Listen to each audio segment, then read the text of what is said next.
Are we in the right place? This is the preventative session, Karen. Yeah, this is preventing care using digital health and screening tools. Yes, so we have a presentation for this. This is Karen and I. Oh, hi, my name is Birte. Hi. Martin Kelly, nice to meet Welcome, you. welcome. How are you? Please. So I think we'll just put a couple of chairs so you can sit here next to Can we put up a presentation? Is that possible? I'll work with the team. Go and ask them. Yeah, please, over there. Right.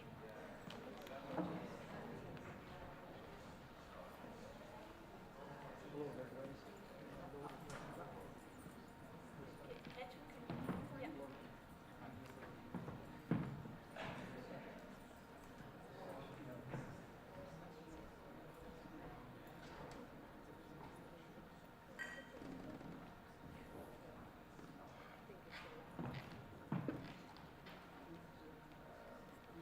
How do we move the slides? Is it a remote or do I have the laptop? They use this to move the slides, right? How do I move the slides? They use this to move the slides. Yeah, yeah. Next. So next makes sense. Pretty self-evident. Yeah, I think so. Thank you.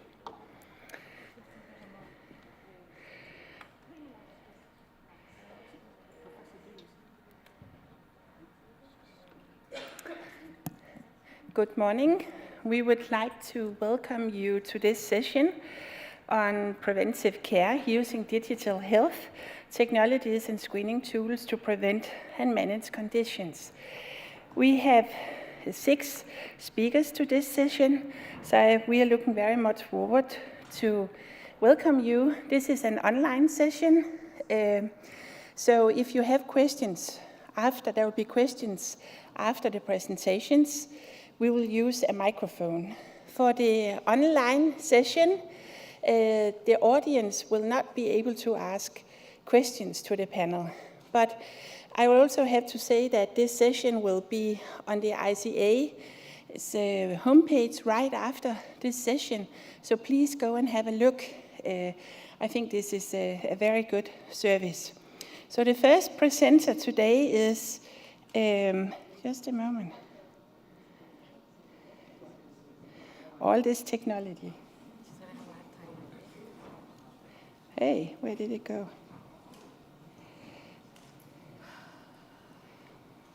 Monica, you are the first presenter. I can. Yeah, Felipe? No, Felipe this is mine. Homan? This is No? You the first presenter? Yes. Please, the word is yours. And we won't do the traditional long presentations because you can all in the app for this conference read about the presenters. So please, the word is yours. Here's for the... It's just like Yeah. How do you know the order? Okay. Hi, good morning. My name is Filipe Homem, and I'm representing this amazing group that leads the Coimbra United by the Heart project in Portugal. Imagine a healthy young man. Walking by Coimbra in Portugal, he saw information about cardiovascular health assessments. He has no idea of his health status, so he takes the opportunity to have his heart checked. During the assessment, his cholesterol was above 200 and his blood pressure was over 180. The healthcare professional could just say what everyone already knows, that you should be more careful with his diet and should stop smoking. Would it be effective? I doubt it.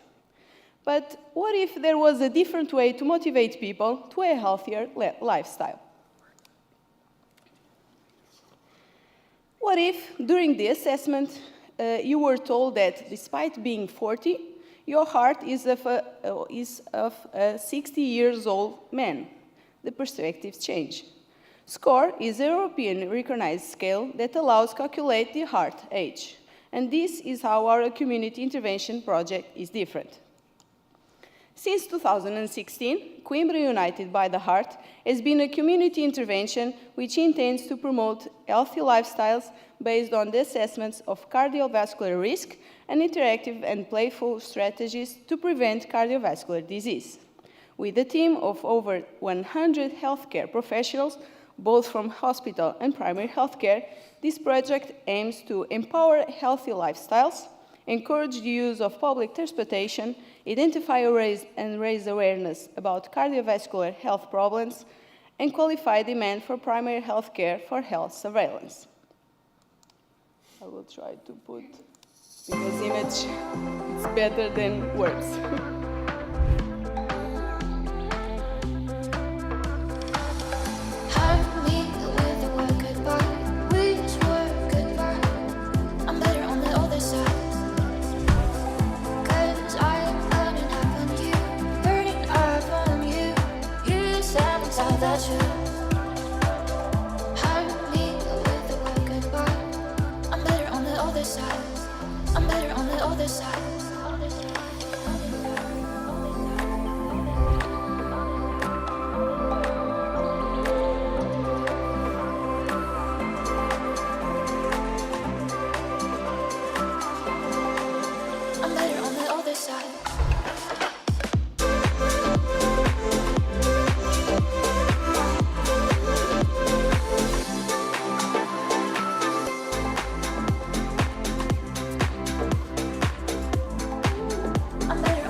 Since 2016, almost 3,000 assessments have been made, in which was found that almost half of the population has least moderate cardiovascular risk with high cholesterol, high blood pressure, and sedentary lifestyle.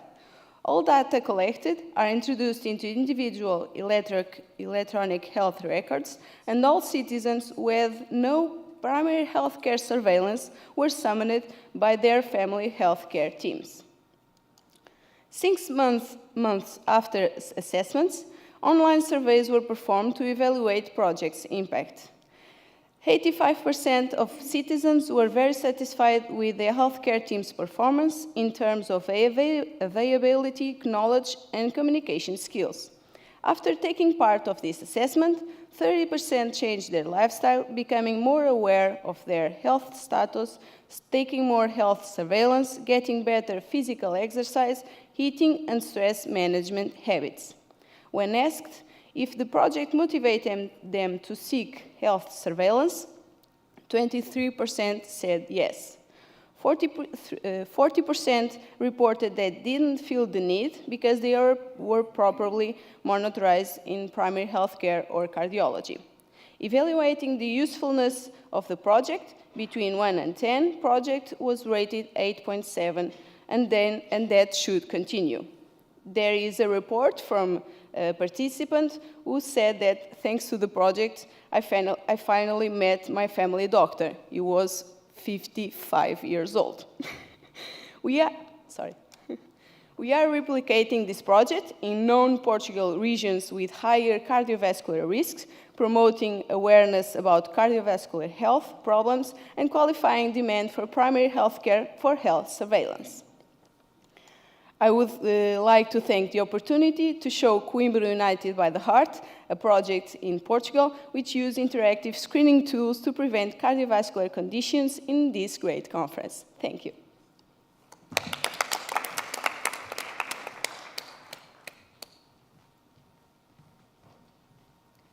Thank you very much for an interesting presentations.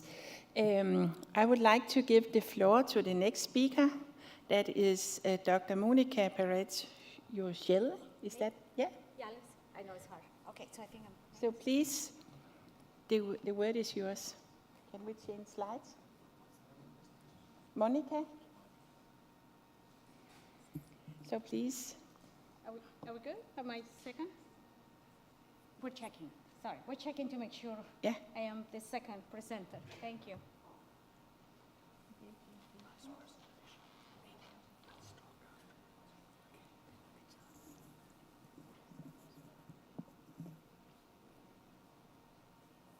Can I just move it forward and check?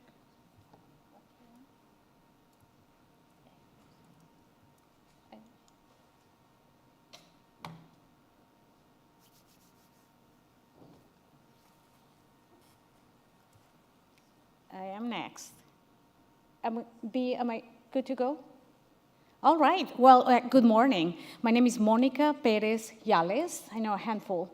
I come from the United States, University of Colorado, and my area of work is on health services and implementation science.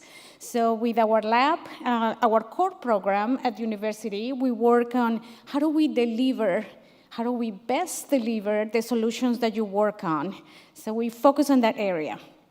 So for today, I'm going to share with all of you a few concrete strategies or approaches that we use for developing and designing a screening tool for cancer prevention and management. All right, so let me make sure I don't go over my time. No conflicts to report, that's what we often do in the States. And here are some of my colleagues in the Implementation and Science Lab at the university, funders, as well as other colleagues in the field that I'm citing throughout my presentation. Here is how I'm structuring the presentation, a little bit of background. I can't see very well. Then I'm going to describe how do we do this. The participatory engagement approach that we use, very focused on co-creation and user-centered design. I'm going to, very briefly because of time, share application in one case study and a few lessons learned or take-home messages. So let's start a little bit with background. From the delivery aspect, context, I'm going to move this a little bit. All right, now I can see. All right, so as you may know, for the fields where I just mentioned, implementation science, health sciences, as well as health equity, context is incredibly important when we are designing, evaluating, and delivering interventions or programs. And that means two things that I wanted to highlight. The first one is that one key step is for us to map those local contexts where we are going to deliver the solutions that you might be developing or evaluating. Number two, how do we do that? Well, we really need to engage the key partners that you think are important in that delivery, design and delivery of your solution. And our goal is to make it successful, that your solution is fully adopted, successfully implemented, and sustained, right? Those are our goals. A little bit more on context. The context where we deliver those solutions can really have an impact before, during, and after our evaluation or implementation of a program. So with all of this in mind, that's where I'm heading with how did we go about designing these screening tools. As you know, context is everything and really reflects the needs, characteristics, goals, and resources of those local systems or communities where we are going to implement something new in this case. All right, so how do we approach this design and this effort from a participatory engagement approach? We use co-creation to design and align a health screening tool to local clinical contexts. And I'll share with you key highlights of how we did that. Before I wanted to define, it's important to define what do I mean by co-creation. So we approach this design of a screening tool from a co-creation engagement and then looking at systems, complex systems concepts. This is how we define co-creation. There's more than one definition, but for us, it's a type of engagement, in this case in research or evaluation, where we bring our key partners to build the knowledge and direction in one or more of those areas. In our case, for our project, it was on the design and development of a cancer screening tool. Then we also pull from the concepts of core functions and forms from complex systems literature, originally created by Penelope Ha from the University of Sydney. We were very mindful that cancer care clinics and primary care are very dynamic, evolving environments or contexts. So we pull from these two concepts. They sound very abstract. Here is how we define them. core functions, thinking of the purposes or goals of your solution, your intervention. What is designed to do? Without those functions, without those purposes, you don't have an impact. So what is the program or intervention designed to do linked to a mechanism of change? We preserve that across contexts, across clinics, communities. We want to make sure we reach those purposes. But then the forms are flexible, is the how. How we deliver that intervention or program in a particular clinic, in a particular school, in a particular community, that is tailored, that is customized to make it successful, impactful, feasible, and sustainable. So we pull from those two concepts, and what did we do? We conducted a series of hybrid. They were in person, but also using Zoom, virtual workshops. So they were hands-on working sessions, and we identified two groups of partners that were key for our project. Yours might be different. For us, they were clinic personnel from primary care for cancer prevention, and for palliative care, or those newly diagnosed with a cancer diagnosis. And we also included patients in our workshops. What do we do with our partners? We convene to refine those core functions. We are at the very beginning, and that's what we wanted. We wanted to bring our partners during the design and development of the thing, the screening tool. So they have a voice when it matters, not down the road where we cannot really make changes once we design the tool. And we started with those core functions. And I'll share a little bit how we did it. And we also work on both, the why and the how, core functions and forms. We facilitated the sessions, and we embedded into the sessions concrete ways, evidence-informed ways to prioritize and make decisions. And again, this approach allows us to tailor the forms, the screening tool in two settings, in primary care for prevention and also oncology clinics at the university. We use a user-design thinking. I don't have a lot of time, but very briefly, we started from hearing from our partners. We presented this idea that we had building on our colleagues, one of our colleagues' projects. And we heard from them on their challenges. How do you feel about this screening tool? How do we do this? And then we define the problems. We define their preferences. We embedded those into a prototype, and then we did some user testing sessions with our partners and clinic personnel to see, did we get it? How are we doing this? This look like what you suggested before we even launch or we even start evaluating our screening tool. So those were the highlights. Let me share now how exactly we apply this. How do we exactly went about doing this? This is one of our projects. It's a specific, I know it has a long name and a very interesting acronym, AIC3CP. Sounds like Star Wars, if you are a Star Wars fan. I am. So this particular project, talks about we focus on the design and development of a screening tool for new patients, older patients with a newly diagnosed cancer condition. So these are new patients with a cancer diagnosis. And you can see my team colleagues. We built on one of our colleagues' projects. It's called Whole Health Report. It's an online tool, a little bit about what is the thing, the intervention. My Whole Health Report is an online screening tool where patients can go in advance before they see a provider, and they see questions about their lifestyle and about, in other words, social determinants of health. But they get asked questions about their needs, transportation, about housing insecurity, but also questions about their lifestyle. And we started there, looking at this screening to then adapt it to newly diagnosed cancer patients. We focus on older patients, and we included the GA fragility assessment as part of this design of the comprehensive tool.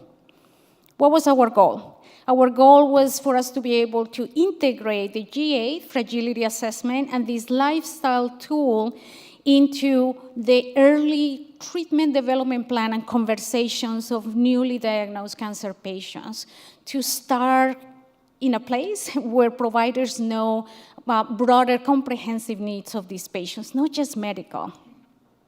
This is the GA that I mentioned. It has questions such as weight loss, food intake, mobility. And this is a prototype of our AIC3 screening tool. As you can see, we ask questions about how they perceive their health, problems with eating, taking in food, lost weight, but we also have questions that I don't have here, again, about transportation, housing, and other areas. So we have an idea of this tool. We didn't start it completely from scratch, and then we conducted the workshops. You can see here how we approach. We have themes for each of the workshops. Here are 3. But I wanted to highlight that we started from what is the value of this tool for you clinical partners, for you patients. And we definitely ask about the core functions or the purpose. Here is what we have in mind, and here is what we think can help, the why. Did we miss something? So we asked them, did we miss something? Is this important? We conducted several sessions with clinic personnel, with about 15 clinic personnel at different roles. That was important. Upper middle managers, as well as service providers, as well as those directly exchanging with patients, as well as between 10 in one of the projects, 5 and 10 patients themselves. So here are concrete examples. How do we go about understanding the local context? Organizational perspective. So we included managers in the service line to be part of the workshops. Patient perspectives. So we included them early on. And the external environment is a great tool to ask about transportation, but then we need to do better. So we embedded resources in the community for them to also say, yes, I do need help with transportation. Then they can click and see services in their community for that. How do we do co-creation? So a few highlights. We including early on a steering committee. Number 2, we focus on the core goal, the purposes of this tool. We started there. If it's not meaningful, it's not going to be used. It's not going to be implemented. If it's not feasible with the forms, it's not going to be sustained. And then, third, we include diverse patients in terms of their diagnosis and age and lifestyle trajectories of pathways. All right, so I mentioned functions and forms. Here is an application, concrete examples. That can be very helpful because these terms are kind of abstract. And by the way, we never say functions. We never use that word with our partners. So for this project, one core function was, no matter what, we need to have better informed conversations from providers and newly diagnosed patients that address in order to better build and develop a care plan. So that's our goal. How are we going to do that? Developing this tool, referring patient preferences to the care team early on so they have that information to include it in the conversation. So for the screening tool, you're not only asked, do you need help with transportation? You're also asked, and you can click, are you ready to address that with your provider? Or any other questions of the lifestyle. So the patient still has control on saying, yes, I'm ready, or not. Leave it in my system, but I'm not ready to address that. Here is the timeline. How did we sequence these steps or these phases? Thinking from implementation science, we were just exploring and understanding how to do this. That's where we started engaging our partners through these workshops, and again, really focusing on the core functions and the environment. Then we moved to the pre and planning phase with internal pilot funding, where we started doing some prototyping and user testing sessions, and now we're heading to the formal testing. We often start on the right, so we're trying to bring it earlier to co-create with our partners, again, the knowledge and the direction of where we're heading. I know I'm running out of time. And we use concrete tools for tracking our partners' recommendations. You can see there, and reporting, did we follow your recommendation partially or not, and why? And it's important to get back to our partners and share, this is what we did with your valuable input and voices. A few home take messages is critical. It was critical to involve our partners during the pre-implementation exploration phase of an idea of a solution. You might consider that, or if you have done it, I hope you found it helpful. And active engagement and using systems, co-creation and systems thinking was incredibly helpful. Thank you. Thank you so much for a very interesting presentation. We would like to give the word for the next presenter, Dr. Kato van Schandel from Belgium. Please, the word is yours. Okay. I hope I'm not too tall for this microphone. I'm not a doctor yet, so just to correct that. Welcome to one of the first sessions at IJIC 24. That means everyone's still fresh, hopefully. My name is Kato van Schandel. I'm a PhD student at VITO, which is the Flemish Institute for Technological Research, and KU Leuven University in Flanders, Belgium. And today I'm very excited to present to you our research that we are conducting on digital solutions for disease prevention. Mainly focusing on the perspectives of citizens, but also care providers, companies, and governments.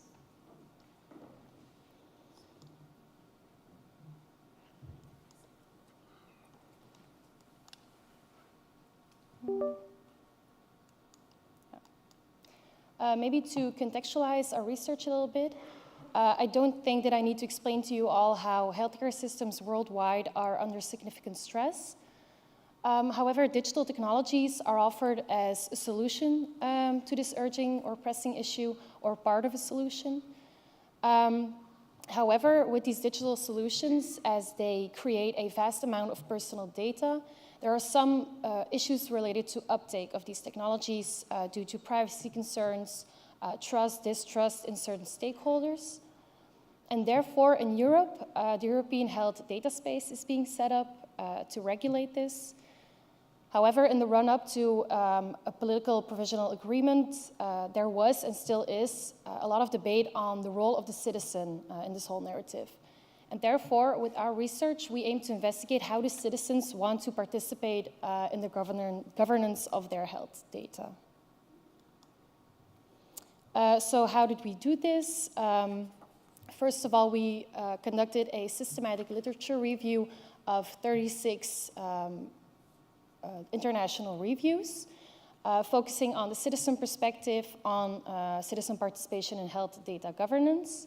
And then second, we also conducted workshops with citizens, primary care actors, governments and companies to capture their perspectives on digital technology solutions in disease prevention.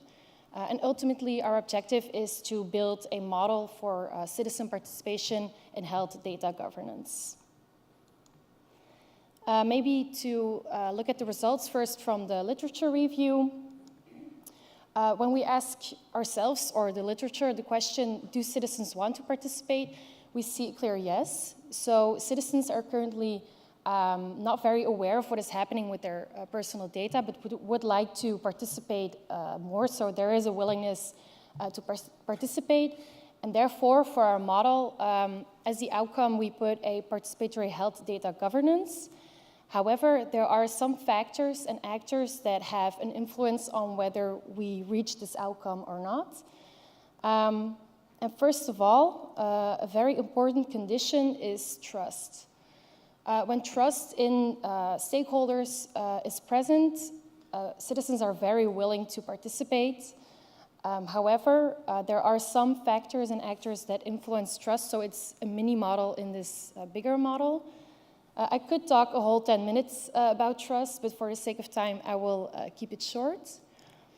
So first, what we see is, in general, lower levels of trust are present in for-profit stakeholders to share data with. And for nonprofit, we see higher levels of trust. So primary care actors, health institutions. And then two concepts that are very important factors that have an influence on trust are transparency and control.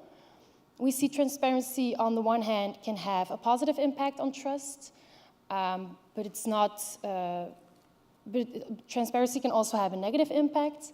And for control, we see, for example, when trust is present, less control is desired over the data, and it goes the other way as well. Now, next to this trust mini-model, we have other factors having influence, privacy. On the one hand, concerns relating to privacy can have a negative impact and lead to no participation. This can be in the form of a lack of data security or a perception of this lack, abuse, misuse of data, and also when it comes to more sensitive types of data. And then on the other hand, as a counterpart, privacy assurance can have a positive impact and leads to willingness to participate. This can be in the form of data security, but also responsibility and accountability measures that are in place when things go wrong. And then we see some data uses or secondary uses that are supported and also unsupported. We see, for example, unsupported use relating to commercial use, and this also relates to lower levels of trust in for-profit stakeholders. However, what can have a positive impact is really showing the benefits of data sharing with citizens. This can be public benefits or personal benefits or both. And then lastly, to make the model more complicated, we have socio-demographic factors that have a significant impact on trust, but also on the ultimate outcome. We see, for example, age, gender, health status. All these factors have a significant impact. Now, if we look at the output from the workshops with citizens, primary care actors, companies, and policymakers, and we put these perspectives next to the model, we see, in general, active citizen participation is really valued by all these stakeholders in health data governance, but also in innovation in general. Second, we see relating to socio-demographic factors, age having an impact. We see older people with less privacy concerns, younger people with more or less privacy concerns. We also see digital and health literacy really stressed as a very important aspect, and that technology should not broaden any existing gaps. And then lastly, the role of the primary care actor or care providers in prevention is highlighted. However, due to a lack of time and resources, it's suggested that a broader collaboration is set up, so care organizations, research groups, governments all collaborating to foster this innovation ecosystem in which technology plays a crucial role. Now, if we put our model to the side for a second, and we look at WHO, they have developed a community engagement strategy with 6 guiding principles that provide a value base for a community engagement strategy. We see trust, accessibility, contextualization, equity, transparency, and autonomy. And when we take our model back, we actually see a very nice match between these community engagement principles and our model.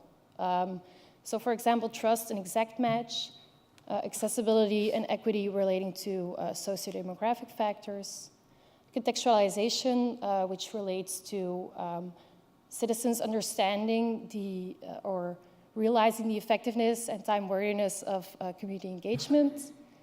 And then we see transparency and control, autonomy relating to control. And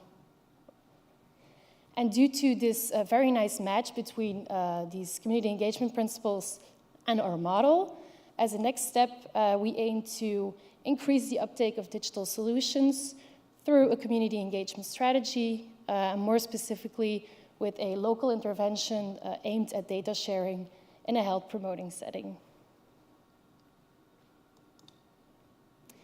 Thank you for your attention. If you're interested, two of my colleagues who are here as well in the room are presenting on Wednesday. Nathalie Lambrechts is presenting a digital solution that we developed for disease prevention on a community level and the lessons learned there. And Charlotte de Klerk is presenting how this governance model can look like in practice and the role of citizens therein. Thank you very much.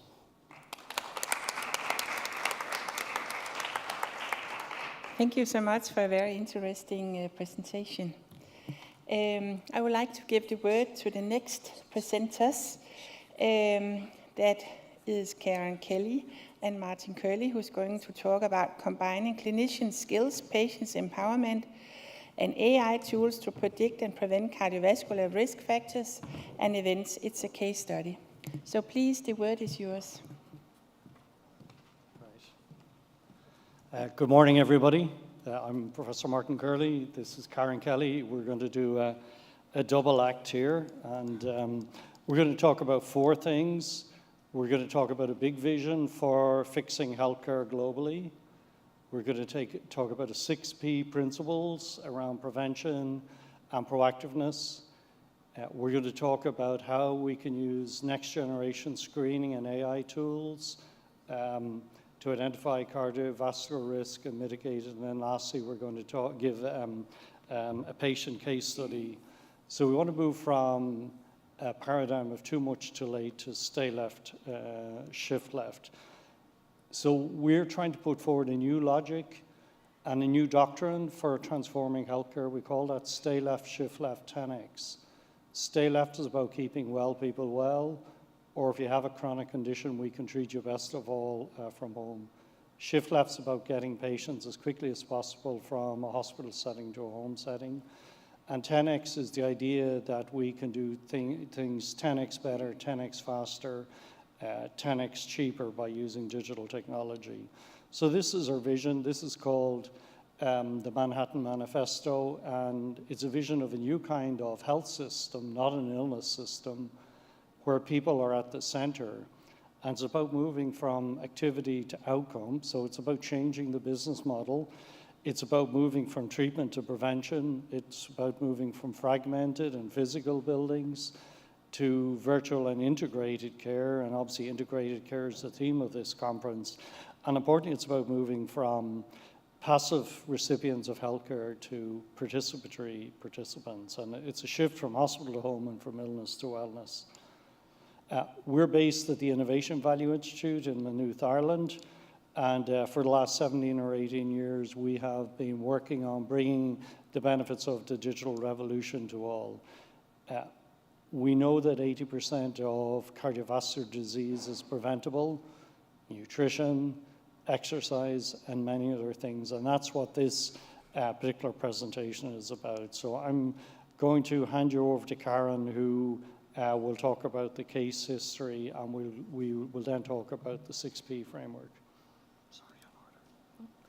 Hi, so we're going to talk about a case history, and this is basically a case history of a very active, fit, healthy, middle-aged man who, his only risk factor really was that he had a very stressful job. He was a non-smoker and very active and fit. He had quite a few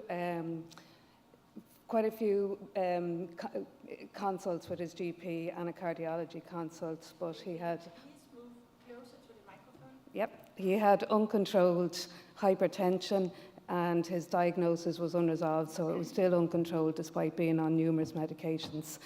Panacea Flow is an ANP-led cardiovascular screening that was looking at using AI tools in the community to do screening with a difference, where that we could screen people using point-of-care tools, where we could give people results at a time when they were doing screening, so they were being coming for screening, so they were ready for education, so we wanted to educate them at the time. And if we found somebody who was hypertensive, that we did 24-hour blood pressure monitoring at the time. If they had arrhythmia, that we could do a Holter monitor, thereby reducing the whole time that it took to put them back to their GP, to put them into waiting lists. So we wanted to take a time from maybe 6 months to bring it down to a couple of weeks to get it all done.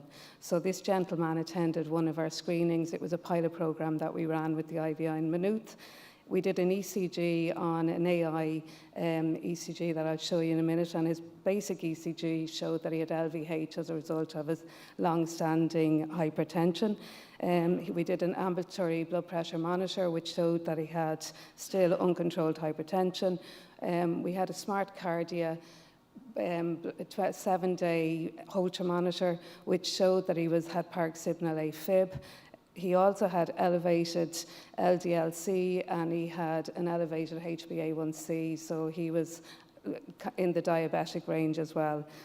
So the advice at the time was that this man attended his GP to have his antihypertensive meds increased, that he was started on a statin, and that he also would be seen urgently by a cardiologist.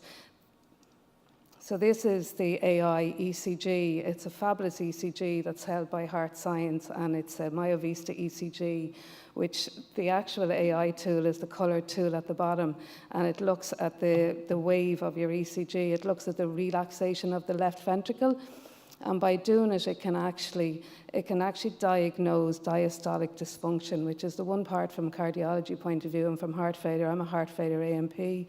It's the hardest thing to diagnose. It's probably the most prevalent as we get older. It's the most prevalent heart failure disease, and it's also from lifestyle point of views. This is a great tool for people with diabetes.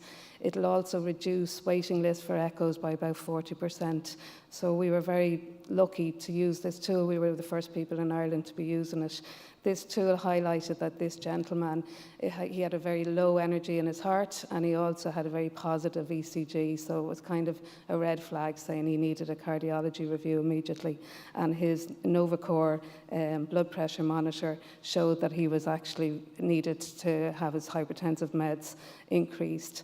Unfortunately, this gentleman, we told him that if he developed any chest pain between the time of seeing a cardiologist to go straight to A&E, and unfortunately that did happen. He developed palpitations in the middle of the night, and he developed chest pain, and he attended A&E, and he was diagnosed with AFib and a non-STEMI. And he had to go straight to the cath lab, where he had an angioplasty for a totally blocked right coronary artery. And he was referred for a CABG. The patient was very, very lucky that he actually, in collaboration with his cardiologist, they had a good conversation. He really did not want to have a CABG, and he went and used an AI cardiobot, and with a lot of education, because he had had some with us, and he had done a lot of education for himself, and they had a good conversation. And from here, I'm going to pass this back to Professor Curley. Great, thank you, Karen. So this is what an occluded right coronary artery looks like. This patient had that, and on the left is an unoccluded RCA. So I'm just going to show you a video. Actually, this is one of my favorite videos of all time, and this is what happens. You can see a blocked one is lighting up like a Christmas tree. So this is the image from the angiogram. So the patient prepared a presentation for the cardiologist. He was very reluctant to undergo CABG, and in 24 hours did research on the internet looking at the pros and cons of CABG versus PCI, and looked at what were the optimal therapies available, looked at, had an electronic health record, so was able to look at what was going on in the past with his blood control. And CABG is actually indicated over PCI if a patient actually has a blood sugar or pre-diabetic or diabetic issue. So the patient compared, what is the comparison between PCI and CABG, and then actually used an online cardiology bot to actually ask intelligent questions. This bot was using the European Cardiology Society knowledge base and asked some pertinent questions. And on the basis of that, made this presentation to the cardiologist which essentially said that he would commit to intensive lifestyle modification, but strongly recommended, and the evidence showed that a staged PCI would be a better outcome than CABG. And as Karen mentioned, this is an example of what the patient did. He got an Abbott Freestyle Libre, and he was able to manage his blood sugars via exercise and improved nutrition, and brought his HbA1c score below 43. So what were the outcomes? The MDT agreed they would have, multi-stage PCI procedure. Unfortunately, a reflection of the modern stresses of our healthcare system, there were multiple cancellations of the PCI procedure, and the patient was moved to a private hospital where it was immediately done. The patient recovered fast. The patient is now back playing cricket, and the patient really acknowledged the outstanding skills of the clinical team, particularly the interventional cardiologist, and their willingness to listen. But just an advice, so I was the patient, and that video of the right coronary architecture or artery being blocked, that is certainly one of my favorite videos of all time. And this is last Friday night, so I'm back playing cricket. I'm really sad to say I got a duck. I don't know if anybody plays cricket, that's the first of my life, but I did take a wicket. So I'm going to ask Karen to talk about the 5 Ps here. We actually call them the 6 Ps because I believe that the biggest one is actually the person that's in the middle of it. So the 6 Ps is actually the person. So the person, everything should be around the person. And I think even when you're doing screening, you have to think of the person because not all people want to be screened. They don't all want to know. So it has to be person, proactive screening, getting out there, screening people and finding what we can find. Predicting disease early is because if Martin had been screened a year beforehand, not that he wouldn't have had stenting, but we could have had that of an elective stenting rather than him having to spend 14 days in hospital. Preventing disease is the most important, and I love what they're doing over in Spain and what they're getting out, and lifestyle education, promoting healthy lifestyles and participating. So those 6 Ps I think are really keen. Conventional GP care of Martin's hypertension and his lipids, they just aren't satisfactory, but a 15-minute conversation with a GP, they just don't have the time. So it's trying to figure out how do we support GPs and help them. Early screening in a community for everybody. We have to try and push for national screening to prevent all of the GP department attendance. 80% of them is actually avoidable. AI-assisted tools can definitely help getting out there and screening in communities, even doing lipid tests in chemists and pharmacies. And a patient voice, health literacy and empowerment is crucial. Every heart attack can be considered a medical failure if we get out there and actually educate, prevent, predict, promote, participate, and put the person at the front. Great. I think we leave it at that, but thank you. Thanks a million.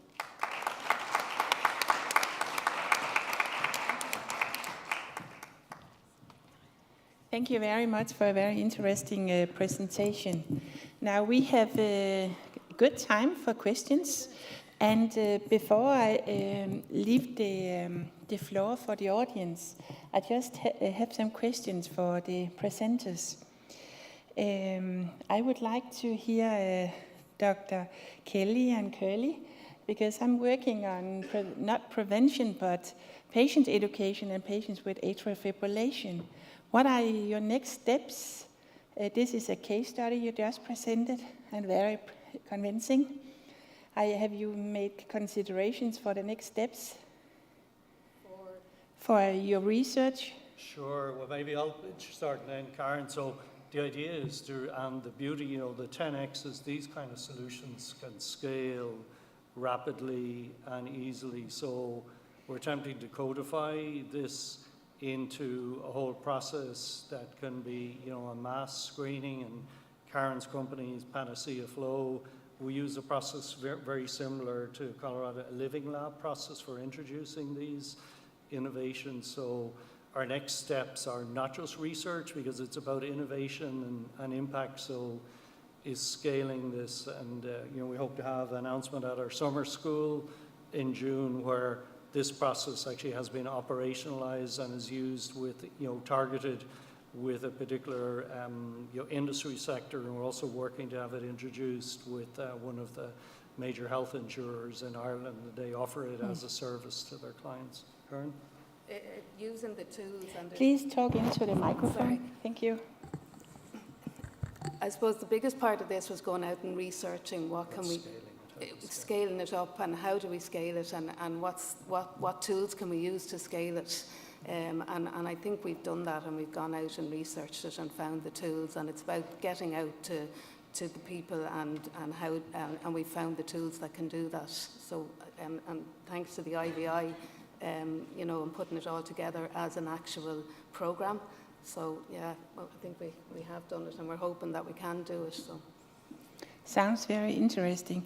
Now, some of the topics we're talking about when it's digital health and the use of digital health technologies are the skills of the patients. Now you are entering also the clinician skills, because e-health literacy, technical literacy, because all this, there are many fancy gadgets you can use for monitoring your heart, and I can see a live core, you're using that as well. But are the patients able to understand the data they are seeing?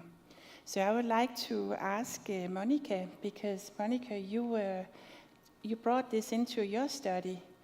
Could you give us some reflections about how you say you make a sustainable tool, but how is it that we can incorporate patients with different kinds of e-health literacy, technical skills and whatsoever? What are your reflections in your study? All right, thank you for the question. So I heard the question is focusing on how to make it sustainable. Yeah, but also to remember different kinds of patients, and not the strongest ones who has the money to go down the street in the Apple store and buy an Apple Watch. Yes. Yeah. All right. So sustainability is so important, and several key points. How to answer that question? When we included patients in the design, we made changes that we can see that it's going to make it more usable and practical for the screening tool to be embedded in clinical settings. Let me give you one concrete example. During our workshops, some of the patients shared that we did not have anything related to mental health. This is a cancer screening tool. We missed it completely. And they shared that having a new diagnosis of cancer can be triggering or traumatic for some patients. It's not an easy condition, of course, but some patients may bring already traumatic experiences, and they ask us, please include questions related to mental health, depression, and anxiety. So we created a whole section on the design of the tool that now included mental health, because our patients told us. Again, we missed it. Clinicians and staff researchers, we didn't have that section. So those are examples of how having their input early on when we were working and paying for, because it's expensive to have an adapted online tool, is so impactful. It's going to make patients feel better. So the patient experience is going to get improved, and that has been shown, better patient experience, more applicability of what they are asked is going to increase sustainment. How do we maintain their feedback, patients' voices, throughout the project? We have a steering committee, so moving that steering committee, well, that's with clinicians, throughout all the phases, exploration, implementation, and evaluation is important, but continue to have these workshops and sessions with patients when we are exploring, when we are designing, and when we are evaluating, and then when we are disseminating the information is incredibly helpful and important for sustainment. And sustainment for diverse voices, I heard something about that. We included patients newly diagnosed, but also those who have had a diagnosis for years. So they could teach us and give us feedback, going back on their experiences from day one and what didn't work. So that also gave us diverse views and perspectives. I hope I answered your question. Yeah, thank you so much. Then I would like to ask Kato and Felipe, what do you think about Do you have some comments?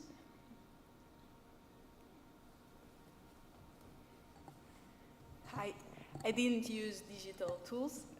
I have paper tools, but I think it's very important to make people aware of that digital tools.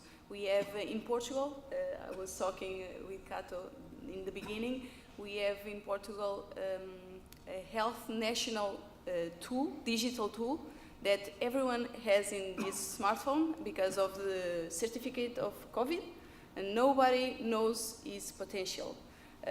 When we talk about digital tools, it's very important to talk about interoperability between health records. Yes, we have many digital tools on your smartphones, but did the professionals had the access to them? It's very important to think about it, but so. Yeah. Sorry. Yeah, I also think relating to health data governance, I mentioned in my presentation, from the literature, we can see citizens are very interested to participate, but there are also citizens who do not want to participate. I think there needs to be room for that as well, and I think those people need to be able to feel the advantages from health data use as well. So I think that needs to be explored, how that governance should look like maybe a trusted intermediary or something. Because it's very important that, as I mentioned, existing gaps do not broaden due to digital technologies or digital solutions. Thank you so much. If you have any questions, please, there are microphones in each side of here, so please go to the microphone because it's a live session. There's one over by the door there, please.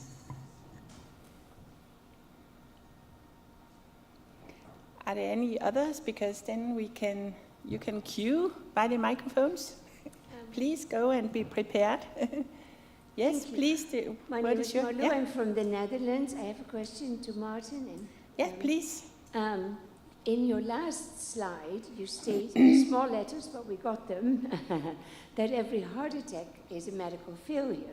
Now, I propose that we always talk about putting the patient at the center, and you say we put the person at the center.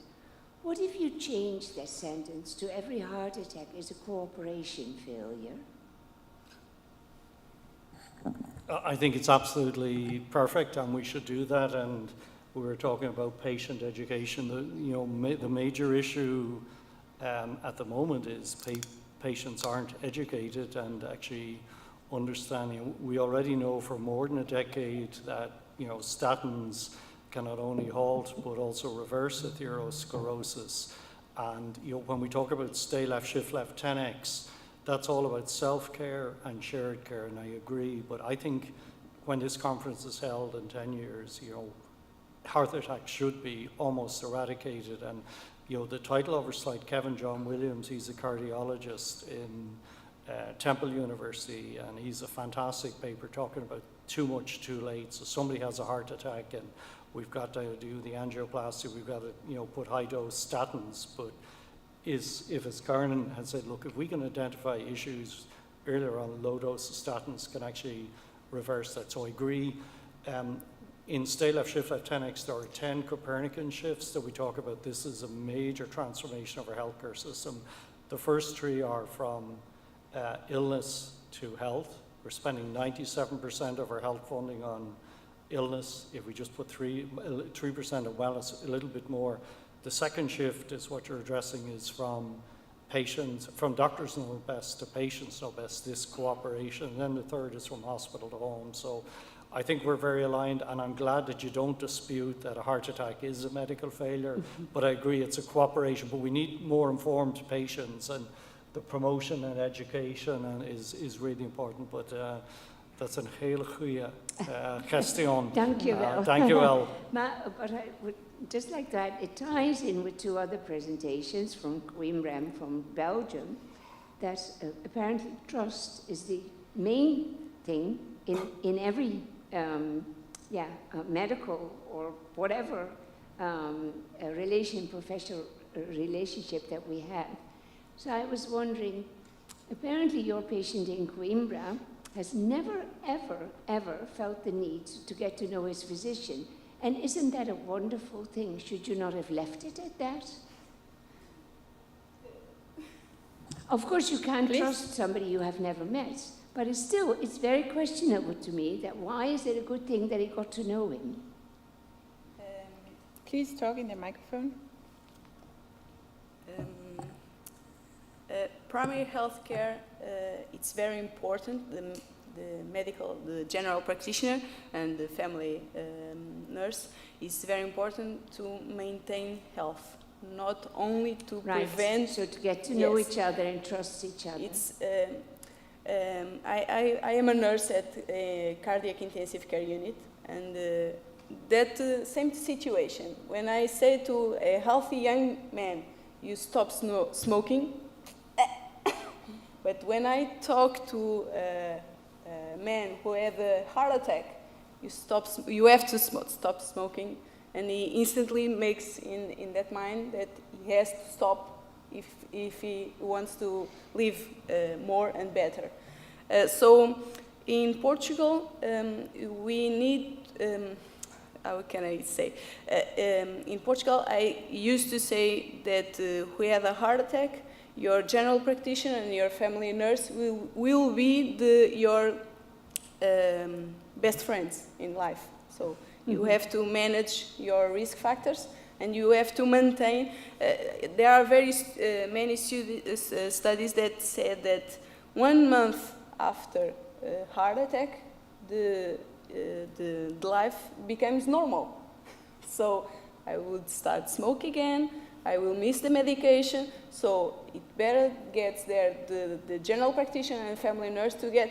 No, you will have a heart attack again. So you cannot. The reinforcement is very important. So I think reinforcement is important, but only a little bit. Trust, apparently, is much more important. Yes. The reinforcement becomes with trust. Yeah. If I don't trust my general practitioner, then how will the reinforcement? Yeah. Yes. Thank you. Thank you. I think we have a question over here. Please present yourself before you ask your question. My name is Roisin Malloy. I'm from a company, Trimedica, just based here in Belfast. And one of the things I wanted to bring up was, I think, Cato, you'd said at the start about the cooperation with lots of partners, including industry. And where individuals who have been in certain roles then find themselves in a position where they feel they must do something, like Karen, who set up the company to do the screening. That was my experience as well in setting up our company. But one question I wanted to ask you specifically was there was a company in the UK, and in the UK we can own our GP record, our GP information, but we don't own our hospital information. And what they did was they engaged patients to enable them to get access to the records. So then they could put it on this company's portal, and the company had this information.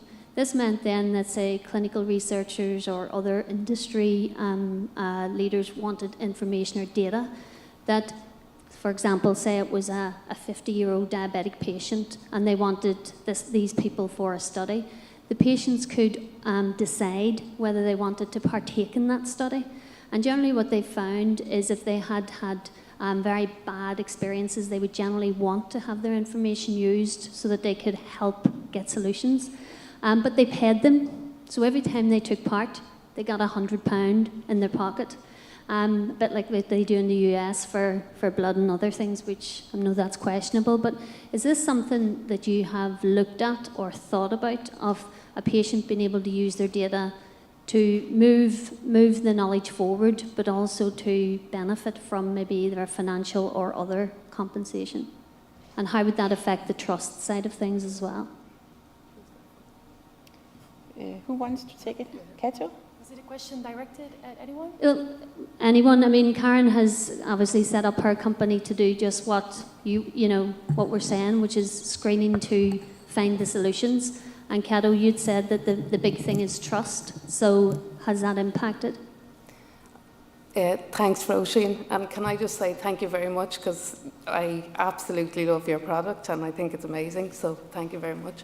But it's not something that I have personally looked at, and I do think it's something that we could look at down the road, because I think if people, especially in the area that you talk about, diabetes, because anybody with diabetes is 40% at risk of cardiovascular disease, and I think they're an area that in our research and what we did, a lot of them aren't getting screened for cardiovascular disease, and they're not getting screened for risk factors. So by actually paying them to be screened, you're probably reducing a huge cost at the end of it, because you will catch a lot of disease early. So it probably is something that could be looked at.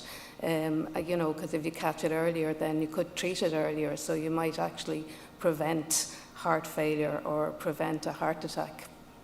Maybe can I just add to that, Roisin? Two thoughts. Actually, Karen at the Innovation Value Institute, we're working with Karen on a next generation screening process, where at the end of the process, which is real time, and by the first thing we do is actually take a temperature with a tri-temp thermometer to see that the person has normal temperature. But at the end of the screening, we give the person a personal electronic health record on their phone with the summary of what we've learned in the screening. And the data, working with a company called Full Health Medical, we see that 1 in every 5 people that are screened actually have a risk factor that needs to be addressed. So the first piece is the next generation screening. The person will get a personal electronic health record that then empowers them to manage their health. Every country has a choice. If we look at it from an economic standpoint, there's a construct called a production possibility frontier. And almost every country in the world makes the choice to put all of their money in Europe, and in Ireland we put 97% into illness and just 3% into wellness. The one exception is Singapore. And Singapore have been moving on that curve, and they have a program where you actually get paid to stay well. Completing the number of steps, etc., and they will reimburse a Fitbit or an Apple Watch.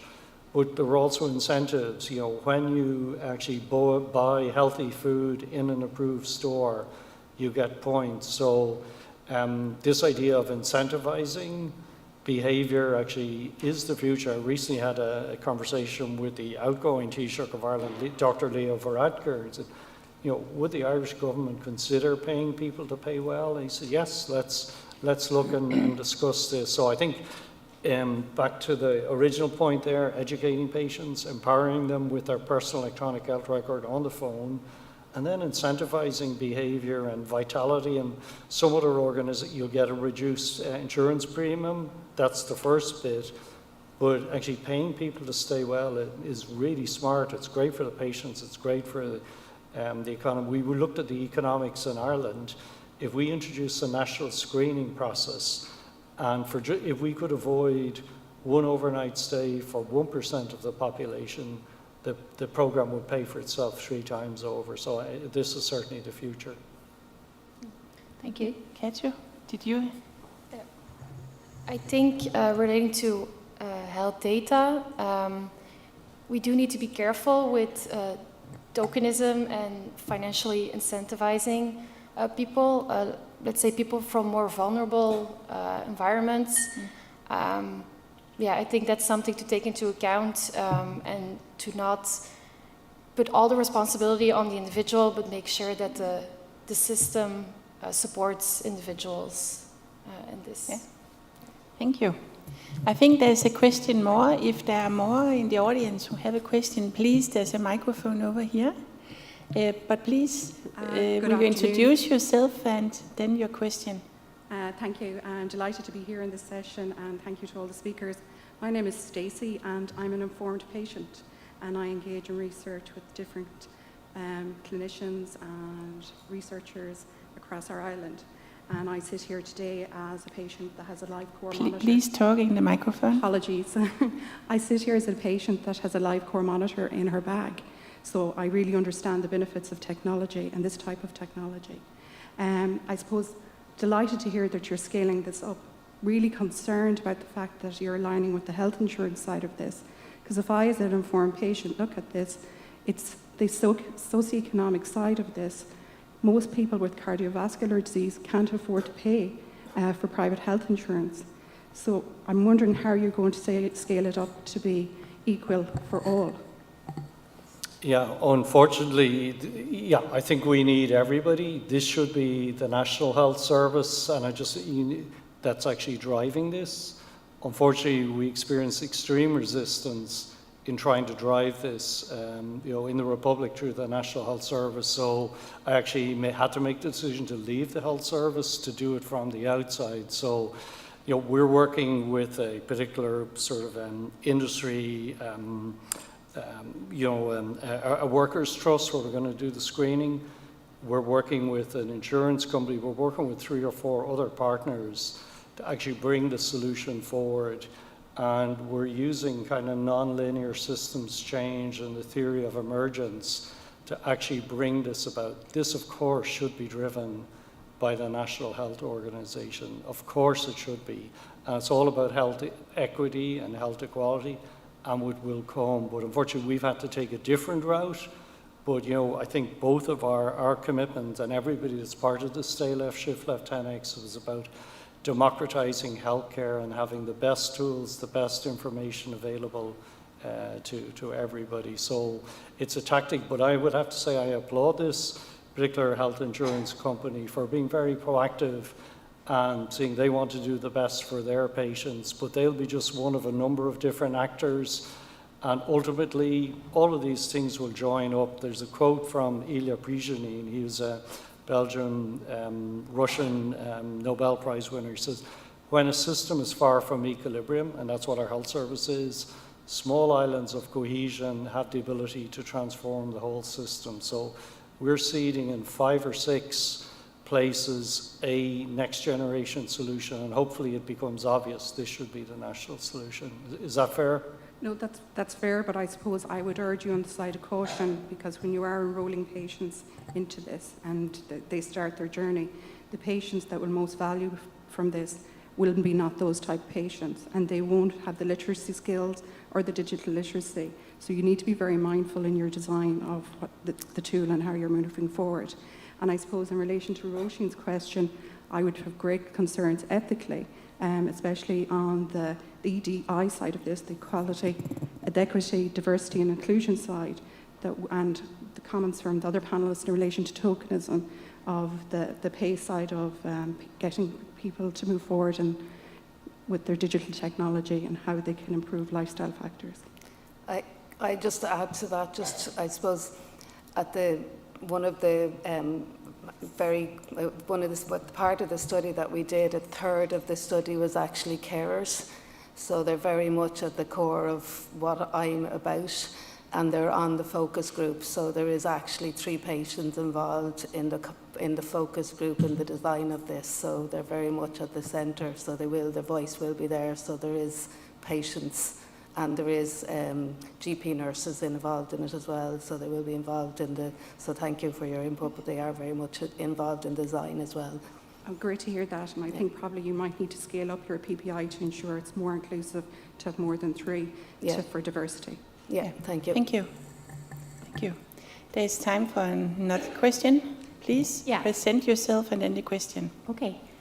Friede Bock from Germany, pediatrician and health service researcher from Düsseldorf University. I have been listening, and I thought of the things that you said, that 97% are, let's say, illness-bound costs and 3% prevention. And if I think about your screening tool, the AI-based one, the problem will be that, that a lot of people actually gain their money through cabbage, through all these techniques. They have big departments where they have to have patients coming for the cardiac failure. So if you think about the system, I understand the tactic that you use with health insurance, with companies to try to get innovation and to show that it is possible, let's say. but how do you think about system transformation? Because I think those people now operating people with a heart attack or doing cabbages or something like that, they should be trained, or they should be enabled to make money out of the screening and out of the health education. So how to shift this? I think, the business model, Michael Porter, who's a professor at Harvard, he said in healthcare, too many people get paid more to do the wrong things. So if we're going to implement this, we have to build a win-win business model. We're using tools like Alexander Osterwalder's business model canvas to design a new business model. And of course, we should, it is going to need retraining, and we need a massive shift. So in the future, in 10 years' time, as I said, the vision is almost nobody has a heart attack. There will be limited, and unfortunately that won't be the reality. We're still going to need people needing cabbage and open heart surgery. But it's all about designing this new innovation, this new healthcare system together. And we're using a methodology called Open Innovation 2.0. This is a methodology developed by the European Commission, Intel, and Maynooth University, where I'm from. And it's about starting from a shared vision and then having shared values and then creating shared value. So we have to collaboratively design this new healthcare system. That's what we call stay left, shift left, 10X. And we have to show a future which is better for patients, it's better for physicians, it's better for nurses and physios, and it's better for the government. And we already have quite a bit of evidence of 10X solutions, 10X better, 10X cheaper, 10X faster. One of the biggest issues is physician burnout and attrition and clinician, but providing solutions that make the nurse's job a lot easier or making the surgeon, so that is a way of, so it's about collectively moving together. And I do agree, vested interests. We have, Eric Topol, who's the renowned cardiologist, he wrote the book, The Patient Will See You Now. He says medicine is the most entrenched, most intractable industry in the world and the hardest one to change.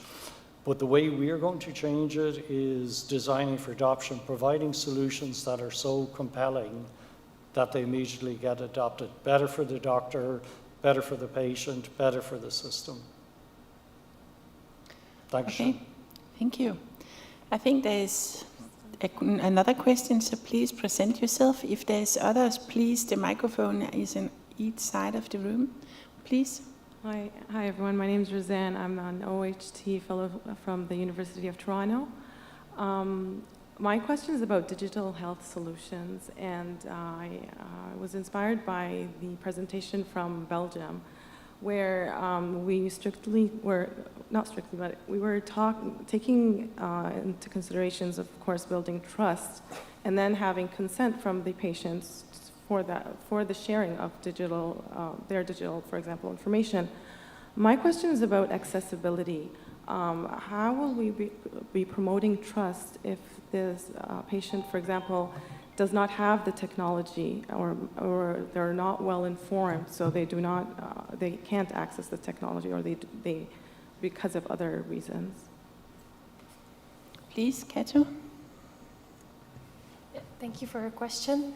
I think digital health solutions, they're part of the solution, but I think people who prefer a non-digital solution should still have that right. Mm-hmm. And I think, therefore, like in the literature, it's also very clear. For example, a general practitioner, a primary care actor, they receive a lot of trust from citizens, and I think those care actors have a very crucial role in this whole narrative, and I think they are a person who can offer this digital health solution, but also give another option, a non-digital option, if that is what the citizen prefers, because I think people should have the right, if they don't want the digital option, that they're not forced to go in that line. Yeah, please. Please. Yes, completely agree with my colleague presenter. We did struggle, though, with that. So for the screening tool in cancer, We heard from clinics that they prefer online version of the tool. So patients go to their portal and they complete it by themselves, and then the data goes automatically into the care teams, into the system. So the care team has access. Notice how that workflow is easier and more efficient for whom? For clinics. So we had a concern because patients said we want what you mentioned, the option to complete on paper, because we have the digital divide and issues of equity and access. So here we have two systems with very different goals and preferences. So we decided to do both, complete it online, but if patients don't have access to their portal or even a computer, in the United States, we do have huge inequities in access to technology, that they can go to the clinic and do it in person. And what is the problem with that? That now the clinic has to pull someone's FTE, someone's time to sit with the patient and complete it, and in several languages. So first challenge. Now the implementation of the tool is more expensive. So feasibility goes down as we try to tailor more for access. So health economics are incredibly powerful force. Then not only that, but then someone at the clinic has to enter the data because it's on paper. So now someone has to spend time entering patients' data into the system to have the information. And this needs to happen so early on the care team can have access, review it, and have conversations. So this needs to happen really fast. So now, again, cost and feasibility, cost going down, up, feasibility going down. We don't have yet the solution, but designing for implementation, designing for equity, and designing for sustainability early on is incredibly helpful. We're wrestling with these issues and early on in the design. And they are key in the early implementation of a solution. Okay. Thank you so much. Thank you. There's another question. Please present yourself and then the question. Hello, my name is Lina de Tour. I'm a PhD student at the Center for Contextual Psychiatry at KU Leuven. So I want to thank you all for very interesting presentations. I have a little bouquet of follow-up questions that I would like to fill out these last minutes with, maybe, if no one else has questions. So first, Philippa, very interesting work you're doing with health education. And in your results, as far as I remember, you showed that around 30% of the people that you engaged with said that they wanted to do health changes in their daily life based on your intervention. But so my question is, what was your goal? Because if all of these people needed to make changes in their health, I would say like 30% is maybe, you would maybe want more to actually make lifestyle changes. I'm just going to run through my questions because then that's faster, I think. And then to Monica. Yes. Also very interesting work. I'm very happy to hear that you're using this participatory methods to develop your screening tools. I think that's really amazing. I was wondering whether you have tested or are planning to test your screening tools against other screening interventions, looking at whether they actually improve health outcomes in the end. And then Kato, also very interesting work that you are doing. I was wondering in concern to the systematic review that you did. So I assume that there you didn't only look at Belgian data, but it was kind of like internationally literature that you looked at. And I was wondering, because I myself is a part of a consortium working with digital health tools across several countries, and there we do, or at least it's my feeling that there are differences across countries in how people feel about data privacy and trust in technology. So I was wondering whether that was something that you also saw in your work. So yeah, that was my little bouquet. So. Thank you. Can I start? Felipe? Thank you for the question. In Portugal, we have one problem. A very sedentary lifestyle. The food is great. The alcohol is great also. So we have more many cardiovascular risks that are not diagnosed. So when I have a 50 years old man who never went to primary health care for health surveillance, for me it's a problem because he has a high blood pressure, high cholesterol. So these risk factors can be managed before he had a heart attack. So if I make aware 30% of patients that your high blood pressure and your high cholesterol, please go to the primary health care center. So he makes more aware of health status and can prevent some future damage. This is our goal. I don't think I can give. I think I'm next. Thank you for your bouquet of questions. Yes, so that's the last phase, or the third phase. So we did all of these with patients, with clinical partners. Then we moved to designing and prototyping the intervention. So now we're moving to formal testing with, in the US, R01 from the National Institute of Health. So that's where we are now. Yes, we need to test it. Even though we adapted it from an evidence-based screening tool, my own health report, when we adapt, we still need to test. Are we still getting the impact? But let me add, we need to add implementation cost. How much does it cost to do this way with active engagement? And that's an area that we're including as part of it. It's not just testing whether the screening tool is making a difference on better diagnosis and patient experience. For example, if a provider recommends a particular cancer treatment center or facility 20 miles away, but the patient say, I don't have transportation, we hope that the tool can help us connect the dots and now support and being mindful of challenges with transportation becomes part of decision making. But also cost of and impact of the implementation and the previous design and how we did this. So definitely the efficacy and effectiveness of the tool is part of the plan, but also the implementation piece. Is it really better to do it this way? And how much better? And where are the areas where we got it right by using a participatory user-centered design? Those are our next steps. Thank you. I'm looking forward to seeing the result of that. Yeah. And Kato, I think we're running out of time, so you have a fast answer. Thank you for your question. I think, yes, the context is very important. I felt that as well going through my reviews. I think it depends, let's say, for example, the trust that is present in certain stakeholders. It really depends on, let's say, whether a privacy scandal has happened in a country or how much trust is present in the government, let's say. So that context is really important. And for my results, so my results will be published in a review of reviews. And I will make a distinction between location, let's say UK, US, China, Europe. And next to that location, in my context, the type of data is also very important. Genomic data versus other health data. So next to the location, that is very important to make a distinction.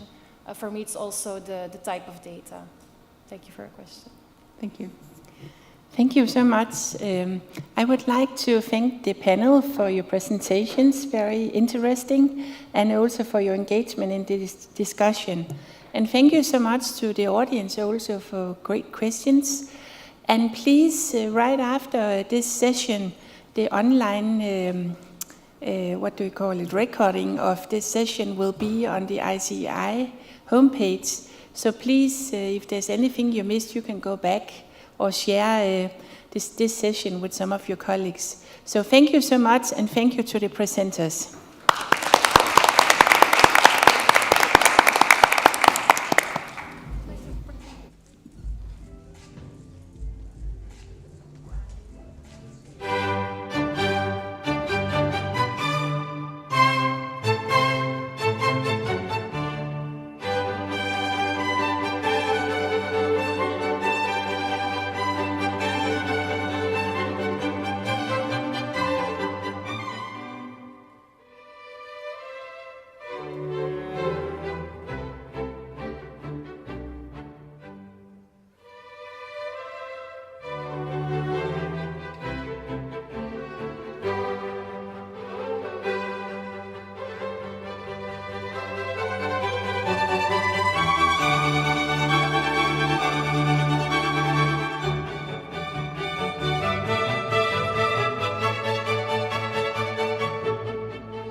Hello, everyone.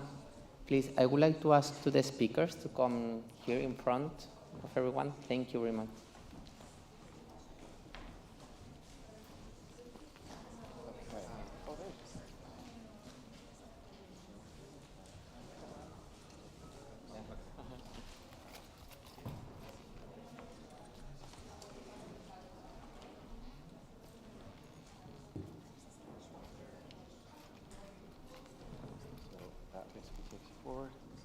That brings you back, and then you've got the view. Okay. Thank you very much.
Hello, everyone. Good afternoon. My name is Alejandro Gil Salmerón, and I'm a researcher at the International Foundation for Integrated Care, who is really happy to welcome you here in Belfast at our 24th conference in this really close to our heart session regarding homelessness. And we would like to thank to the project Cancerless, who is supporting with co-funding the space and the sessions to have this grateful discussion with all of you and with our incredible panelists. So thank you very much. And I will start presenting some of the data that was behind the project and the idea that we had.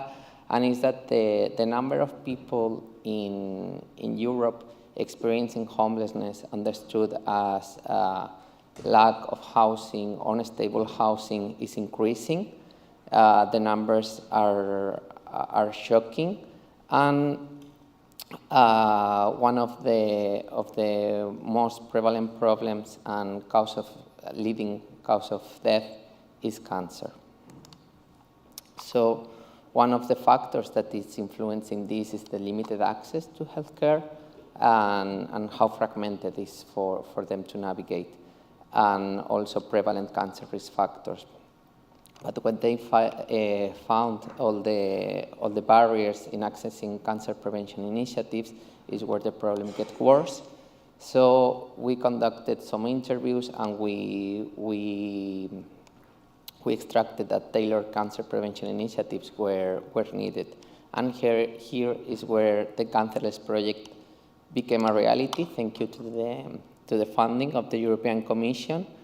We are a consortium composed by partners such as the University of Valencia or NGOs working in the field that are providing a lot of experience and delivering the service. I would like to play the video, please. The link is... No.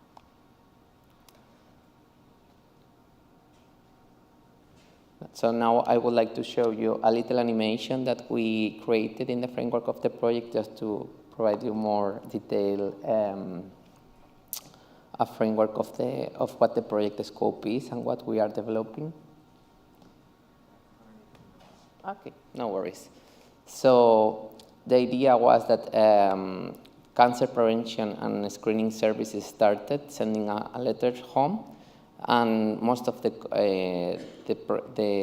screening programs started like that. So when we saw the call of the European Horizon 2020 program, we thought that this created a barrier and also one of the most problems. And we started thinking about potential solutions in this case of exclusion.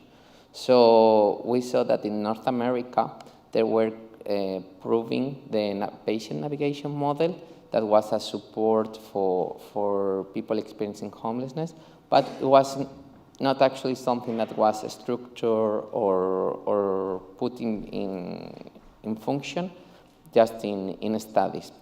So we saw the opportunity to bring that kind of innovation to Europe, and we are using the European funding to co-design, first of all, test and extract conclusions for the future.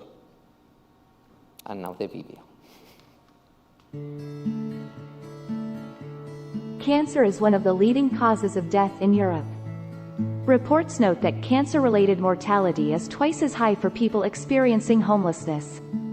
At least 895,000 people face homelessness in Europe on any given night. They encounter significant barriers when trying to access often highly fragmented healthcare systems.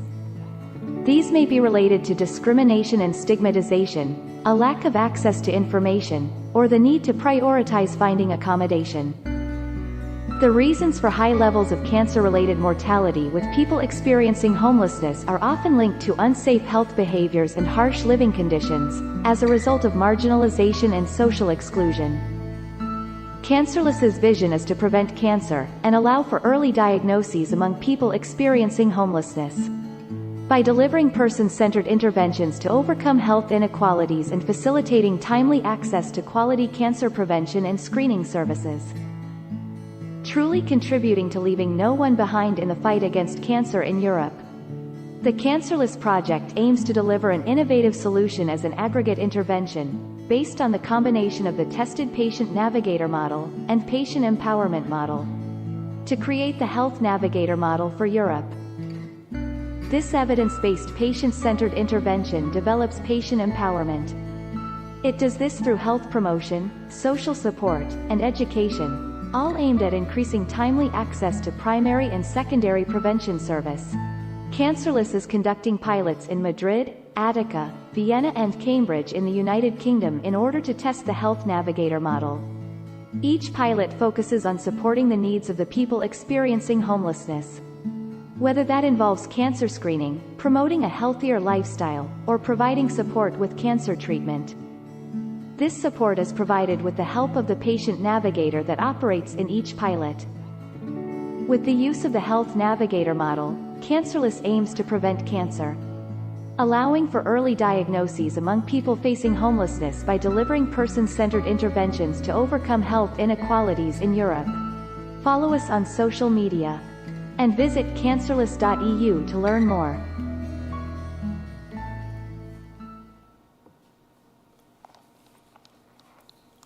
So that's the main scope of the project, what we are doing, but this is based in some of the previous work that we have been conducting. First of all, we conducted a literature review to study what patient navigation strategies have been used with this population. We have conducted also interviews and focus groups to see what were the barriers when accessing to this kind of services. And then we did co-design focus groups to see what were the potential features of the model to be implemented. And we extracted the commonalities in the 4 countries to see how the model could be more appropriate and feasible to other European countries. So now we are testing what we call the Health Navigator model. As in the video was said, we are working with patient empowerment and patient navigation, just combining them in the Health Navigator services through the participatory design. And we are providing services as promote cancer awareness and self-management. We are also conducting an individualized assessment to identify health needs and barriers. We are coordinating access to care for them, and we are also providing practical assistance when it comes to make appointments, helping them with transportation, and supporting them through the consultation if they don't understand something. The study has been, is finished, but we are now finishing the conclusions of the statistical analysis. We are really happy about the initial results and how promising they are, not just about the quantitative, but also about the qualitative. The people who has been participating and who has been included in the study, they see a lot of value and a lot of promising value of the model and the intervention. And now we are jumping into what we call the standards for integrated cancer care for people experiencing homelessness. We have developed a literature review on the different aspects of the care continuum of cancer to see what we could identify as a standard or care delivery principle to maintain what would be a care pathway for them. We see that opportunistic testing in first points of contact is really important, tailored screening programs for the population, community-based preventive health programs, culturally and trauma-sensitive population-specific patient navigators, care community networks, interdisciplinary collaboration and support meetings, dedicated linkage to care coordinators, integrated healthcare services were also really important in the literature, embedding primary care physicians and also incorporating palliative care specialists and multifaceted consultation services. And what we are now is identifying the whole care pathway dedicated to people experiencing homelessness through cancer, and what we are, this could be like how it looks, and what we are trying to do is to picture the standards here and see how this could be integrated for them, and scaling up them into local plans for the future, so public administrations and NGOs, because they are mostly who works with them, can apply them in their services and be evidence-based in their service delivery. So we are currently redefining those standards within a Delphi study. So if you want to participate, we are now accepting participants as we have launched the first round of the Delphi. And yep, that's all. Thank you very much.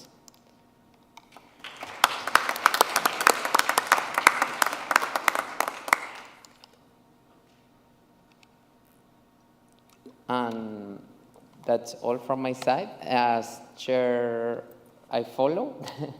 And now we are going to give the floor to our second speaker. So Lisa Good from the Institute for Health Research, the Notre Dame University of Australia.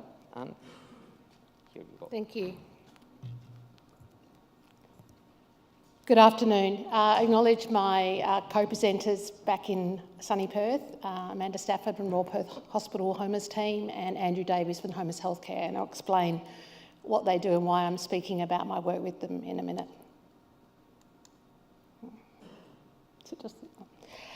So firstly, as is practice in our country, I want to acknowledge the traditional custodians of the land on which I work and live, which is the Whadjuk people of the Noongar Nation.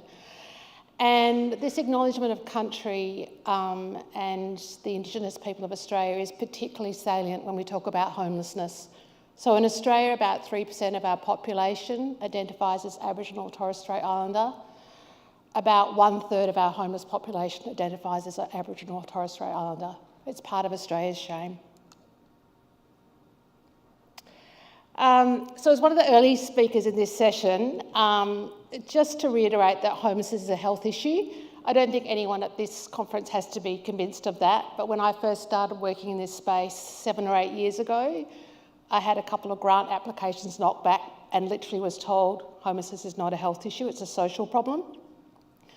But no matter what measure of health and health equity you look at, this is a group that's left behind. So whether it's comorbidity, multimorbidity, premature mortality, chronic disease, cancer prevention and early intervention, as we've seen, And so the reality is we end up with poor barriers to primary care engagement and much higher use of acute hospital use once things are already well advanced. It's well recognised around the world that life expectancy is a measure of not only individual health and well-being, but countries like to boast about their life expectancy as an economic metric and a political scoring point. And so it's deeply distressing to me in our research that's been tracking homeless deaths in Perth for the last 6 years to know that the average age of death is only 48 years. So it's a life expectancy of more than 3 decades. I know from literature and other organisations around the world that sadly Western Australia is not an anomaly there, and the average life expectancy pretty much in the countries that are doing this kind of work sits at a 3-decade gap. We've had a lot of attention in Australia on closing the life expectancy gap for Aboriginal people, and that is starting to shrink. And for homeless people, it's much, much worse. So why is that? Well, I would argue that this is a group that's been failed by the mainstream health system because you can't actually separate out the things that I've got up there. And I guess this is the, we often talk about silos, but I guess I wanted to try and approach it a different way. And these are things that I think aren't really picked up on in our health system very well. I've intentionally put trauma and pervasive trauma up in the top left-hand corner because for many, many people who are homeless, that underpins it all. I know there's cost of living crises around the world and a housing crisis, and so we are seeing in Australia some people newer to homelessness that maybe previously haven't experienced that, but the vast majority of people who are homeless in our country have had enormous adverse childhood experiences, trauma in childhood, compounded by trauma in adulthood, and then the trauma of trying to stay safe on the streets. And so that trauma impacts on everything. It impacts on the way they are prone to distrust people. It impacts on perceptions of being stigmatised and the reality of being stigmatised, of feeling not understood. And our health system is not very good, despite the rhetoric, about being trauma-informed. And you only have to think about the bright lights and noise of an ED department if you have a mental health condition, high anxiety, and are used to being stared at and judged or ignored on the street. We also hear a lot in our research that it's the struggles of day-to-day survival. So health is just not a priority. It's not that they don't care, it's just that you're trying to find a safe place to sleep, a meal, not get your belongings stolen, or sadly in our country, getting moved on by police or shop owners. And we had one person that we were doing a case study on. He'd been moved on by police 450 times. Where was he meant to move on to? And fundamentally, housing is health. And so Michael Marmot, who we all love at a conference like this, said it really well a number of years ago when he talked about the futility of discharging people back to the streets and the very conditions that made them sick in the first place. In our research, we're really big on the lived experience accounts and the human face of the numbers that we also do. So I've got a 2-part case study. The second part's not going to be so gloomy. But this is one of the early ones I did when we were trying to advocate for funding for more joined-up services and to fight a service that was about to be discontinued funding. So Chris, not his real name, late 50s when he first came in contact with a homeless team at the hospital, 26 years of rough sleeping, often living under a bridge, multiple health conditions as you can see there, mental health and physical. In just a 2-year period, he had 69 ED presentations, almost 90 inpatient days, which was a cost to our healthcare system of $302,000 at that time point. And most sadly of all, at his last ED presentation before he got support, it was written on the summary that he didn't have an acute issue. He was given a taxi voucher and discharged back to the bridge. I'd like to say that this is in the past, it doesn't happen anymore, but I just was given an example last week of someone with cancer discharged to sleep in his car because he had nowhere to live. So what have we been doing to change this? Trying to get a bit more upbeat now. So the 4 key players in the story I'm telling today is Homeless Healthcare, a specialist primary care service that goes to where people are. sees about 3,000 people a year. It's integrated with a homeless team embedded in a city hospital, so nurses and GPs from homeless healthcare go into the hospital. There's also a caseworker and a clinical lead in the hospital doing kind of work outside of it. Lots of links with the homeless sector, so this is a health organisation and the players. So you've got nurses sitting in meetings with homeless organisations, links to community legal services and so on. And then since about 2017, when I offered some free research services and haven't looked back to homeless healthcare, really working with them to do what I call real world research. So a lot of it is evaluating of their services, of trying to find the spin to put on it to convince government to not defund something, to continue funding or to let them trial new services. And to be an advocate and for me to be able to stand up and say things to the media or in Parliament that it's difficult to say if you're funded by government. And the diagram on the right-hand side is acknowledged to Shannon on my team, who's my diagram with. So really trying to picture the fact that we, for all of these services, the person is at the centre, the purple circles are the different settings that homeless healthcare works in, and the connection outside. And then obviously underneath all that sits the social determinants of health.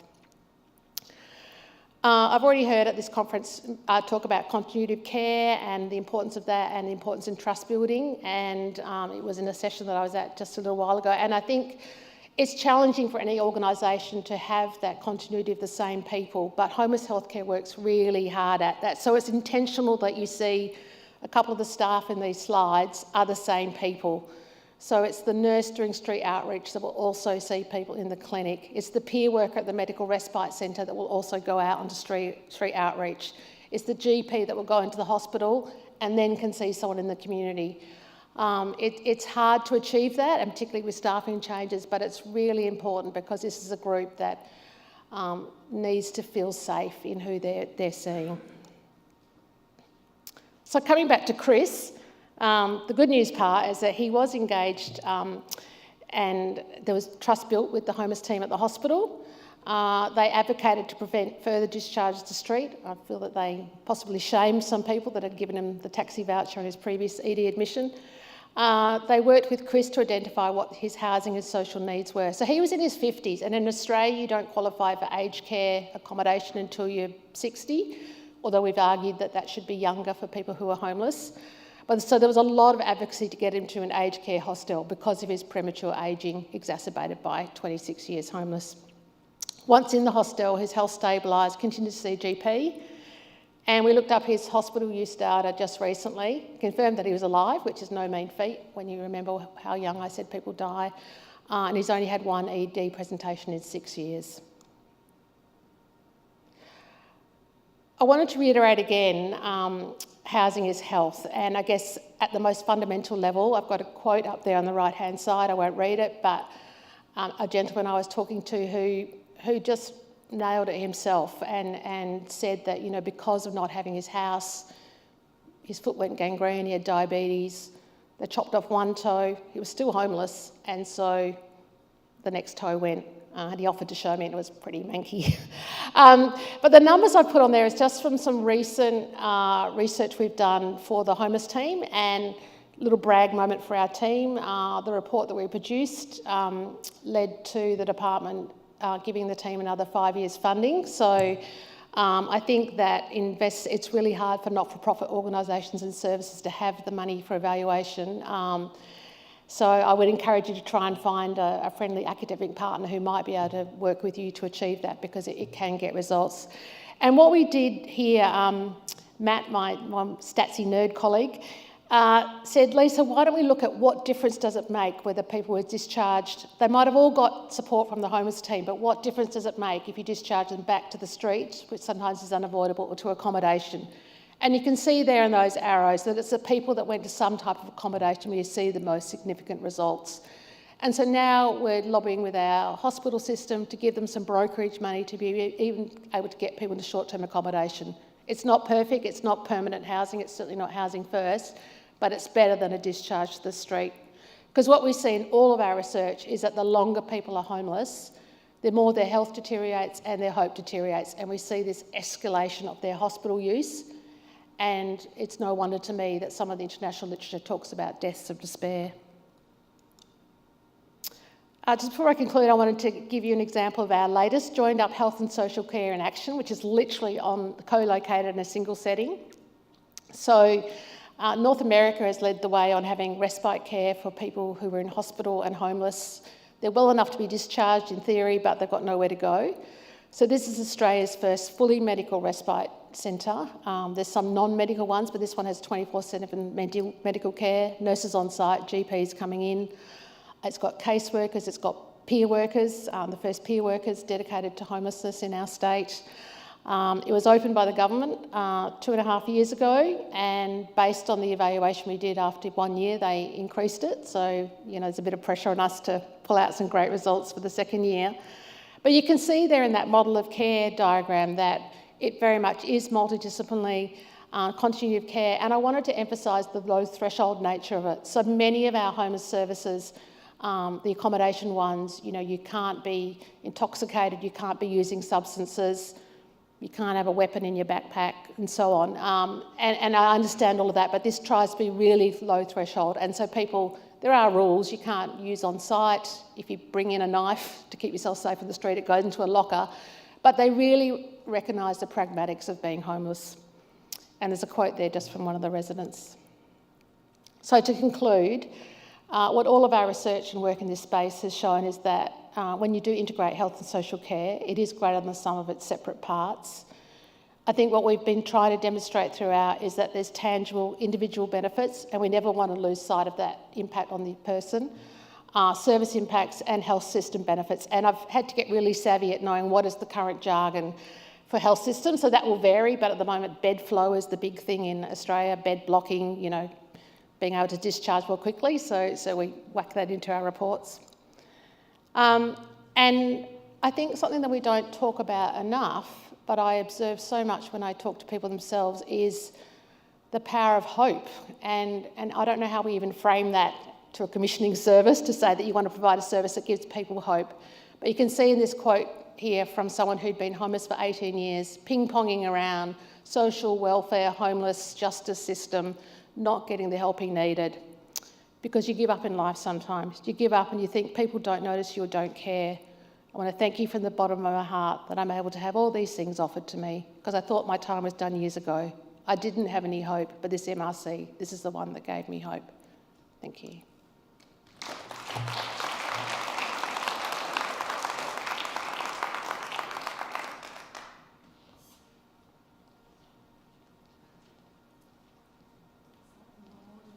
So thank you very much. And now we give the floor to our next presenter, Maxine. Hi, folks. Thank you. I'm just going to tell you now I've left my phone over there and I don't have a watch on. So I'm going to ask my lovely colleagues in the middle to wave at me if I talk too long. And if I say something that doesn't make any sense to you, or I'm using an acronym and you'd like to know what I mean, just wave and I'll try and answer.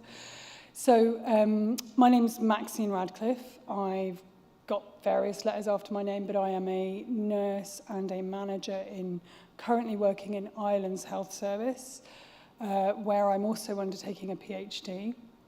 And I'm lucky enough to manage a fabulous inclusion health team, some of whom are sitting in the middle there, so they do all the real work. But this is a brief presentation about a systematic review I'm doing at the moment as part of my PhD, which is looking at women's experiences of homelessness in high-income countries. So it's going to be pretty brief. I'm going to talk a little bit about homelessness and what we know about women. Why am I doing a systematic review and a metasynthesis? Show you my lovely Prisma diagram. Might even explain it. And some of the preliminary findings. So, homelessness in women. This is going to be really shocking to everyone in the room, but it's a really gendered experience, homelessness, and defining homelessness is quite difficult because the traditional ways that homelessness is defined, it's about measuring people. Are you bedded down in that doorway? Do you count? So I would have been involved in street counts, and I'm going to walk around and it's going to break the sound. But I would have been involved in street counts in London and a little bit in Dublin and in other places. And usually the statutory way of measuring it is you're visibly homeless. We can see you bedded down with a sleeping bag, and I am an official person who's allowed to count you. Okay? So women in general don't like, it's not safe for them to bed down on the streets in a sleeping bag. So they are counted less. So notionally, there are less homeless women.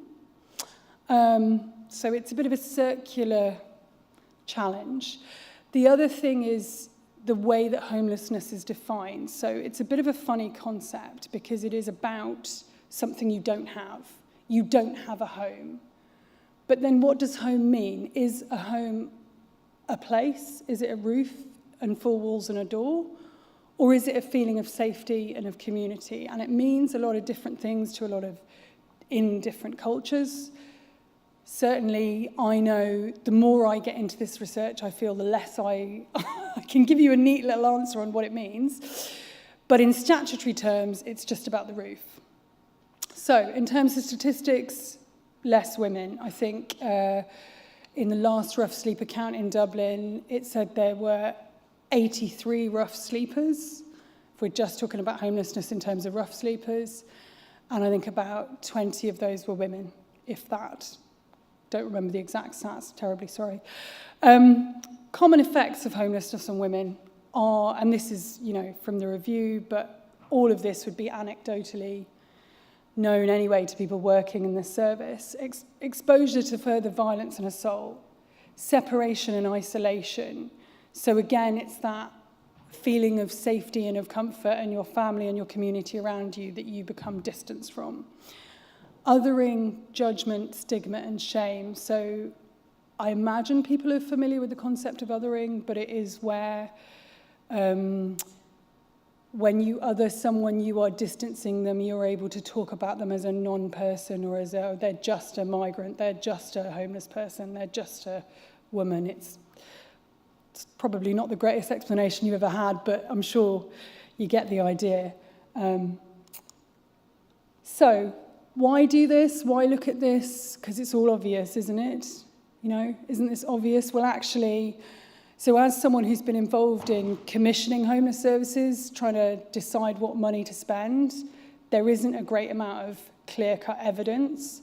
There's the measurement problem I've talked about, and women's voices in the traditional literature. So most of the research that's looked at what's known about experience has gone and talked to people in homeless services. So they're already in the homeless service.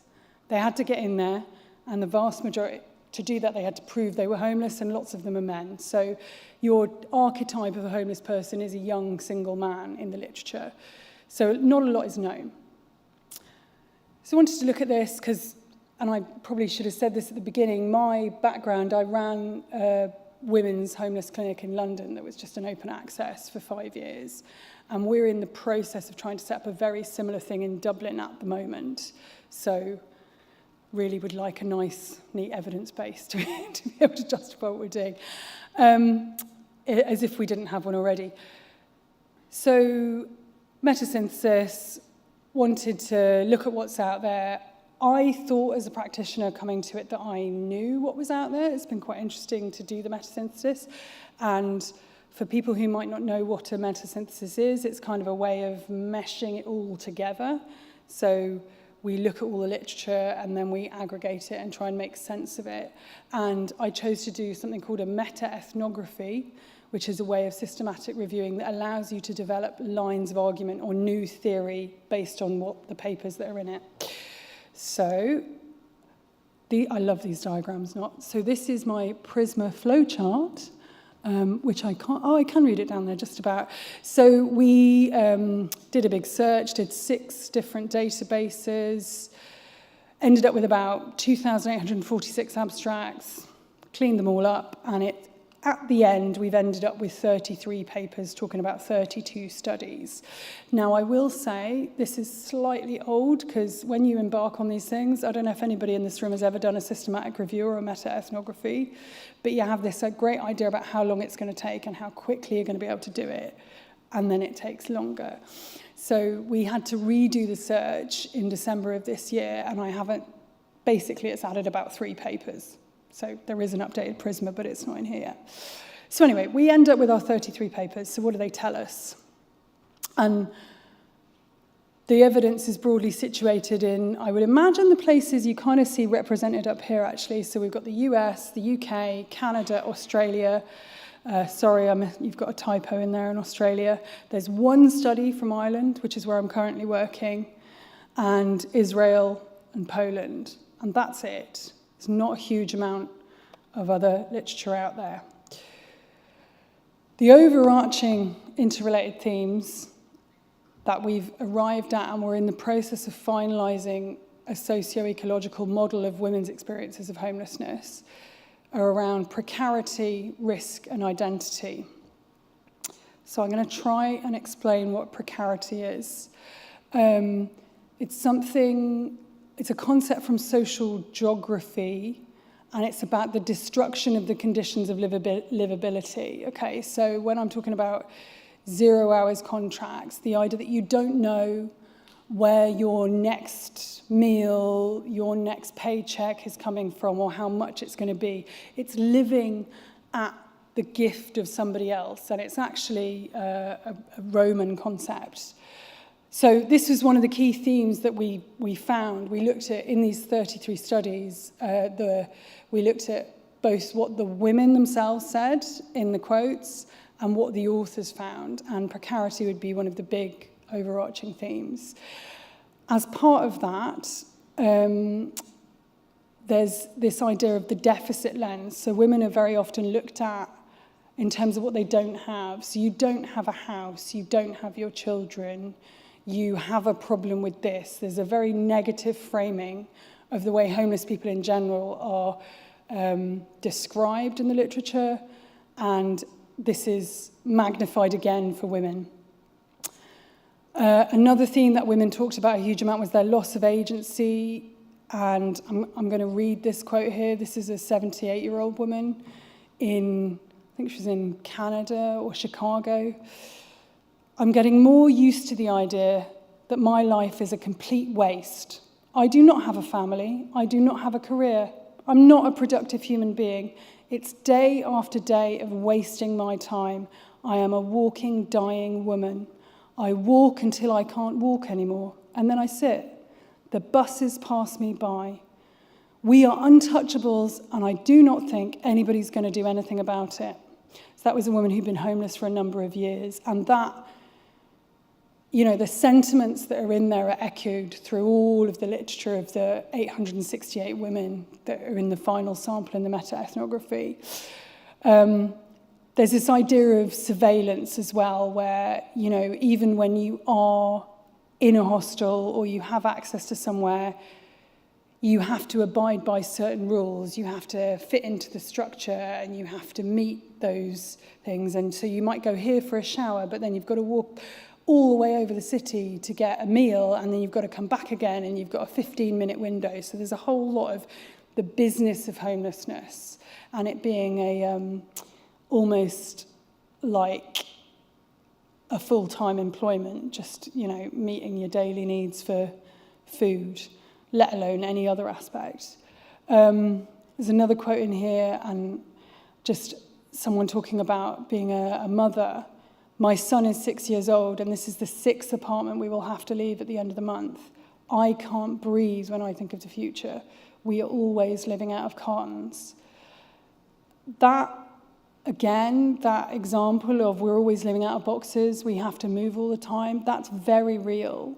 In the Republic of Ireland, we have, some of you may know, some of you may not know, a huge homelessness crisis. And I'm here speaking as both someone who experienced homelessness in my early childhood, but also as someone who's worked in the UK and a little bit in the US. And I will say, I have found working in the Republic harder by far than anywhere else, simply because there is no housing. So if you go on to DAFT, which is the national accommodation kind of website where you can buy houses and look at houses for rent, there's maybe 60, 80 houses. I don't know what the number is today. I should have looked it up before now, but like last week it was 83 in the country, the whole country.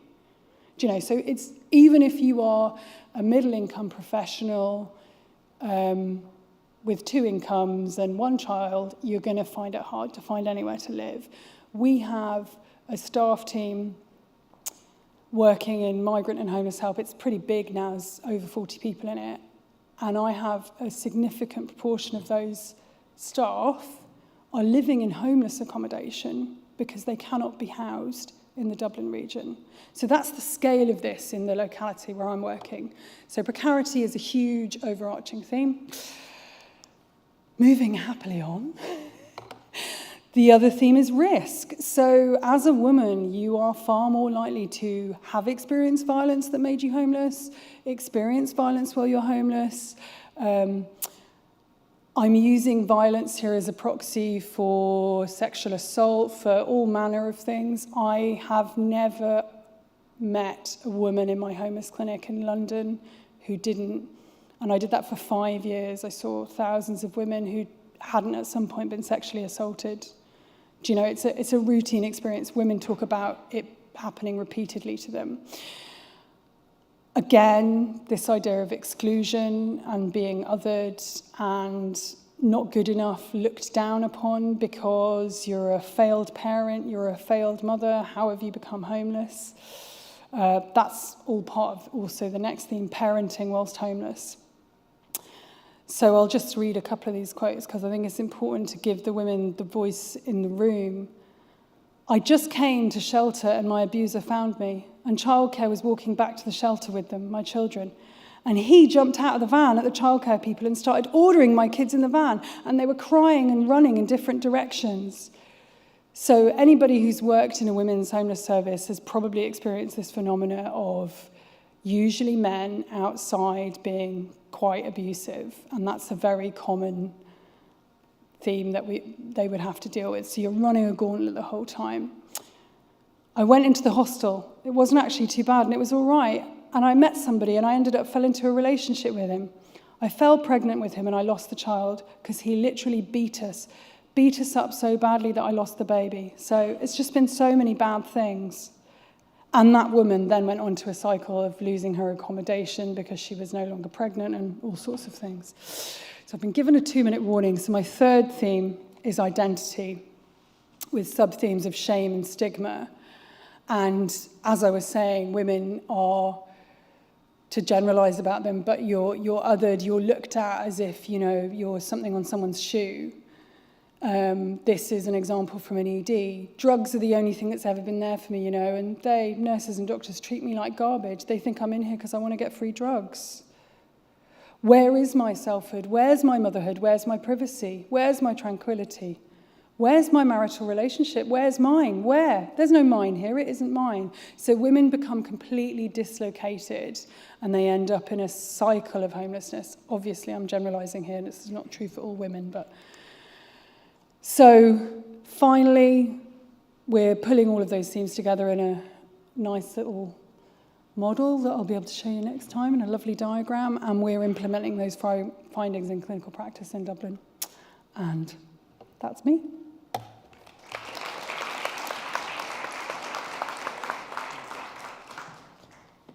So thank you very much. And now we have 2 presenters. I don't know who is first? Nick's going to start us. Okay. So I leave you with this pair. Sure. Nick's just going to bring something up on his computer. I'll introduce myself first. So my name is Matthew Meyer. Lisa kind of rung a chord with me. When you offer as an academic to support this kind of work, there's no out, and that's okay. I really enjoy it. So I work at London Health Sciences Centre in London, Canada, and I'm also an assistant professor in epidemiology and biostatistics. And then my fantastic colleague here is going to take it over. Pardon?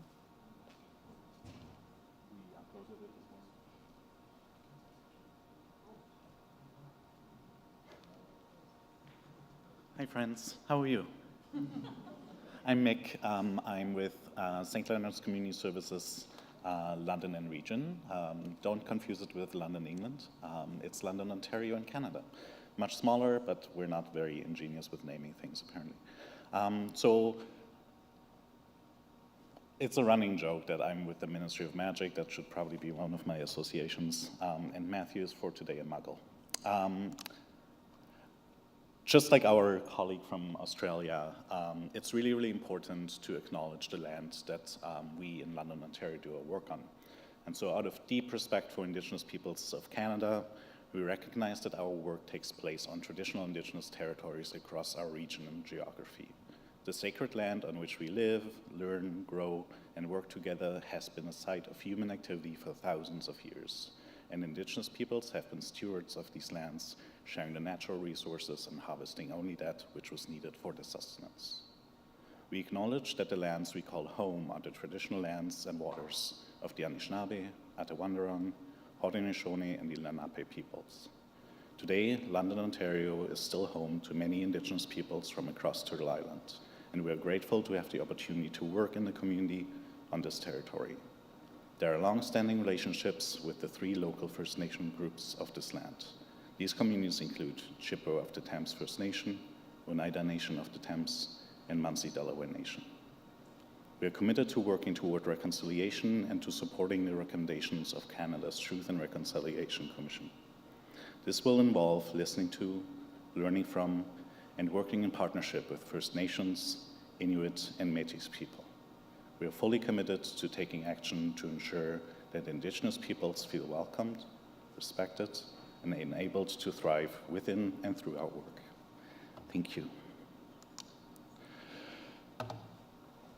Before I begin, London, Ontario, just like so many communities around the globe, has experienced a prolonged, sustained, and very tragic crisis involving health and homelessness.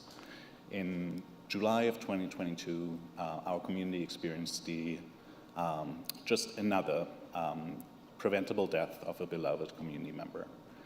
That resulted in a hunger strike by community members in front of City Hall, and the result of it was a summit process taking place in November to January 2023. This summit, and I'll show you a photo in a second, brought together, and it was dubbed the Whole of Community's Response to Health and Homelessness. It brought together the whole of community. 400 people gathered over those 3 summit days between November and January to figure out a path forward. You see here a sort of a timeline of how the whole system development happened with different stages, including an implementation process, which we'll talk about in a second as well. So this is what the summit looked like, pretty much like today's conference or this week's conference. So again, over 400 people from the community attended, and that included folks with lived and living experience, folks working in social services, so working directly with homeless populations, folks in healthcare. We have 2 huge hospitals in our community who were present, folks from our big university and colleges, as well as developers, for example, property developers, who all came together because we saw there's a great need to work as a community together to solve this health and homeless crisis. We developed shared values and principles that every organization, every developer, every party present signed on to. I will not read them out to you, but it's a very holistic approach to solving or ending homelessness, because we can't just throw money at it, we need to end it for good. We also came up with a focus. We're comfortable with good enough to start, but we will evolve together. We knew that this crisis is not going to be solved or ended within a year, not even within 3 years. And we knew that we were going to make mistakes, and mistakes we have made. But we wanted to start with good enough for now and evolve together. This is sort of the conceptual framework that we developed around a network of hubs with multiple referral doors, where folks can call one number and effectively get somebody who's sleeping rough or is experiencing unsheltered homelessness can call and be referred to what we call hubs. Again, lots of purpose-built common core functions, and then a timely and direct pathway to housing, what we call highly supportive housing, but which we won't talk about today, maybe a little bit. We have incredible partners in health and homelessness and through the summit. So again, we had leaders, frontline staff from sector organizations, sector partners, hospital, higher education, any not-for-profit organization in our community came together, folks from mental health, women's safety, addiction services, harm reduction specialists, and we had the backing of our municipal government, so our city. There was also the development of a strategy and accountability table, again, leaders, EDs, CEOs from sectors, as well as, again, higher up city representatives. And we came up with a series of reference tables. They include the business reference table, but also really importantly, the funder-partner reference table, which includes, we have sort of 3 tiers of government: municipal, provincial, and federal, who sit at those tables, any big fundraising organizations, etc. And we also have an indigenous community reference table. So really trying to wrap around all of our community members and get the buy-in from all of our community members. Part of that table, or that system, is the System Foundations table, which Matt and I actually co-chair, with the mandate to recommend, co-design the policy processes and administrative components of the system response to best enable effective, coordinated, and accountable work by system response members. And our recommendations are to include outcome measures, reporting, and the development and refinement of policies and procedures. For today, we'll focus on the evaluation and research piece. Because it's so important to do evaluation and research, very, very intentional. We also came up with a set of values that was endorsed by the table first, then by our strategy and accountability table, as well as by our city council. So everyone, again, is on the same page here. And now we're coming to the outcome measurement framework. Thanks, so that's where I step in. So I think it's important for everyone to acknowledge, and certainly was an important part of our journey, is the fact that many of our organizations, I think this was mentioned earlier, many of our organizations either do not have any resource to do any evaluation or research, or have one person who tries to do that off the side of their desk, usually on a Sunday afternoon. However, one of the things in this that we really tried to emphasize is that if this is truly going to be a whole of community system response, it needs to be a whole of community research and evaluation response as well. We all need to come together. We're very fortunate in London, Ontario, so the University of Western Ontario is there, Fanshawe College is there, London Health Sciences, a major academic institution, St. Joseph's Healthcare, on and on. We have major organizations that do have lots of money and lots of people with expertise in evaluation and research. So what we tried to accomplish with the System Foundations table and our partners is to get everyone kind of coming together and acknowledging that individually, no one can take on this full evaluation. Collectively, we can do it. But we have to do it in a coordinated and streamlined way. So as Mick said, we spent the first part of our work, a good 4 to 5 sessions coming together and talking about values and ensuring that we were all committed to the same values of research, including making sure that we weren't overburdening participants, making sure we were only collecting information that we knew was going to have action, but making sure that we were really listening to our partners through every process. So when we tried to take that work and then sort of solidify it, I'm a big fan of a good framework, like most researchers are, but I also acknowledge we have a lot of framework fatigue. So the last thing we need is another one. So we committed as a group, let's draw on some very commonly used frameworks and let's knit that together so we're all on the same page about our strategy. So the 4 that we adopted as a group are one that's commonly used in the business space, now, next, later. The concept here essentially is we know that there are things we need to measure now. We know that we're going to have to measure over and over. We're going to have to reiterate and kind of evaluate. But we also know that this strategy is not something that's going to take place over a 12-month or a 2-year or even a 5-year process. It's going to be a long-term sort of strategy. So let's think to the long term. Let's think about what we're trying to achieve, and let's make sure we're making a meaningful measurement on our journey there. So that's a big part of what we'll show you and what we've embedded here. Then this, for me, is, I don't know how many people here are familiar with Donna Bedian's triad, something I found in my graduate school and I absolutely love. I see a hand up, that's fantastic. Fantastic framework that forces us to think about structures being your nouns. Do we have people, places, and things to provide care and services? Processes, how do we use that together to make sure that we're effectively supporting people? And outcomes, what are we trying to achieve? So I'll come back to that in a second, because this hopefully will make sense as you see how we've pulled this together. The third framework, though, that we've adopted that relates to the outcomes is when we talk about outcomes, we want to adopt what's often referred to as a quintuple aim. In our region, we've adopted the terminology of the health equity-driven quadruple aim. That is your IHI triple aim that includes population health outcomes, population experiences, and total cost of care, or of value for the dollar that you're spending. The quadruple part, that, as many of you will know, that was added is provider experiences, so making sure we're acknowledging that the people who provide services matter. And then the fifth piece of this is health equity, and why we've adopted health equity-driven quadruple aim is you have to apply that to all areas of the evaluation. That's not something that stands on its own. Health equity has to be embedded in everything you do. And the last piece that we looked at was really a strong commitment to the fact that we have to use a mixed methods approach here. This can't be just about numbers, because that will never capture the full story of what we're trying to look at and review. So we have to adopt both quantitative and qualitative measures.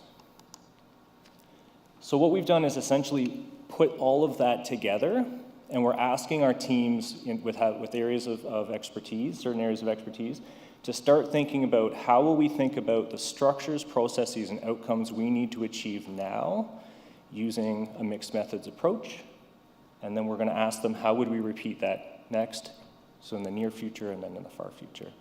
And how we're going about bringing this together is when you start to pull this information together, this framework, the approaches together, what's spun out of that, and this is the magic of what we're proposing, is really we need 4 teams of people with expertise.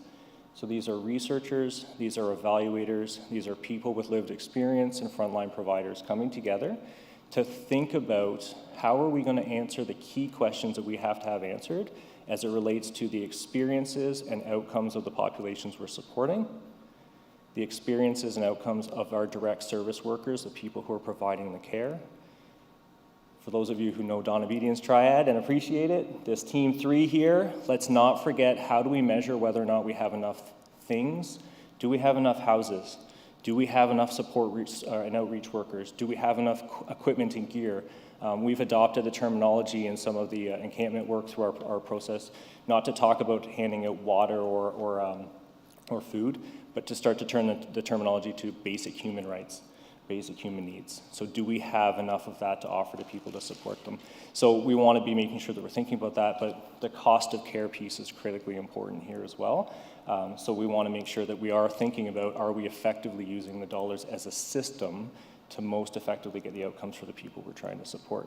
And then the last one that came up that we also, where this is part of what we're doing right here today, is acknowledging that we need people to do the research and evaluation of the entire process to tell the story of what we've gone through, and we have teams of people coming together to help us to do that. So we can share that knowledge with anyone who's interested. So that gives you a sense of our journey right now. We're still just in the early stages. The next steps for us, and this is really, really important, I want everyone to see this.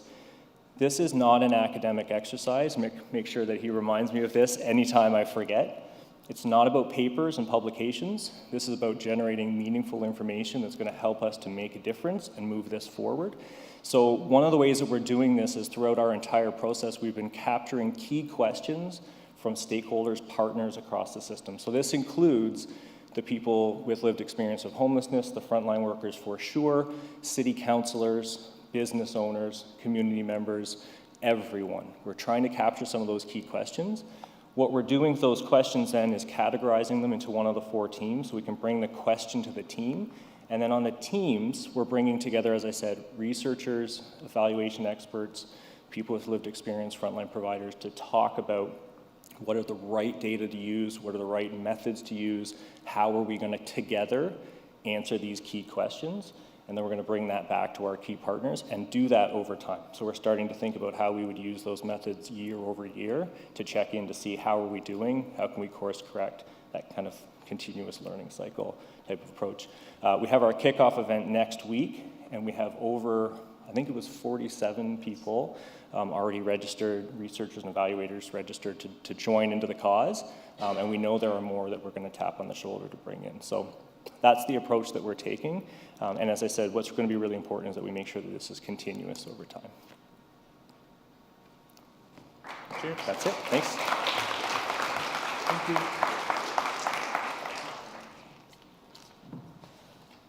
Thank you very much. I'm sure that's not an academic work, but I'm sure that you are going to have really promising results that you can even publish and present in conference like this. Thank you very much. And now our last presenter is Kate, and I would like also invite Kate to invite all of you to the new special interest group of the International Foundation for Integrated Care. So first off. Thank you very much, Alejandro. Good afternoon, everybody. My name is Kate Fraser, and I'm delighted to be here today. On a personal note, it's the first time I've ever presented at an international conference in Belfast, and being from Belfast, I'm actually wowed by what I am seeing, witnessing, and being part of, so it's fantastic. So do dare to dream is what I think, from as I've grown up and spent many years in a different space. So today I'm here going to talk to you about a small pilot study that I was involved in with colleagues from Dundalk Simon. And I'm here presenting, and my colleague Chris will be joining me at a moment you'll see on a slide as well. So I'm very grateful that he's come along. So I'm from University College Dublin. I'm an associate professor there. My background is in nursing and in public health and epidemiology. So this study was funded through seed funding from University College Dublin, which was a small funding scheme under patient and public involvement. And that very much speaks to the national funding arm of the Health Research Board in Ireland, which has developed a PPI Ignite programme, which is very much embedding the lived experience and actually harnessing that in partnership for research. I'm part of a study team, and my colleagues on the study team are Una, Chris, Andrew, Nancy, and Tilo. So the background to the study, and I'm just going to very briefly kind of run through this and give you a background, a little bit of what we plan to do, and then what really this presentation about is talking about the PPI process and actually what that looked like and what we learned. So housing, as we know in this audience, and we're very much aware of, is a human right. The data on homelessness underestimates the extent of how big the problem is. Depending on how you're defining homelessness is, and we've heard how the definitions change, we could say the US, the EU, somewhere in and around circa 4%, but really and truly, can anybody put their hand on their heart here in the room and tell us how many people they know are homeless in Ireland with any degree of certainty? So the detrimental impact of homelessness is very much on health and well-being, as we know. It's not solely about a house, and we've heard this from the other presenters here this afternoon. And the impact on what it does to people, the reduced life expectancy and the higher incidence of morbidity. And as we've heard also as well, the definition in Ireland is back to 1988 legislation. And the narrow lens of that and the language used in it is very gendered from a male perspective. And we heard Maxine talking about women. So in Ireland, we have circa, again, I could say, somewhere in and around 13,500, 14,000 people on official statistics who would be in emergency accommodation. Of them, we have 2,000 families, and from that, we have around 4,000 children. So if we were only using the 1988 definition, those other subgroups and population groups wouldn't exist on that. So while homelessness services in Ireland are publicly funded, the services are often delivered by the charitable, non-governmental organisations. And there's a lack of available housing continues, as we know it's very much increasing. But little is known about the impact of living in a particular mode of temporary accommodation on the ability to exit homelessness or to live independently. So the aim of this study, as I say, it's a patient and public involvement-led study, is co-designed in partnership with a homeless charity. And the aim was to establish the feasibility of one type of accommodation and its impact on the lives of previous residents, and actually to learn from key stakeholders as well. Now, there's nothing that I'm going to tell you here that might not be familiar to all of you. And I think it just sets the scene of how important where we live means to actually our health and well-being. So the model of housing that we looked at from this small evaluation was a single housing unit that held for 4 single adults. Within it, there is 24-hour surveillance in common access areas only. People have their own bedroom, or they share a kitchen. Sorry, they have their own room, and they've a shared kitchen. And a member of staff is on the premises, kind of Monday to Friday, 9 to 5, and they are supported engagement for further education, for activities as well, and for activities of living. So what we did, so starting off in actually winning this funding, there was established a peer working group, and that was in October 2022. And the charity, Dundalk Simon, they established a steering committee in April 2023. And I suppose to put in context, Dundalk Simon, they are located in County Louth. So it was the first time something was actually being funded, even with seed funding, outside of the Dublin region, which was really important to get this understanding. And for the international audience, for people here, the location of County Louth is just beyond the border of Northern Ireland. So again, it's just, high levels of unemployment, high levels of deprivation in those particular areas as well. We got ethics approval from Dublin Simon, and then followed from UCD, then from their human ethics low risk. We completed interviews with previous residents of the location and key stakeholders, and that amounted to 9 qualitative interviews, and they were held between October and December 2023. And then in February of this year, we convened and we co-developed a PPI-led workshop to consider how might we harness the strengths and abilities to create a home from beyond. 16 people attended that. Again, people who had been previous residents, peers within the service, people from the charitable organisation, and their key stakeholders in the county as well. So today's presentation, I'm just going to give you some preliminary findings from the interviews. We're still working on that analysis, but it was just to give you a brief snapshot of some of the interview data.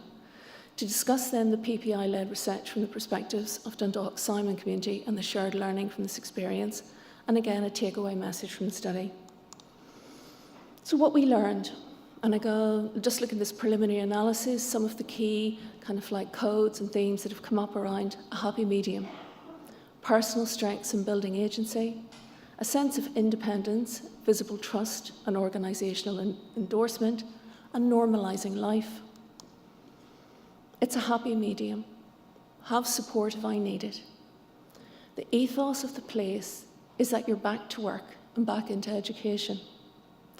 There's a lot of trial and error, but the proof is in the pudding, and CR allows us to see whether someone is able to master a larger degree of independence. It felt good. No one was watching you 24/7. It was back to freedom. I found who I am again. The status of having your own front door.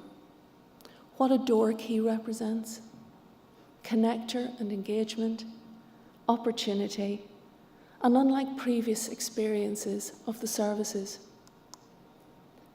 it's a very community-orientated, collaborative approach. It's a long-term support plan for moving on, to build skills needed to manage your life independently. Oh, definitely, it's a much more relaxed environment, and there's a lack of chaos. They gave me discipline to show me the right things to do, you know. There's no drama, no shouting, no screaming, no trouble, no drugs, no nothing. It's seen as a transitional space. What is that meaning of that physical space? The impact of the transition on self and feelings, and then what I leave behind and the what next, and who is living with me. I had my own room.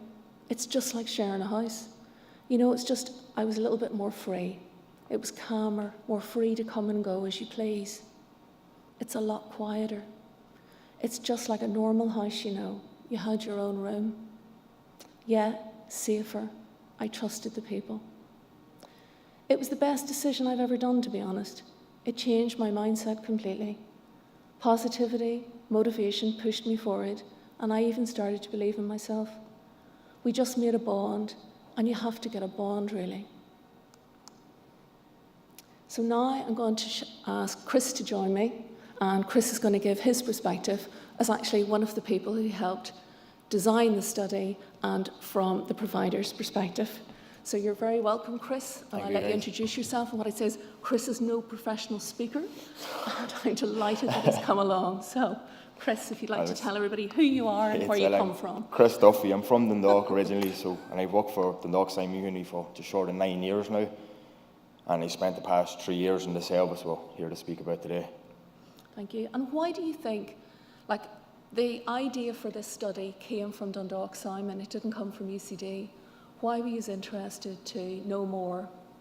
I suppose we had the space there in the house that we were using, but a common theme we would have had, when even I seen it myself working in the hostel, was a couple of months after a client would move on into independent living, we'd find him he's back in the hostel with us again because he struggled on his own without the 24/7 supports. So we wanted to set somewhere up to kind of give them a chance to develop the independent living skills they needed to support themselves when they moved on into their own home. That's very good. And you were part of the team from the beginning, from that October, 2022. And I know it took a while to kind of get things going. So maybe if you can you talk to us about what did patient and public involvement mean? Do you know, when we said those things, this is a patient and public involvement study, you're part of it. What did that mean as opposed to different research or any other research you've been involved in? When you said it to me first, I didn't have a clue what it meant, to be honest. But the UC team helped me through, I suppose, workshops, different training to get to know that what it was all about. And I felt it was a good research project for the service we were running, because it involved the clients a lot. It was the main part of it, I suppose. That's very good, thank you. And I suppose Chris's role, and part of that was the recruitment and actually even peers to come work with us. And actually part of it was actually looking at our topic guides and the questions and actually what questions we could ask. Do you remember?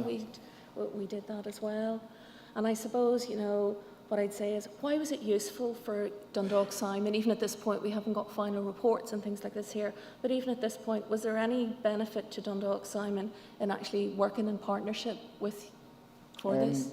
Well, given that it was quite a unique service in our area, it was good to almost advertise the service that we had to, as we mentioned, the key stakeholders that were involved with us in funding it and stuff like that. So, again, it was good to get the clients involved. I think that was very important for the service we run.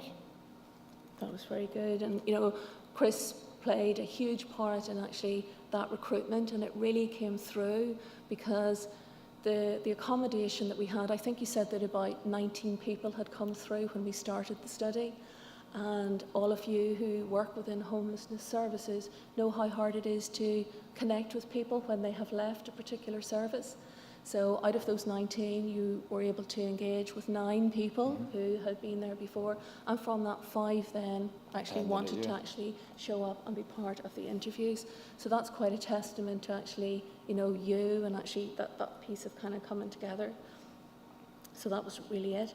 So are there any big takeaways for you, Chris? That's what I said, we're analysing data, but from you, is it different to other research studies that you've done before? Well, it was first time doing a research study, I suppose, for me, but the big takeaway I talked about it was of the previous clients coming back and the feedback we got from them. It was good to kind of know the service was working, and the job we were doing it right, and having a benefit in other people's lives as well. So the feedback I got from a former resident is probably the biggest takeaway I took anyway.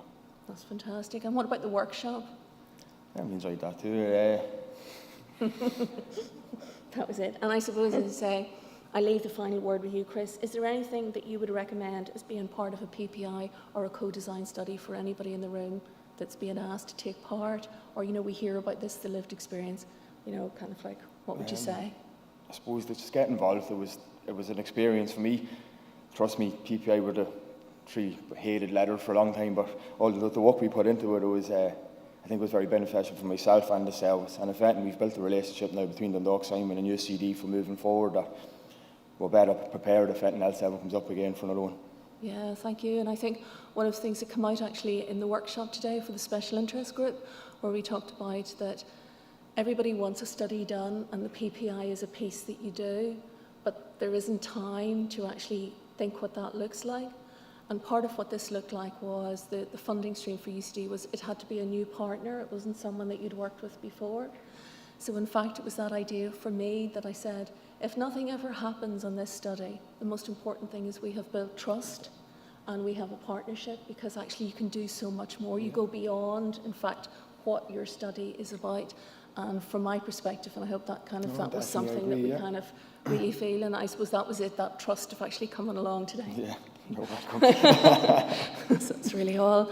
And I suppose really just in summing up, you know, the big ideas that we have is that strength of the approach, you know, the question and the undertaking of this evaluation of this model of a house and having your own front door key, and actually Dundalk Simon having the faith and the trust to actually want to develop that type of accommodation, and then to see how could it develop, what could be done differently. They came with that question to us, and that's where we've worked together with the funding that we have to bring this into realisation. And actually the clients who had lived in the house, they were the people that said initially to your colleague Trina from Dundalk Simon, we need to find out why this is working, you know, why do we like this, you know, that kind of way, and why were things that were coming together.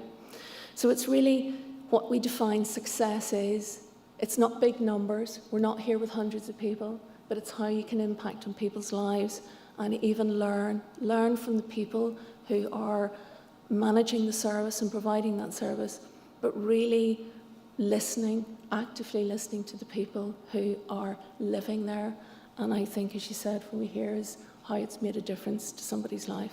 So thank you. Thank you.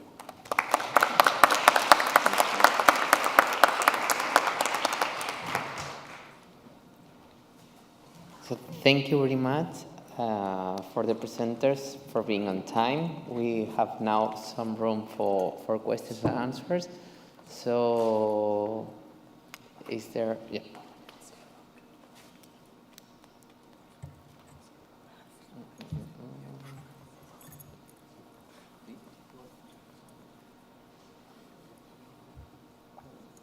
Hello?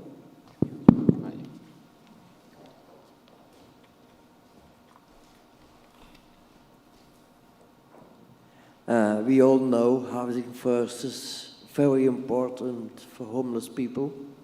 Like you said, home is the start of everything. Did one of you ever tried using house containers? Say that again. House containers as a house, like we use for refugees and things like that. So, just speaking as a clinician, we don't typically, in my experience, we don't typically decide how or where people get housed. I know it was a project in East London that they're talking about scaling it, and certainly in my current professional role, I'm here talking about my PhD, but we would have a lot of people being put into all sorts of modular units, but there's all kinds of issues associated with that. So, sorry. I was just going to comment from an Australian perspective. We also have a terrible housing crisis, and that pops up from time to time. And I believe there is, you know, it's hard even for us to get the containers. They're often used by our mining sites.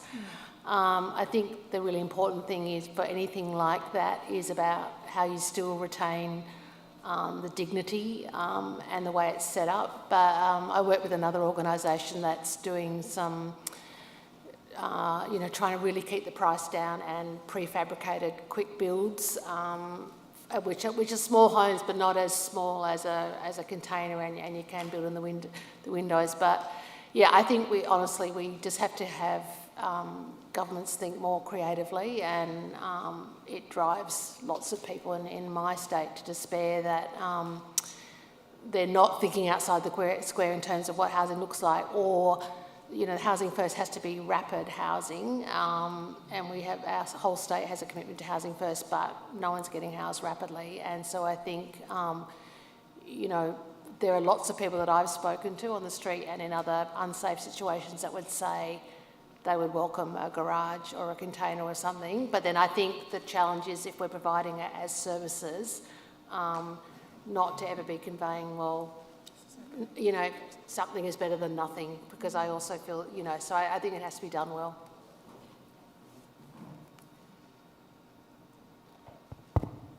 Hi, thank you.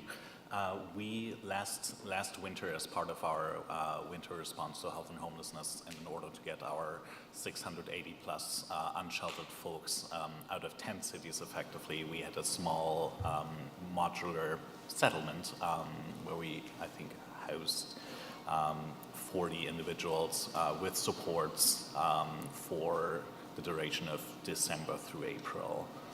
But it was an interim solution, which obviously has its problems, because come spring, those folks were returned to unsheltered homelessness. And there were, I mean, to be frank, there were lots of problems with it, which is the reason why we didn't go down the same route again this year, this winter. More questions?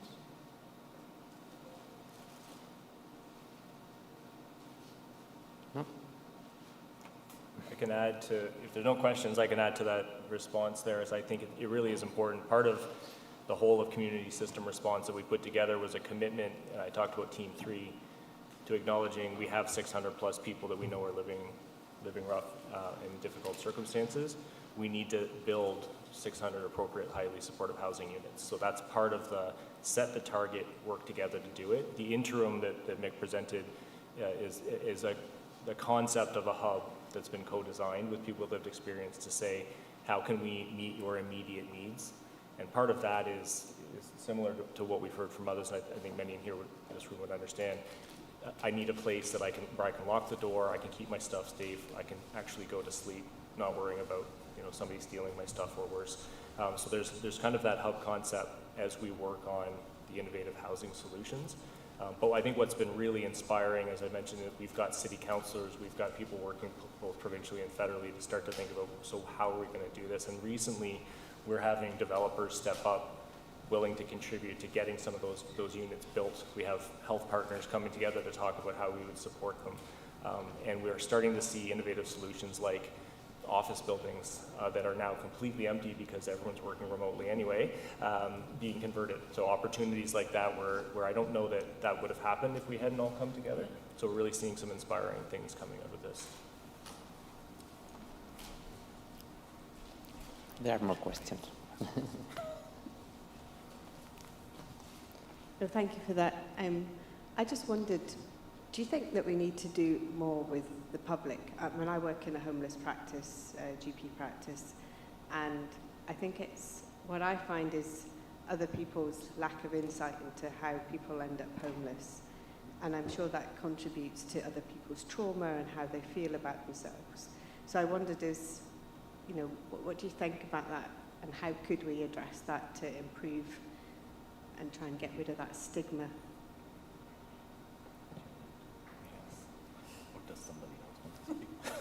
I'll just speak briefly. I mean, yeah, I hear that a lot, and I think that is a challenge. And certainly, when myself or colleagues are talking, that's why we always, try to have the human story, which some of my colleagues here have done as well, around because I think there is often that assumption that either the classic ones I hear is that some people choose to be homeless, they've got mental health issues, they've come out of jail and they kind of deserve it. The pejorative views of society are really terrible, and I'm talking about even amongst people that supposedly you would think would be more enlightened.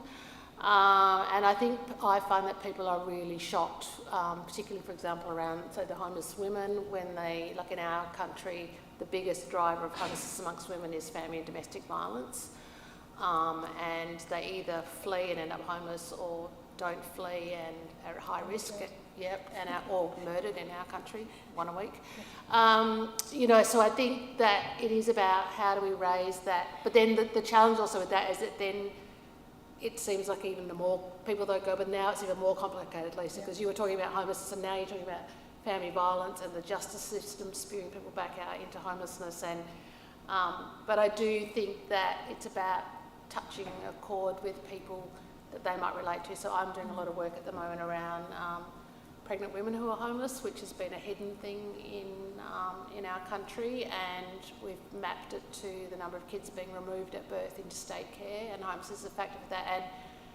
and people are just so shocked because I think, so it is about not saying you kind of game the system, but I think it is about finding what are those stories and the narratives that will appeal and strike a chord with people. And once they're a bit more informed, then you can tell. But I just, you know, I work with people, peers who've been in the justice system and other things, but I find that if that's my go-to example, straight away some of those shutters come down because there's people's stigma. And I think that's a real tension for all of us in this sector, that we want to bust down that stigma, but sometimes depending on who you're trying to convince, you have to pick strategically the examples you share of how really any of us in this room could end up homeless, and at least kind of work your way in through that. I think I just want to add quickly, I think it's really important to relate it to the audience you're talking to. So the example I always come back to for myself is sitting in a room having an argument about whether or not to continue funding video observed therapy for TB in London some years ago, and we were talking about £30,000, which was peanuts in the budget for London, and they didn't want to do it. And the thing that convinced other people around the table was the idea that they might get TB on the tube, which is incredibly reductive and ridiculous, but it meant something to them. You know, they didn't care that it was really innovative, that it was less clinician time, that it was just, it meant, you know, so that's. And to just take this a step further, like it's really showing everyone that that they're affected by it directly, be that tax dollars, be that their business being vandalized, be that like their kids finding syringes on the playground, right? Like all those pieces. And so part of why we go out and go to public meetings, go to consultation meetings, sit at all of our implementation and funder table meetings, is to get all of these questions to, in the end, create messages, be that through infographics, through exhibitions, if somebody's interested in participant voices directly, creating academic papers, like really speaking to the audience. And we have the fortune to have great support by our city's communication department, who put the Movement for Change, which was sort of a fundraiser around the whole of community systems response, on all the billboards in our city, with like just snap facts of like, here's what's being done, here's the money that's been raised, here are the hubs that are being stood up, down to infographics of like, okay, so 6 months ago, these were the numbers, now these are the numbers. Same infographics we can give to our city councillors because they're very curious about that. And so it's just around communication, and very clear communication, and recognizing there's people who want those numbers and who want to see, like, yes, last year in July 2023, it was 687 people. And now in July 2024, it's going to be 487 people. Like, just really, but then there's also those people who want to hear the stories, right? Who want to see the artwork created by folks supported in the highly supportive housing programs. And it's really just, that's why we are so keen on that mixed methods approach, because it's a whole of community systems response to health and homelessness, which involves all of London for us. And I think a response like that should include all of the members of the community, and really to cater to everyone. I hope that helps. Yeah. If I could just quickly add to everything that Nick said, that was brilliant. Being consistent with the messaging, though, to the community is so fundamentally important, because there are detractors, there are people that don't want to waste money on this issue, as they would say, and which is shocking. But something as simple as one study said we had 600 people, the other one said we had 1,000. They don't know what they're talking about, they're making it up. Like, it's amazing how that can get spun so quickly. So that's a big part of why we're trying to take the approach that we are, to coordinate our efforts so that we can have a unified messaging around it. Thanks. Thanks very much. I suppose from what I would say is, a lot of people, I would say, do need to hear more about it, because it's somebody else, whereas in fact it could be any one of us. So it's actually really personalising it. And one of the things I did in University College Dublin, where I work, was to develop a module for undergraduate students called Understanding Homelessness. And I used design thinking as techniques to develop that module. So it's built into 3 different components. The first component, they the students come from all different colleges, schools. If they're interested, it's an elective module. Do you understand actually what's a home, what's important to them? Do you know that idea of if you have 15 minutes to leave your home, what do you take with you? And all that idea of who's around you and everything else. So they do that for a few of the classes. Then, because of the concept of the module, there's the policy colleagues come in and they talk about all the policy developments that we have and what we know that's developed. And then the final phase of the module is actually bringing in solutions. And they meet people. Focus Ireland in particular has an ambassadors program, and they are people who are exiting homelessness and come in and they share their stories of actually what they're doing. This idea that there's somebody different or there's somebody lacking or what they're doing. We all have strengths and creativity, and if we have the opportunity and the space put around us to thrive, and that's what the students in the class learn. So at the end of it, they have to pitch what an idea could be in groups. And when you start a module and you say you're going to have to present in groups, everybody's heart sinks and they feel really sad about themselves. And then when they hear two people who have experienced homelessness come in and spend 45 minutes talking to them about what their life was like and now what they're doing and where they're working and how their lives and everything else, it actually diminishes that fear in yourself. And the feedback from the students on the module that I see, the anonymous feedback is, you know, what they say is they reflect and they say, I thought being homeless was people living on the street. And these are students who are in university, okay? I had no idea what that meant. Thank you. And they thanked the people, and the ambassadors were there 2 weeks ago, and they said, thank you to your students, please say thank you to your students, because they were so engaged and interested in who they were, and they really facilitated us. They provided a safe space for us. And my colleague here, Maxine, she came, she spoke about what actually the services she's providing and everything else.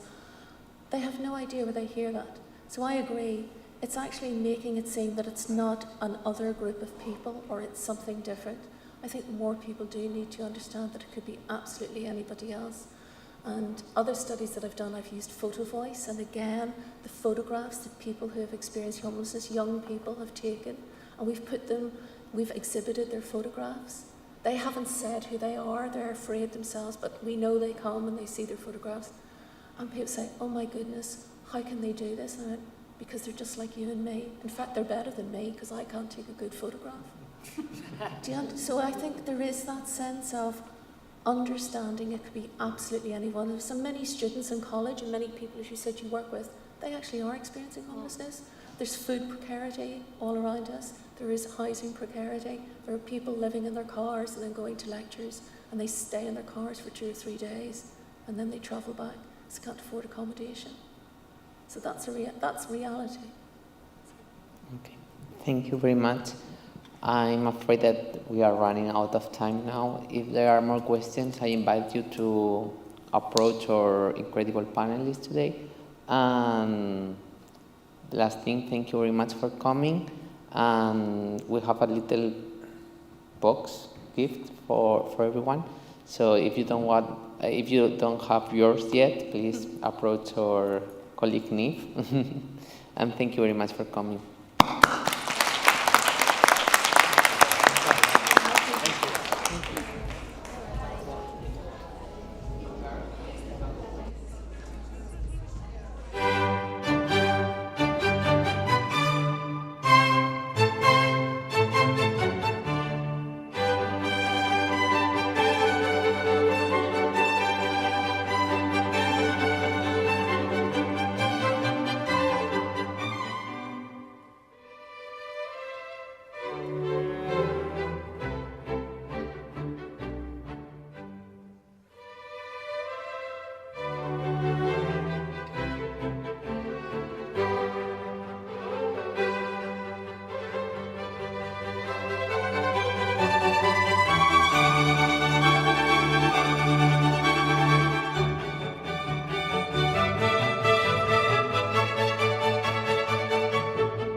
Alle guten, alle bösen Folgen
Science Utrecht in the Netherlands. Oh, you didn't hear the first thing. Let's start. Thank you so much. My name is Roelof Etsema. I'm from the University of Applied Science Utrecht in the Netherlands. And I'm on behalf of Ferdy Pluk, my colleague. He was too busy. He took too many tasks at this conference, so I said to him, well, I take over this chairpersonship. So that's what I do now. And welcome to the session Empowering Patients and Caregivers to Self-Care and Self-Management. Self-manage. This is a very important subject, and we have some very enthusiastic presenters today. And what we shall do is first we do the presentations, and afterwards we have a general discussion. Is that okay by you? Is that also okay by you? Yes? Okay, we have also some people at home. It's very important. We have the remote attendance.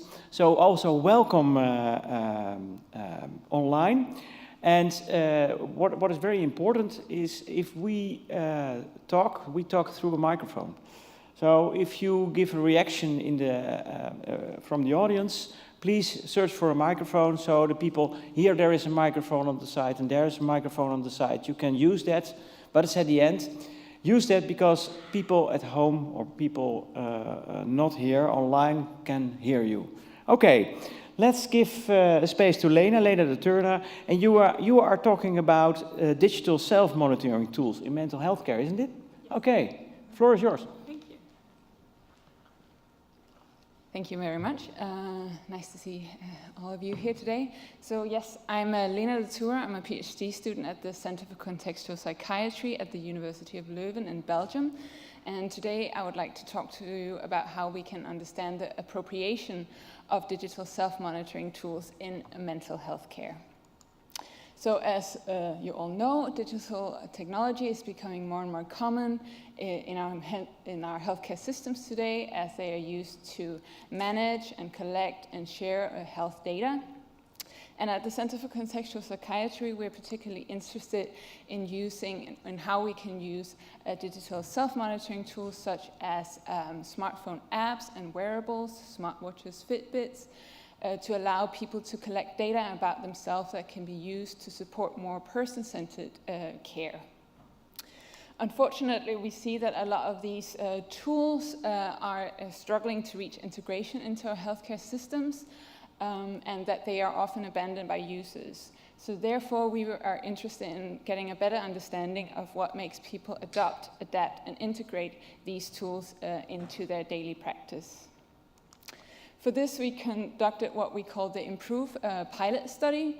This is a study in which we tested a digital self-monitoring tool based on the experience sampling method. This is a method that you can say it's a structured diary technique that allows us to collect information about people's mental health, their well-being, their psychiatric symptoms, but also information about their daily life contexts, their activities, and whereabouts. So we recruited clinicians and clients from a psychiatric unit to test this tool in a 3-step intervention. In the first step of this intervention, we asked clients and clinicians to sit together in a startup session to discuss how to use this tool as a part of their therapy. So the tool allowed for different personalization options. So for example, they could discuss whether there are specific symptoms that the client were interested in monitoring or specific problems that they should attend to. In the second step of the intervention, the client would then self-monitor for a week. The client would receive 10 notifications every day, prompting them to fill out these short self-assessments about how they were feeling, whether they were experiencing symptoms, and what they were doing and who they were with. In the final step of the intervention, we asked people then to sit together or clients and clinicians to sit together again and look at the client's data. They could, for example, as you see here, look at how the client's mood fluctuated throughout the week, which were the bad moments, which were the good moments, and what had happened in these moments. After completing the intervention, we then interviewed 7 clinicians and 11 clients to learn about their experiences with using the tool.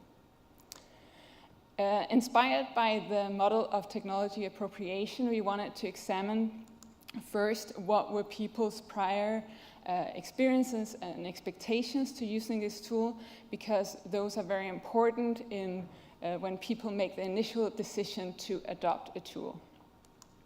We then wanted to look at what actually happened when people started using the tool. So in practice, what were people doing with the tool? This is the phase where people get familiarized with a new technology, where they explore its capabilities, but also a phase where they might decide to do something different with the tool than what we had expected. So maybe using it in different ways than what was initially intended. Finally, we were interested in examining whether they would be interested in integrating the tool into their daily life practice and use it in the future. So looking first at prior knowledge and expectations, we found that clinicians actually already had a lot of experience with analog self-monitoring tools as a part of their therapy. So a lot of them had already used different diary techniques or different questionnaires that clients would fill out on a regular basis. We also found that some clinicians already had experience with other digital tools, that could be VR or online consultations or different online platforms that they would use with their clients. Most clinicians expected that it would be easier and better to use digital self-monitoring tools than analog tools, and that they would also make more things possible, as this digital data could be used in a different way than when collecting analog data. Most clinicians also had the belief that having digital tools available as a part of healthcare was very important, and that it was important for them as healthcare providers to learn about these tools and be able to master them. And some clinicians also voiced a concern about the fact that digital literacy could become a burden or a barrier, both among clients and clinicians to implement these tools. Looking at clients, some of them also had experience with analog self-monitoring, so diarying to keep track of their mental health. And some also had experience with different digital mental health apps, for example, for breathing techniques or cognitive behavioral therapy. Most clients were driven by a curiosity to see what these type of self-monitoring tools could do for them, and hope that these tools would give them more insight into their mental health. So what happened when people then started using these tools? Well, what we got as feedback was that clinicians find that it was highly time-consuming for them to learn to use these new tools and to integrate them into their practice. They generally found that the system complexity was too high compared to their technological competencies, and that especially the advanced features, for example, personalizing the client's questionnaires, required extra effort and time that they felt they didn't have. Many clinicians also experienced that it was somewhat difficult for them to interpret and navigate the graphs about the client's data, but what we saw was that some turned to co-interpretation with the clients to make sense of the client's data, and that this was really helpful for them in actually using this data and getting valuable output. So on the client side, many clients reported that complying with the assessments was quite difficult for them. They were simply too busy in their everyday life and didn't always have time to respond to these notifications. Many also found that the assessment burden or the assessment frequency was too high. And some also found it difficult, this whole exercise of actually labeling and scoring their emotions was not easy for them. Some also found that they really needed clinicians' help to interpret and make sense of their data, and that they felt that this wasn't something that they would be able to do themselves. But what were the effects and the added value then of using this tool? Well, many clients experienced that the self-assessment actually trained their emotional self-awareness, that having to reflect on how am I feeling right now and what am I feeling right now really made them much more aware of their emotions. Also, the tool allowed the clients and clinicians to have a different type of dialogue about the client's mental health problems, because they could sit together and discuss the client's data. And together, these two things gave new insights to both clients and clinicians about their mental health.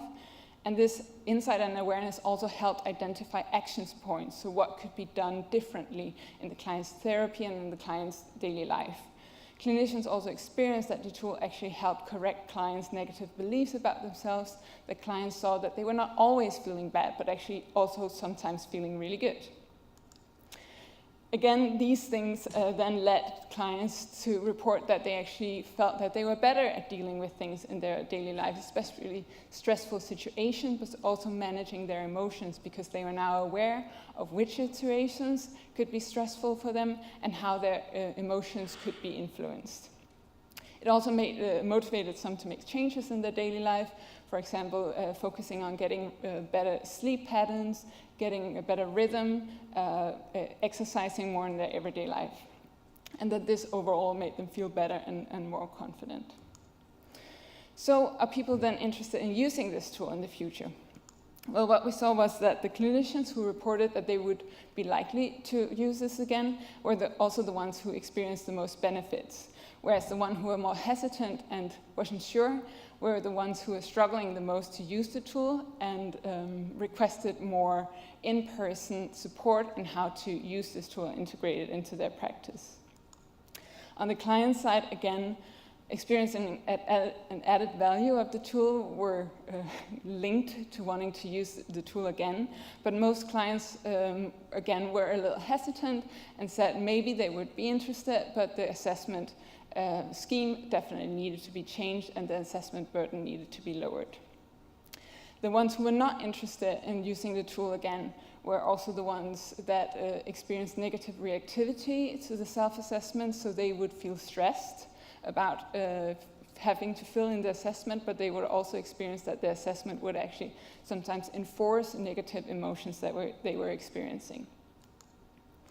So in conclusion, what we learned is that when we're looking at experience and expectations, clients and clinicians had limited experience with using digital health tools in practice and no experience with using self-monitoring tools or digital self-monitoring tools. But clinicians really believed that having these tools available was very important and useful. Looking at actual use, we found that the tool did have added value for some people, but the effort to integrate these tools into the daily practice remains high for a lot of our participants. And this was mainly due to a mismatch between system usability and user competencies, the high self-assessment burden that clients experienced, and difficulties in interpreting clients' data.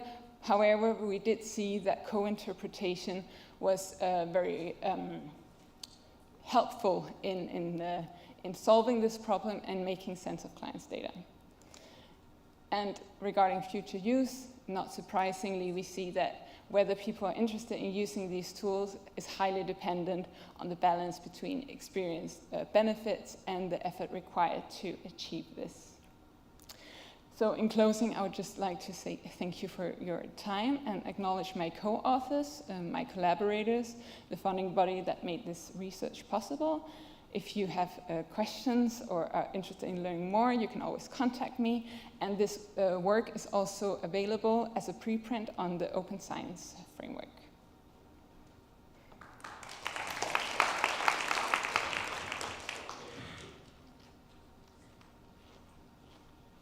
Thank you, Lina. Thank you so much. Again, I would appreciate if the audience can keep their questions and we go to the next presenter. And that's Isabel Caven. Isabel, you're going to talk about empowering and supporting young caregivers interacting with the healthcare system, isn't it? Yes, the floor is yours. Thank you so much. Okay, cool. Hi, everyone. I'm Isabel, and I'll be talking today about supporting and empowering young caregivers in Canada and their healthcare interactions.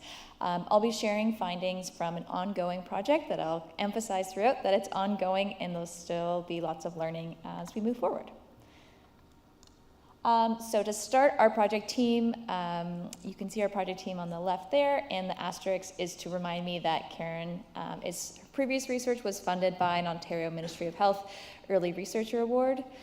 We also have an advisory group of young caregivers, as well as international advisors who are experts in this space.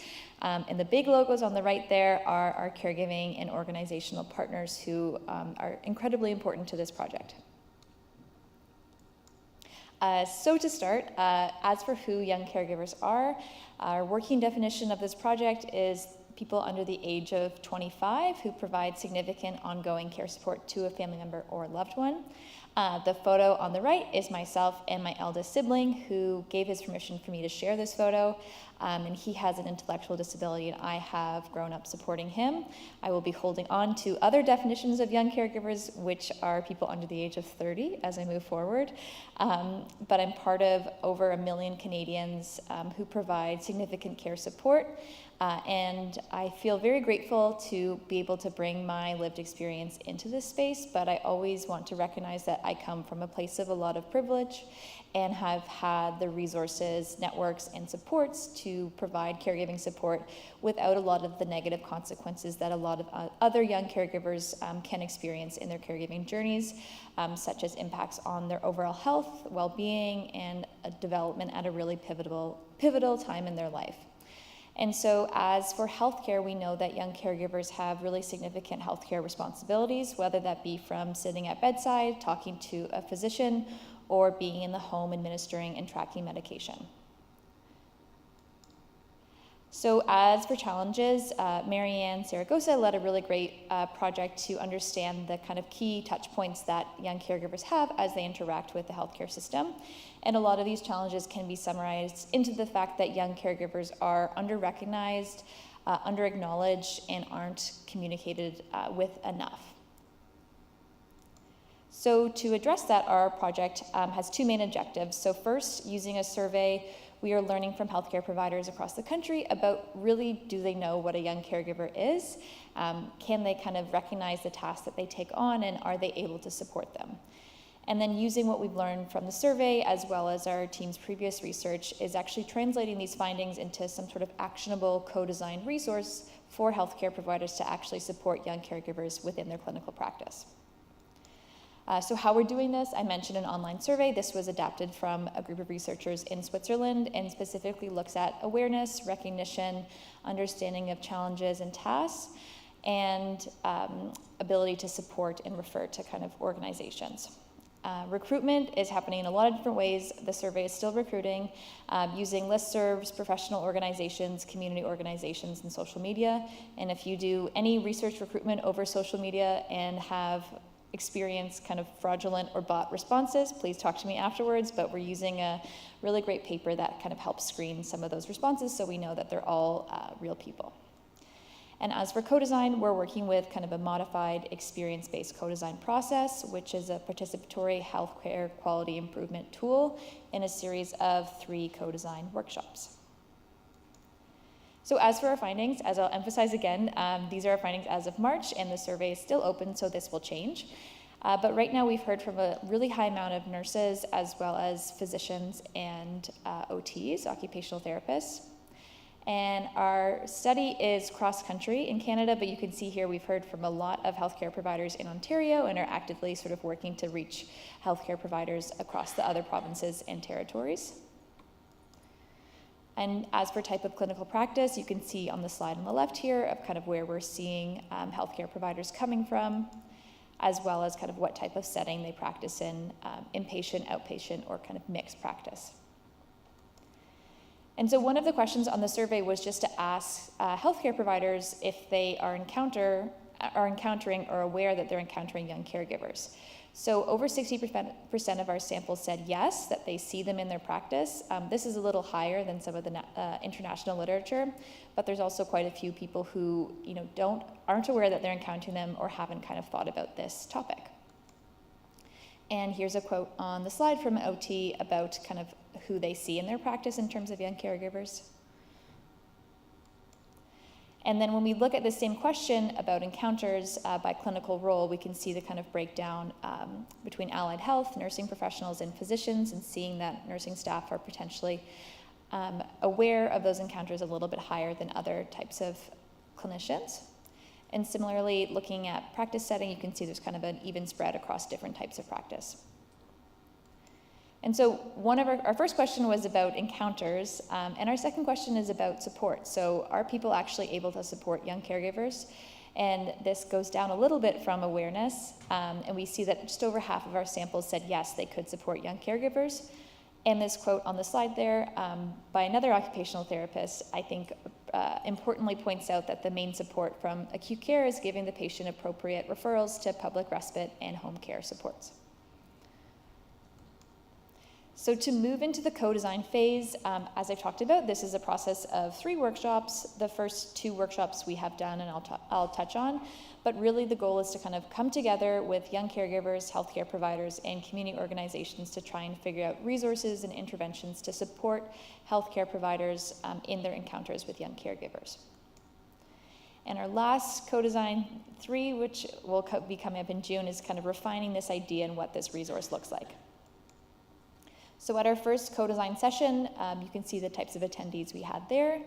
And our focus on this session was feeding back and sharing back what we heard through the survey with attendees and trying to figure out if this aligned with their lived and clinical experiences, and together prioritizing what some of these key challenges in these interactions to focus on.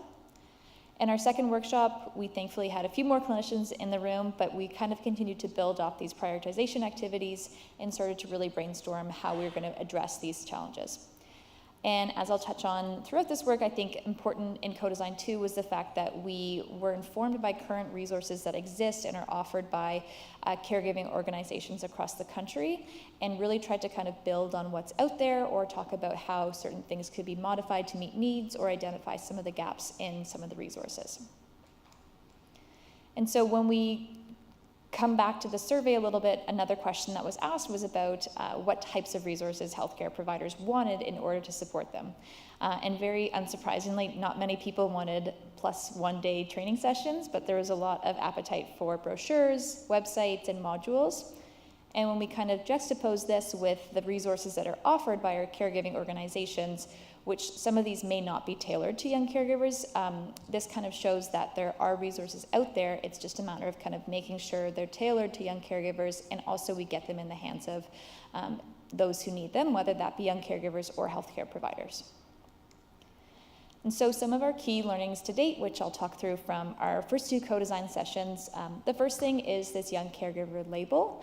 You may not have heard of a young carer before this, and there's a lot of conversation about this label and whether it can be helpful or perhaps for some people doesn't align with their individual preferences, or potentially within kind of the family unit is stigmatizing. But we had a lot of really great conversations about the utility of this label, and hearing time and time again from young caregivers that this label is something that actually affirms this part of their identity and shows to them that they're doing more than just kind of helping. They're actually a caregiver. And from the provider side, having this label is a really important piece of recognition, because we need to recognize and see young caregivers before we can support healthcare providers in supporting them. The other piece that we talked about a lot was this idea of kind of system navigation and who that burden rests on, and kind of co-producing resources for young caregivers adds an additional layer that they have to actually find these resources, advocate for use of these resources, and that kind of burden falls them back on them. And so figuring out how we can kind of champion with healthcare providers in the room to incorporate resources in their practice so they can support young caregivers themselves and be the one to kind of be that touch point for those resources. And the last kind of key learning is just understanding that every caregiver and every young caregiver is different, and they have a different story, and making sure that we are providing and tailoring resources that encompass the entire family unit and offer kind of support instead of stigma, are mindful of cultural diversity and the cultural nuance that plays into caregiving. And then also in Canada, making sure that these resources are able to support young carers, whether they live in an urban center or a small town. So as for our sort of next steps with co-design, this is kind of where we've landed and we'll work on at co-design 3. It could change a little bit, but we're focusing on 2 key things. So the first of them is providing integrated intake forms for healthcare providers to actually assess and recognize young caregivers, whether that be sort of admission to hospital or kind of first clinical encounter. We'll figure out what that looks like. And this intake form would be embedded in a toolkit for healthcare providers in order to support them in learning to recognize and refer young caregivers to different community resources and caregiving organizations. And the one thing to note is that I think having healthcare providers in the room helps to kind of take the toolkits that are out there and the resources that are available and ask them to kind of comment, how will you actually use this in your practice? How can we make this something that's accessible to you and you can use efficiently and quickly and kind of provide someone with a resource? And then the last part of this that I think is really cool is that there was a lot of talk about how we can improve recognition of young caregivers. And especially caregivers in our healthcare systems at large aren't recognized, but young caregivers are also something people may not have ever heard of. And we will have a design student come with us in the summer to kind of focus on the storytelling piece to help kind of spread awareness amongst healthcare providers of what a young caregiver is and the challenges they may experience as they navigate healthcare. And kind of embedded in these stories are actual resources that people can kind of learn about young caregivers and in the same breath find resources to help support them in their clinical practice. So I'll do limitations first. I think one of the limitations of this work is hearing from healthcare providers who are already kind of engaged and know what a young carer is. We also need to work to hear from healthcare providers who have no idea what a young caregiver is, and we're still kind of working on our recruitment as we go along. Healthcare provider recruitment is a challenge. They are a busy bunch, but we have really passionate healthcare providers who have given their time as well, and then continue to kind of increase our survey numbers across the country to hear from people outside of Ontario.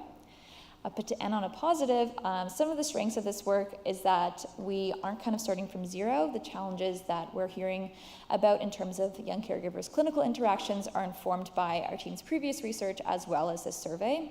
We also have a knowledge user advisory embedded throughout this work. Our community caregiving organizations have given a lot of time to this project from the very start. And we also have a very passionate and very motivated advisory group of young caregivers who are also sharing kind of their feedback and their thoughts on this process. And then the last strength is that we're just not trying to reinvent the wheel. We're kind of working with what's out there, hearing from people who we need to hear from in order to make sure that we can kind of modify, improve, and get resources into the hands of people that need them. And these are my references. Thank you for your time.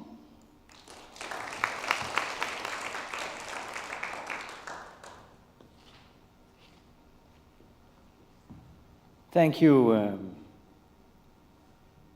Isabel. Thank you so much. Now we are on for Nicola. Yeah, Nicola, you're going to talk about a national framework for social prescribing. The floor is yours. Thank you. Diolch. Prynawn da, good afternoon.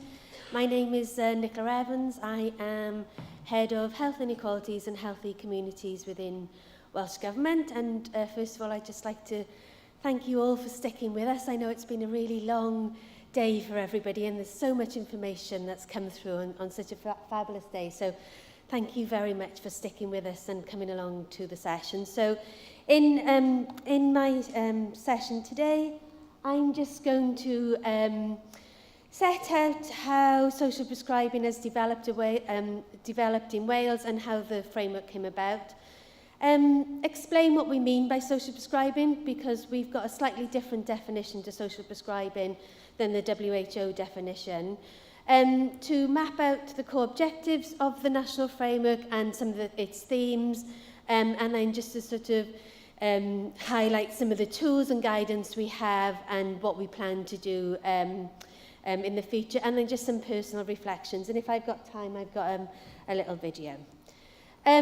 So just to give you a bit of a timeline in terms of how social prescribing has developed. So for those of you who aren't aware, social prescribing really came out of a movement which was recognising that a lot of people that turned up in GPs weren't there for medical needs. They were there because of social and economic issues, and they didn't know where else to come from. And the movement really started in the UK and in England, and it quickly took hold in Wales, and a lot of pilot projects were set up, really a grassroots movement that came from the communities and from projects that were developed locally. And it, as always, it took a little bit of time for the government to sort of catch up with what was going on at the local level. And within Wales, we really started to take interest in social prescribing in 2016 as a government, and we made a commitment to run a couple of mental health social prescribing pilots within our programme for government. And there was a number of events that happened. There was a Senate debate on social prescribing, some mapping of what was happening, and lots of policy interest across Welsh Government, across the whole organisation, about what social prescribing was and what it could deliver. And that really sort of crystallised itself within Connected Communities, our strategy for loneliness and isolation. And that, for the first time, set out a couple of national actions that we could do in order to really embed and develop social prescribing across Wales. And that was published towards the end of 2019, and then in 2020, we all know what happened. All governments across Wales, all public health teams across the world were diverted from a lot of national activity due to COVID, and a lot of work was diverted into dealing with the immediate crisis. But on the ground, it didn't. On the ground, they really stepped up. They really took on board what it was that they could deliver. And a lot of the organisations offering social prescribing in Wales really proved their worth and their mettle about how they can really work with the community to offer support for people on an individual basis. And you know, once we'd all sort of calmed down from dealing with the immediate impact of the pandemic, again, interest really sort of peaked within Welsh Government about what social prescribing could offer. And when the Labour government was elected in 2021, it was a programme for government commitment was made about developing a national framework for social prescribing. But what was it? What did that mean? I mean, that was just a line in a manifesto commitment that we would develop this framework. And so as policy officials within Welsh Government, we spent a long time trying to work out you know, what it meant across Wales, what was the baseline, what was happening in Wales, talking to stakeholders. And it was really led by Lynn Neagle, who was the Deputy Minister for Mental Health and Wellbeing, who had a really strong interest in this. And she was really, really clear with us that what she didn't want to do was dictate to local projects how social prescribing should be delivered. But what she wanted from the framework, and when we talked to people, what they really wanted from the framework was something that helped social prescribing grow and helped to do the evaluation and build the evidence base for it. So, as I said, there was a long period of engagement. We worked really closely with partners such as the Wales School for Social Prescribing Research, Public Health Wales, with practitioners, with our third sector voluntary organisation, with primary care clusters, to really get a sense for what social prescribing meant to people in Wales. And then we pulled all that together into what we thought the model might look like, and then launched a consultation exercise where we drilled down into a lot more detail. So that again led to, you know, we had some really rich and diverse responses back. We did some testing with sort of priority groups to sort of see what our language was. And then finally, after what seemed an awful lot of work and an awful lot of time, we finally published the framework just before Christmas last year. So, and I'm going to talk to you a bit more now about what that framework contains. So what did we find out from the policy engagement work that we did? So, you know, there's the first thing we found out, that there's been this period of growth, and it's really shot up, and there's been many more referrals into social prescribing. There's lots more organisations now offering social prescribing over the last decade. But there's been a lack of standardisation and consistency, both in the terminology used to describe it and in the model adopted.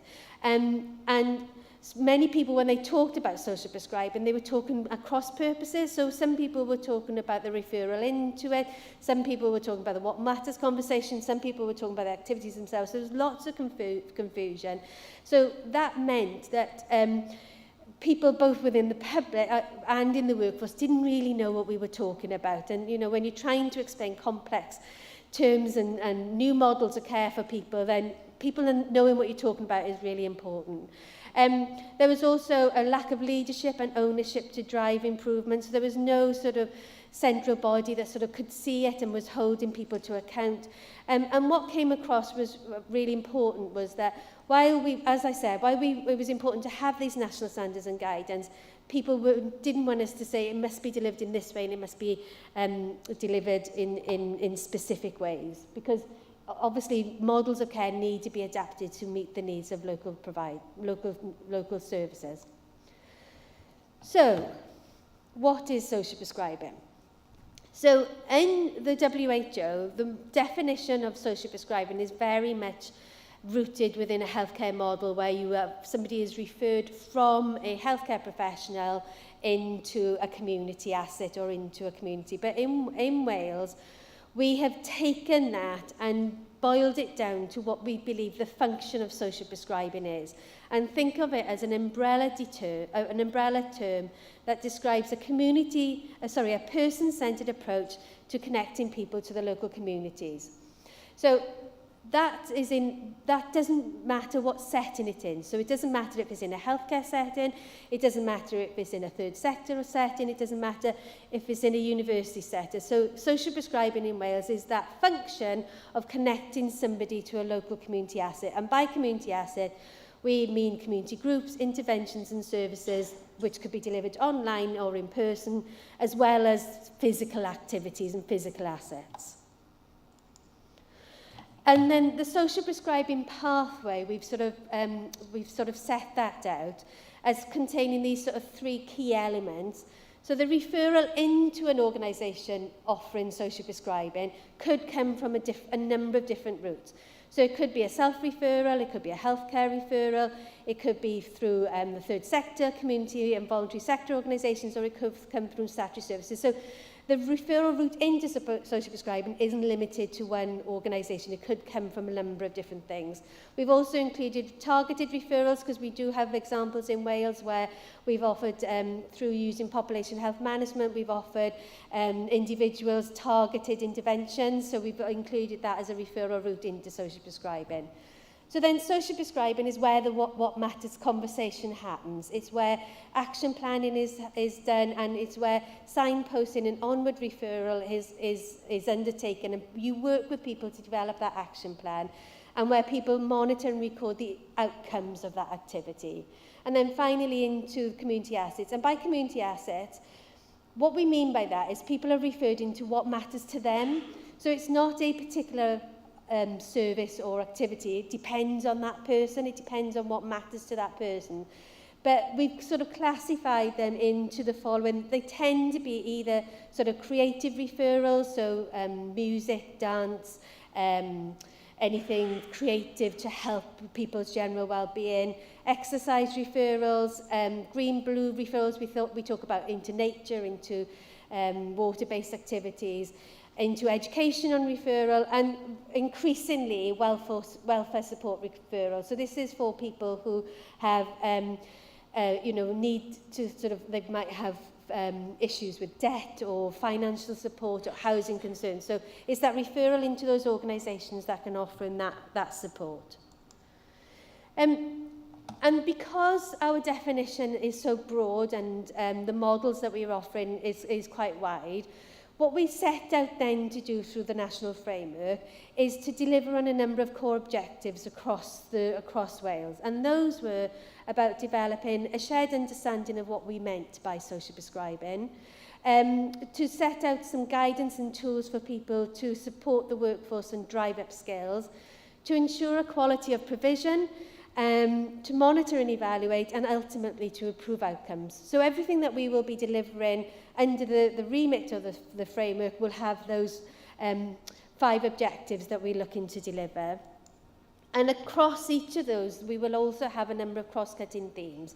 And that includes addressing inequality and inequity, because there's a real risk with social prescribing that it just goes to the people that don't particularly need it, and it's seen as a bit of a something for the worried well, rather than for the people that might need it most. So we need to really keep that at the forefront of our mind when we're developing guidance for it.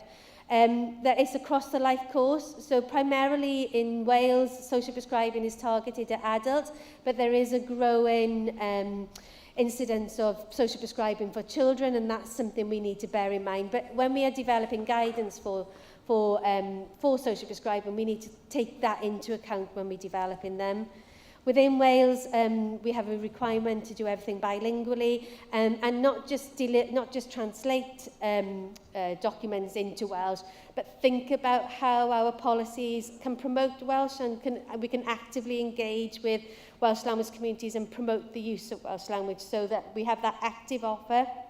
And the final cross-cutting theme is that it's relationship focused, and this is something that the Deputy Minister was very, very strong on, in that it has to remain person-centred, it has to keep the individual at the centre of what we're looking to achieve. So we've got a number of guidance out there for people that they can start using now. So as part of the launch, we developed an explainer video, which hopefully I'll share with you now, so that you can explains much more eloquently than I can what social prescribing is and how we framed it. Then we've got a range of lovely case studies that show social prescribing in practice and how it's being implemented on the ground.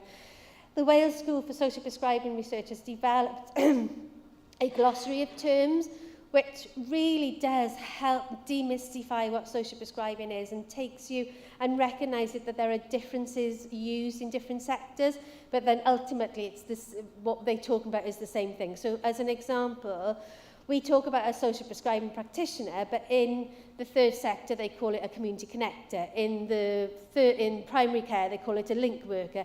In some healthcare services they call it a wellbeing coordinator. So within that they have this umbrella term, and then it sort of goes into detail about what it might be known in different sectors. And then the final thing that's available is we have a competence framework, which is for social prescribing practitioners, which sets out the skills and behaviours and competencies they need to do to have that what matters conversation with people, what the behaviours they need to really think about what's important to the individual, and do it in a trauma-informed and sensitive way. So those are things that are available now. Within the framework then we've got a commitment to deliver a number of different other pieces of work to support the development of social prescribing. One of the things we're currently working on is developing guidance for community assets about what are the things we need to ensure that when people get referred into community assets, they're confident that they're delivering that service that is of a high quality. And the other thing is around how do we monitor it, and we're looking at developing core data. So those are the two things that we're really working on at the moment. And when we come to implementing it, the thing I would say has been so important is that we've had to put co-production with our stakeholders at the real centre. So we within Welsh Government could not do this on our own. We are heavily reliant on our partners to work with us to deliver all of the guidance and tools. And not just our partners, but people out there. And so we need to be testing this with people to make sure that it makes sense. Within Wales, we have regional partnership boards who are our sort of delivery boards for lots of health and care, integrated care projects. We've set out a ministerial expectation that they have to nominate a social prescribing champion. So we're currently working with each of those champions to develop community of practice, to understand how they reach working and operating, so that we can share best practice and learning. And then finally, we'll be looking to commission an independent evaluation of the framework. So these are my personal reflections on the work that we've done to date. My main thing is the language. It's about the language that you use is really, really important, especially when you're trying to foster an understanding of complex concepts. Because when you're talking at cross purposes, it can be really difficult for people to know what what it is you're referring to. So doing that work at the beginning to really be clear on what you mean by something, and then telling people what you mean, and then getting them to sort of buy into that is really, really important. And we had to do it in both languages, not just English, and they had this unique challenge as well. So it wasn't just a case of, as I said, translating it from Cymraeg into English. It has to be, you have to think through the nuances of the different languages. And I think, you know, if you're thinking about doing that, then that's my big take home. You can't copy and paste one sort of model from one country into another, not even within the UK. We've got a completely different setup to England and Scotland and Ireland in terms of our delivery model. We can take on the best of what they've done and learn from them, but you can't just copy and paste. Again, it's about engaging, listening, learning and co-producing, and you need to draw on the strengths of everyone to make something that people believe in. Share the workload, because we're a tiny team, and produce something that can be practically applied, because I sit in Welsh Government. I'm not a practitioner. I don't put things in practice, and so I need people to tell me whether this is going to work on the ground or not, and we've got to be able to listen to that. And then finally, the evidence base around social prescribing is growing, but it's still not, everybody isn't bought into it, and we have to continually look at the learning, the evidence, and keep evaluating and adjusting our ways of working accordingly. So that's a really quick run through. Hopefully I've got time. That's if you want any more information, and then hopefully, yeah, there's time. Yeah, You can show it, yes. then this is our video to hopefully explain what we mean by social prescribing. There are things we can all do to boost our health and well-being, such as moving more and being physically active, finding ways to be creative, engaging with nature, culture and heritage, learning something new,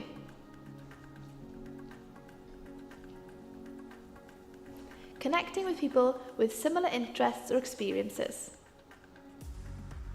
helping others and volunteering, finding time to relax and play. There will be times when we might need extra support with issues affecting our well-being. For example, financial or housing concerns, long-term health conditions, caring responsibilities, or bereavement.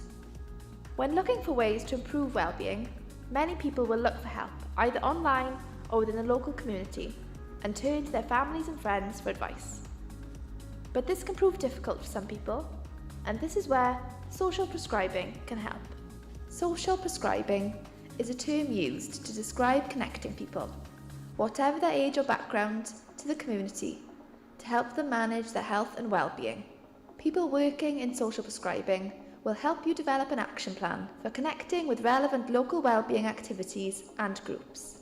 Lots of different organisations offer social prescribing, and there are lots of different ways to access it.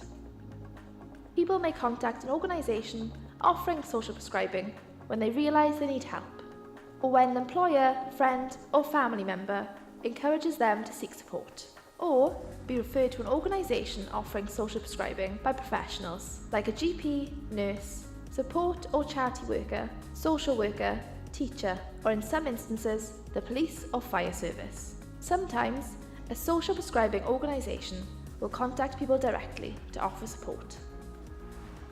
People are at the heart of social prescribing in Wales. It is important those working in social prescribing understand people's lives and what matters to them, so they can work together to improve their health and well-being.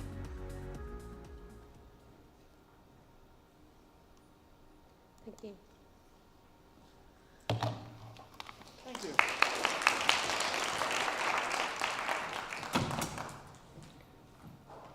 Okay, Nicola, thank you so much. Then we are last but not least. Bring your laptop. Oh, you do? Yes. Sorry. Okay. Karen, the floor is yours. You're talking about a community wellness program, is it? I am. Yeah, Yes. model. Yes. Yes.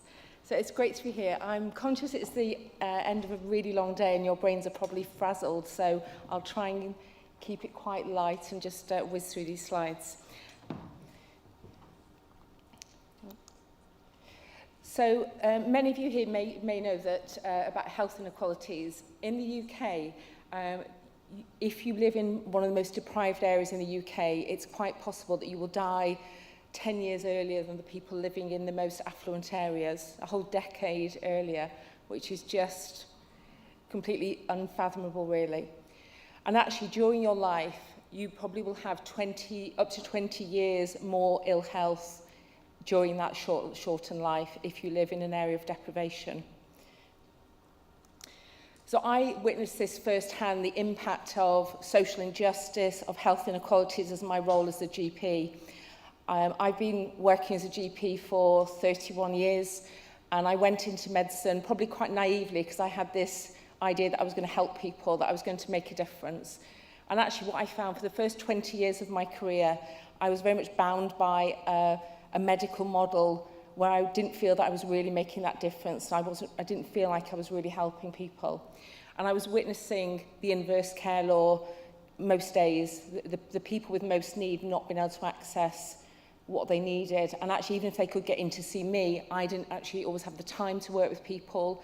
I didn't necessarily have the skills or the knowledge, or I found that people were bouncing back around the system, a revolving door of referring people in, trying to tick the eligibility criteria to get them into a service or support, and then not long after they'd come back because they'd relapsed or felt worse.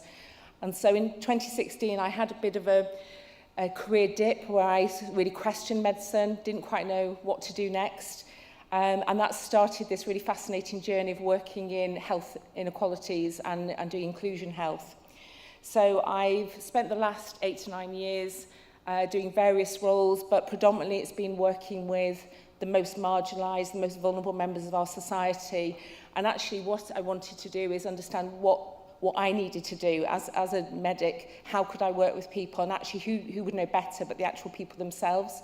So I spent hours and hours out in communities, sitting with people who were experiencing homelessness, those people struggling with addiction, complex mental health, people coming out of prison, perpetrators of crime, victims of crime, just wanting to know, tell me how do I help you? What do you need from me? So this started a really fascinating piece of work where we co-created a homeless drop-in service some years ago, which was completely created by the people I was working with. They would advise me what they needed, and I'd try and coordinate. So ultimately, that project ended up with 37 agencies, once a week in the Salvation Army, in the community, and we had an open access where people would come and get what they needed. And that was where I really got my wealth of sort of knowledge. My base of knowledge came from working with people and listening to people and being guided by them. And actually all of my professional development has actually come from the people I work with and the people I try and support. So that's led me down a route of training as a coach. And what I love about coaching is that unlike the medical model, which sees people as broken and in fixing, they need fixing by an expert or medical intervention, what coaching sees people, every person, as actually having all the resources they need, and recognising that people have their own solutions, that if we take the time to create environments where people feel safe, where they can talk to us, they'll tell us what they need, and actually they will actually be able to create their own plans and their own sort of journeys for their own health and well-being. So for the last 3 years, I've been working as a therapeutic coach, so I'm trauma trained. I've been really fortunate to study with Gabor Mate and Bessel van der Kolk, who are two of the leaders in the trauma world, and I've learned so much. I mean, what I now know is that it's estimated that as much as 90% of all our illness, including mental ill health, including addictions, including chronic pain, medically unexplained symptoms, are all due to exposure to stress, particularly in our early years. So actually, the medical model is very much we're sticking plasters on when people present with symptoms, rather than really sort of digging to understand what the root cause of their distress and their illness is. And so very much we're bringing now therapeutic modalities into sort of a coaching model out in the community. So 3 years ago, I set up something called the Community Wellness Company, a community interest company, and this is a vehicle to enable us to have the agency to work in this way, because I've very much tried to sort of develop this work within the NHS, but I think it was too radical, too forward thinking, and so I've had to sort of step out of the NHS to take it forward. So this is us. So the Community Wellness Company, we were founded, our focus was very much started about working with those with most need, people that were underserved, overlooked, the hard to reach, as we like to call them. People aren't hard to reach. We just don't want to listen to what they've got to say. Actually, if we go out and listen to people, they want to be heard. Often they've never had a voice. So they actually value people listening to them and actually taking notice of what they've got to say.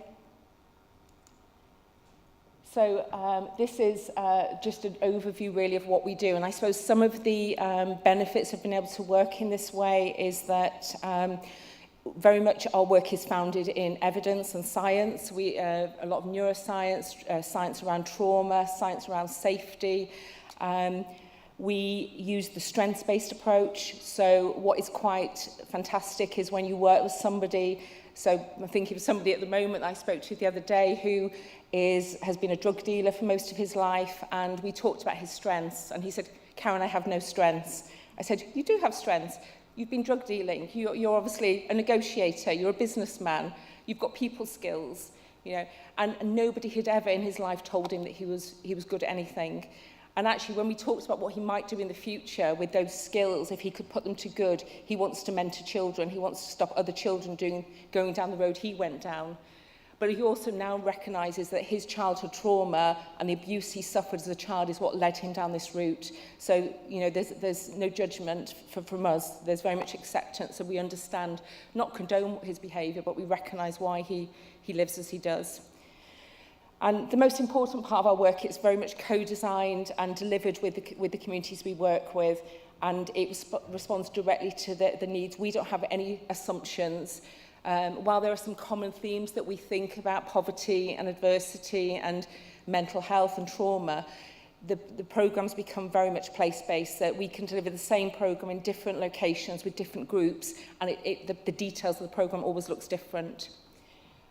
And none of this would be possible without partnerships and collaboration. I mean, the work out there to do is vast. There's so much to do, and we recognise that not one organisation can even get close to fixing this. So we very much work in collaboration, not just with the communities, but also with partners across third sector. We work with nature partners and creative partners and trauma counsellors. We also work across with public sector partnerships, so with harm reduction, probation, housing. There's so many, I can't even think of any more off the top of my head. So this is almost our guide that we use with people that, you know, I believe that health and well-being is much more about being able to access healthcare. It's about the wider determinants of health. So we use the 8 dimensions of wellness as a guide, and this is very much what we use with individuals for them to sort of self-assess where they're currently at, what their priorities are, and actually how they want to move forward. So on the left is our model. So it's basically a series of programs that we've developed and piloted over the last 3 years with the communities. And so you can see there's the green at the top. We go and locate ourselves in a community of need, in a community of deprivation, or we go into an area, a homeless hostel, or into a particular group to work with them. And initially we do a discovery program where we start building up trust. I think it's an area that we don't often value. Certainly in my experience in public sector is we don't recognise the value of building up trust and engagement. And so it can take several months to actually just be with people and build up that trust and that sense of safety, where we can then start to rediscover what's going on for them and what they need and want. And our community connection programme is very much in community spaces, in churches, in community halls, where we have drop-in sessions, which is completely inclusive and accessible. Anybody's allowed in. And so we have beautiful communities where we have older, lonely people, with homeless people, with families, with all sorts of people, and everybody comes together and interacts, and friendships and connections are built, which is absolutely magical to witness.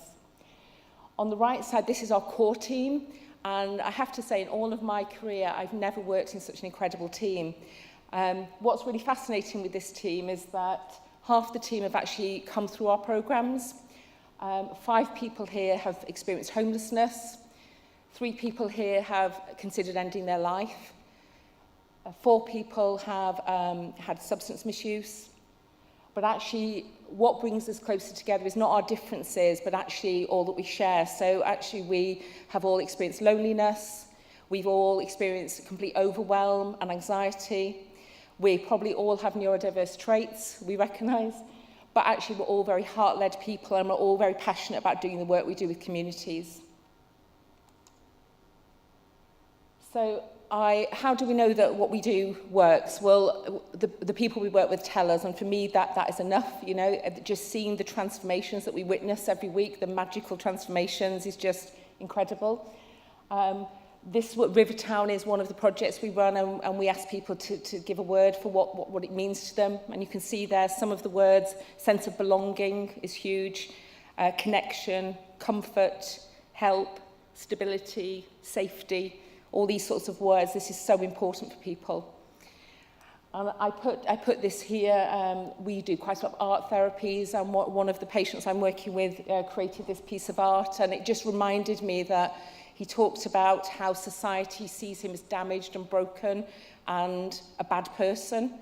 And you know, some of the work we've been doing with him, the therapeutic work, has been around the fact that, again, his behaviour and his mental health challenges at the moment are down to his childhood experiences, which actually doesn't define him as a bad person, but that's how society perceives him. And actually, he now knows he's okay, and he's on his recovery journey, doing really well at the moment. I'd like to introduce you to John. So John was actually in the group picture just before, and John is talking of social prescribing, he's one of our community navigators. So this was John 2 years ago, and he was in a homeless hostel, and at this point he had reached a real dip in his life and didn't want to live. He'd lost everything due to alcohol dependence, his marriage, his home, his job, his driving licence, and he felt he had nothing to live for. He wasn't allowed to see his children. And you can see we're very careful about what evaluation measures we use and how we collect data, because we're mindful that it can be really aggressive to get people to do questionnaires and be, asking lots of questions. So we create lots of creative ways of collecting the information we want. So you can see there the 8 dimensions of wellness. People will fill that in based on how satisfied they are with life. And you can see John's was pretty bad. One is it's black, and he was very unsatisfied with every aspect of his life. And on the left, we do quite a lot of visual mapping, sort of goal setting that we use for the coaching, of looking at where people are currently living and where they want to be on the other side of the river. So 12 months after this photograph, this was John. So this is John after he's just done a talk at the Senedd, Welsh Government, in front of several hundred people and had a standing ovation. John, at this point, last week, John hadn't drank for 2 years. He's stopped taking all of his mental health medication. He was on 6 medications. He can now look somebody in the eye and be proud of who he is. He's now got accommodation. He works with us in the team. He sees his children. He's just got his driver licence back. And you can see his 8 dimensions of wellness now, what a difference in 12 months. And John will stand up and say that community wellness saved his life. He'd been through the NHS to alcohol services. He said he felt like a guinea pig, that he was clinically prodded and poked, and it didn't work for him. He tried medication, nothing was working. And working in this way is what turned things around for John.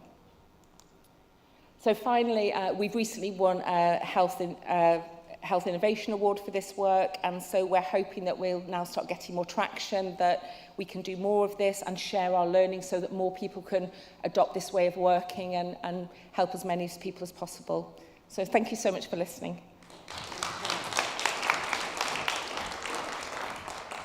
Thank you so much, Karen. So we're now at the plenary part where we can ask some questions. And there are microphones at the side. Are there people who want to ask a question? Yes, Ree, would you please go to the microphone? Because there are people at home or people online, and they can't hear you if you don't speak into the microphone.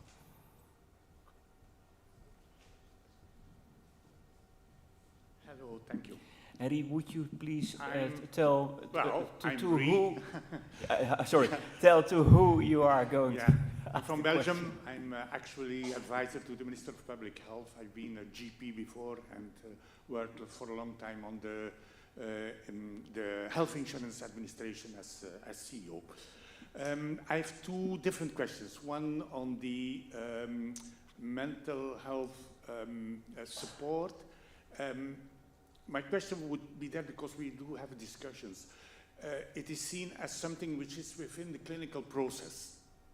It's a provider offers to patient, but we have a lot of discussion on having tools, digital tools, which can be some kind of substitute, which work on resilience, which work on self-management, which have the opportunity of better managing the demand for face-to-face, long, serious treatments. So I don't know if your research is on that point, looking at that aspect. Maybe it's a bit also a question about efficiency, but I would rather see it as self-support, supporting tools. And my second question is on the social prescribing. If I understand well, I know that there are in Belgium calls, there's some calling of also committing for social prescribing, something like giving a place within the health insurance system. But if I understand well, it's about connecting. You use the word connecting between the professional system and the assets in the community. But when you do this in an active way, so in some sense, you send people, you refer people to community activities. Now, people probably with problems, with some kind of some demands. How do you manage the politically, in policy making? I can imagine that from the side of communities, there is also a request of being supportive to that. Yeah, of being able to organize. So is that part of the policy also, or is it just giving guidance to the professional sector to how to think and incorporate the social prescribing in their practices? Sorry for having taken two for one. Yeah, thank you. Yes. Yes, so if I understand correctly, your question is about whether we consider using this as kind of a standalone tool that clients would use themselves, not only with their clinicians. And this is also something that we have discussed and also looked into as a part of our work.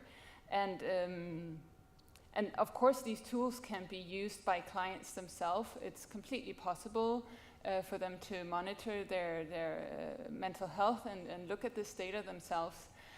But what we actually discovered in our studies and when we talk to people is that clients really want someone to help them with this process, that many actually felt like they weren't really competent to do it themselves. And I'm not saying they're not, but that was their feeling. And what we saw was that the effects that people got from using the tool, so these effects where they really got insight and could see, like, this is what I want to work on, and this is what I want to do, and this is how I can improve my mental health, that very often this co-interpretation and this dialogue that they would have with their clinician would really be like a key to unlock that. And I'm not saying clients can't do it themselves. I think they can. I think they can, open that lock themselves. But having that interaction, dialogue, and feedback with their clinicians really, open that lock a lot quicker. They really wanted someone who could help them reflect on their data, to make sense of it, and also to then see, like, okay, but what do I then do with this? I can see that these situations are situations that are difficult for me. I can see my mood goes up and down and varies in different ways, but what do I then do with this data? And then having someone who can also help you translate that into concrete goals and also help you follow up on that was perceived as really valuable. So it can be used by clients themselves as a standalone tool, but it really, what we see is that really having the support of a clinician, you just have much more effect, at least in our studies. Okay. Is that an answer? Okay. And I think in terms of the question that you posed me around the role of community assets within social prescribing and whether the framework is working to address some of the concerns that some people might have around referring people into community assets. I know when we had a lot of the engagement work, when we heard to referrers from like GPs and others, they were really concerned about where the sort of the risk lay and where the responsibility lay. That came through really strongly. What also came through really strongly was that without community assets, there is no social prescribing. So without like a really good base of community assets that people can be referred into and can be supported in, then you know, there won't be social prescribing because there will be nothing for people to sort of take up. So the framework, one of the commitments in the framework is around developing standards for community assets. We've just started on that work now. We've started to sort of get into the detail of it, and what's been really interesting is getting that balance between having safeguards and procedures and processes in place and not overburdening local community groups, because you know, if someone set up a local knit and natter group, the last thing they want is to be filling in hundreds of forms and doing loads of risk assessments. So the feedback that we've had, and we're in the beginning of that work, is that it would be helpful to take a bit more of a tiered approach to it based on risk. So it could be a very small group that was interested in cold water dipping, which would need to take a much more of a risk-based approach than a knit and natter group, for example. So it would depend on the activity. So that's the thing that's starting coming out of our initial engagement. The other thing that's starting to come out of the initial engagement is that it needs to be a two-way thing.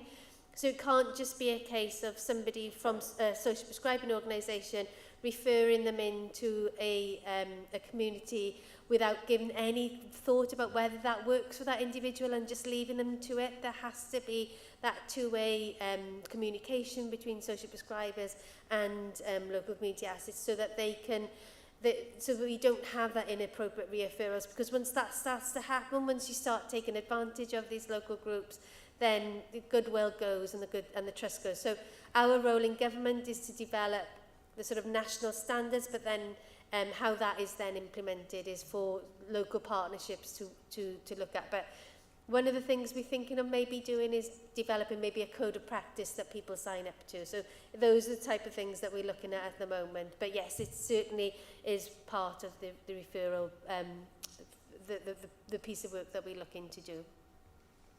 Wonderful. Is that an answer to Rie, your second question? You have to go to the microphone because they have to hear it online. Thank you so much. It's good for your exercise. It opens. Yeah, thank you. You are socially prescribing for me. Thank you. It's appreciated. No, but does that mean, in some sense, that you, at the side of the professional sector, you have some professional social prescribing profile, which is yeah. So we see the social prescriber as a social prescribing practitioner as a skilled role. So we see that as definitely something that needs to have that level of skills. And so that's the competency framework that I talked about that's been developed. The next phase of that work is translating that into a series of training courses and maybe qualifications as a consequence of that then. But no, we definitely see those social prescribing practitioners as being a very skilled role. But, so to be able to have that what matters conversation with somebody, it's not just a case of, oh yeah, there's a book club there. It's about talking to them to understand what is important to them. And part of what the framework will do is to build the capabilities across Wales so that everybody has got that skills development. Okay, thank you so much. Thank you. Thank you so much. Please introduce yourself. Okay, sure. I'm Marianne Saragosa, and I'm a nurse scientist in Toronto in an acute care hospital called Sinai Health. I've also been part of an evaluation team that has been evaluating the Canadian Institute for Social Prescribing. And one of the big, points of discussion is around the data. So as we want to build a national framework and capacity across the country for social prescribing, we need the Canadian data to demonstrate its effectiveness at the local level. And because we are a country of provinces, and each province has its own system in terms of data, indicators and so forth, it's always been top of people's minds on how to, not only how to collect the data, but what to collect, and having common indicators across the country, which is very challenging given our multiple healthcare systems. So that's one question, is how will you, collect data, or do you have a plan to collect data? And how do you identify what those common outcome measures or indicators might be? And then how do you share data? Because, as we are prescribing to different sectors, social care, this data transfer doesn't often happen. There's a lot of privacy concerns around that, and that's something that we also are grappling with in Canada. So just a lot of questions, but it's really just around the data piece and evidence.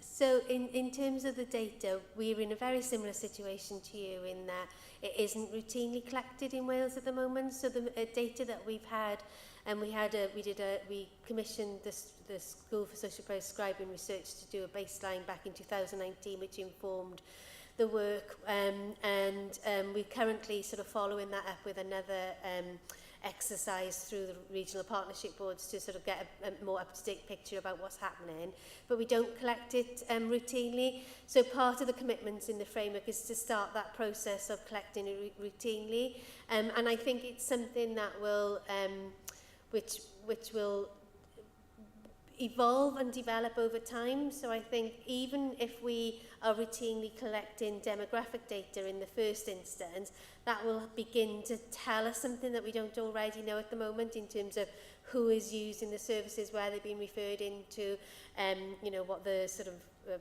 demographic makeup may be of them, so we can begin to understand if there are some cohorts that are accessing it more than others. So that's one of the first things that we're looking to develop. But then I think we then need to move on to measuring outcomes. And then, of course, it's really difficult in this space, because do you measure the outcome of the individual project, or do you measure the outcome of the sort of what matters conversation? And so we're still working our way through that. I think we probably need to separate those two things out. So separate out the project level outcomes from the sort of main sort of program, what different social prescribing per se is. So we're really fortunate in that we've got really excellent. The Wales School for Social Prescribing Research is really at the forefront of a lot of this work in terms of helping us think through some of that.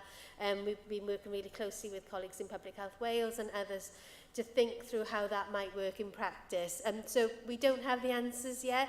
It's on our worry list, but it is definitely, but we've made a commitment to do it. So, and we'd be really happy to share what we are doing, and similarly, we're really happy to learn. We're very good at learning from others as well, if we can. So it's not copying, it's learning. Yeah. So So really, really interesting question as well. Thank you so much. Okay, thank you so much. Are there any questions? Yeah? Please introduce yourself. Hi, thank you all for your very interesting presentations. I'm Marie-Laure. I'm also a researcher at KU Leuven, just like Lena, but we have never met. But I have a question for Isabel, because you're doing a survey. This mic is so high. You're doing a survey for these young carers, and I was wondering, are you questioning people that are under 25 right now and that are caregivers right now? Or are you also questioning people that once were caregivers when they were young and are now grown up and they can like reflect on their situation? So yeah, that's kind of my question. What's your aim for that? Wonderful. Yeah, thank you for your question. To clarify, so our survey is for healthcare providers. So right now we're not surveying any young caregivers, but they are involved in the co-design workshop. And so our age range right now is 16 to 25. There are young caregivers kind of below and above that range, but institutional kind of limitations, we couldn't go lower than 16. And we definitely have young care advisors on our team who are above that age of 25. I definitely agree that there's a lot of lifelong reflection of being a young caregiver as you kind of transition from being a young caregiver to being a not young caregiver, or if you're a young caregiver and no longer have that caring role. So I think inclusive of both those types of caregivers, the current ones and the ones that are able to speak to their experience are represented through our co-design workshops and our advisory group. And are you planning on also doing a survey to question them or not? So not right now, but one of the papers that I spoke to that is kind of the background for why we did this work is that there was qualitative interviews done with different young caregivers that helped to kind of illuminate their challenges interacting with the healthcare system and the different kind of ways they supported their loved one as they interacted with healthcare. So we have the qualitative interviews as that kind of foundation for their experiences caring with the healthcare system, but don't have kind of a survey. That definitely could be something to do, but we do have that kind of foundation from the qualitative research. Thank you. Thank you. Okay, thank you. Are there other questions? Do you have a question? Yes, hello, I'm Rachel Jenkins. I work in community nursing in Switzerland, and I've got another question about social prescribing, so I'm sorry we're hopping a bit. Me and my colleagues are often in the role of detecting social isolation, loneliness in our patients we care for at home. So we get into this role of mediating possible activities, contacts. We know what the offers in the community are.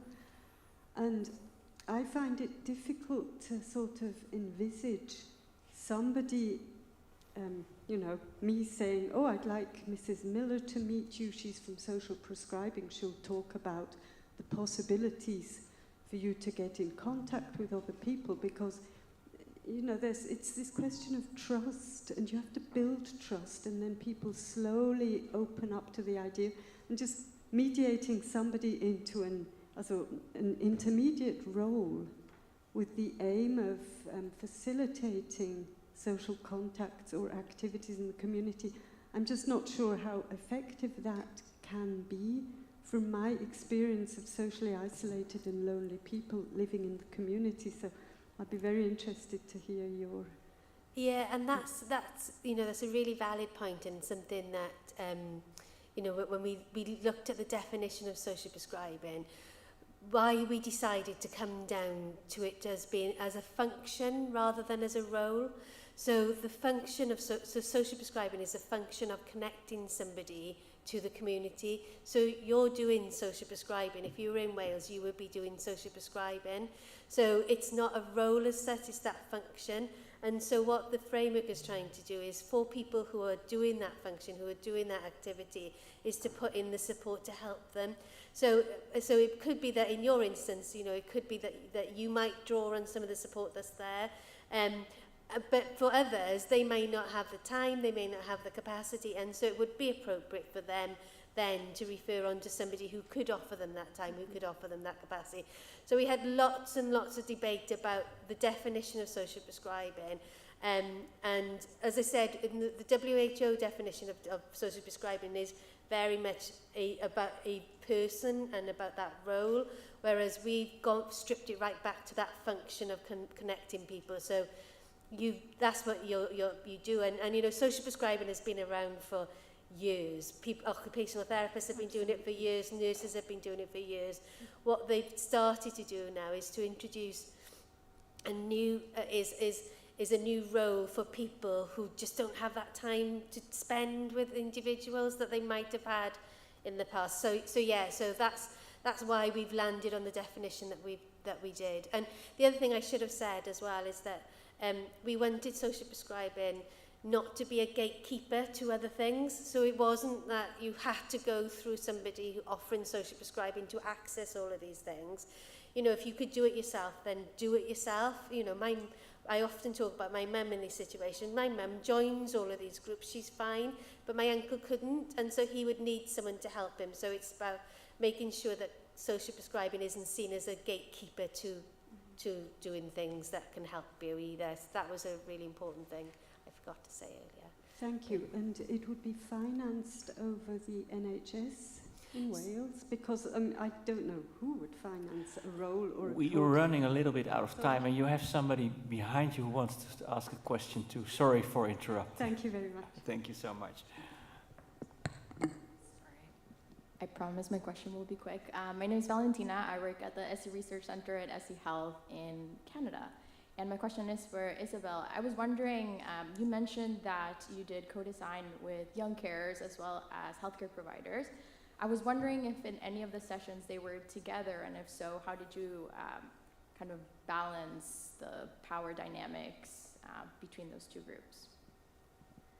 Yeah, that's a really great question. Thank you for asking.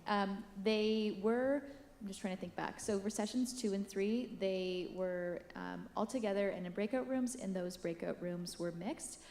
And we talked beforehand about kind of how we were going to make sure that young carers felt comfortable in a space with healthcare providers to share, and that role, or that kind of doing so kind of rested on our facilitators, so making sure people kind of, we got to know each other in a group and learned a little bit about our story, and then also the facilitators to kind of call on people, you know, if they weren't really sharing, and kind of bridge them to feel comfortable with that. I think one of the things that it just speaks to kind of who's at co-design is we've heard from a lot of healthcare providers who are really passionate about young carers, and so are really, you know, have some of them have lived experience themselves, and so I think that like shared passion and shared understanding helps to facilitate a breakout room that creates that space where people feel comfortable sharing. And then our young caregivers who are there, I think a lot of them are also really passionate and are very outspoken about it, and so we kind of also just happen to have a group where people feel comfortable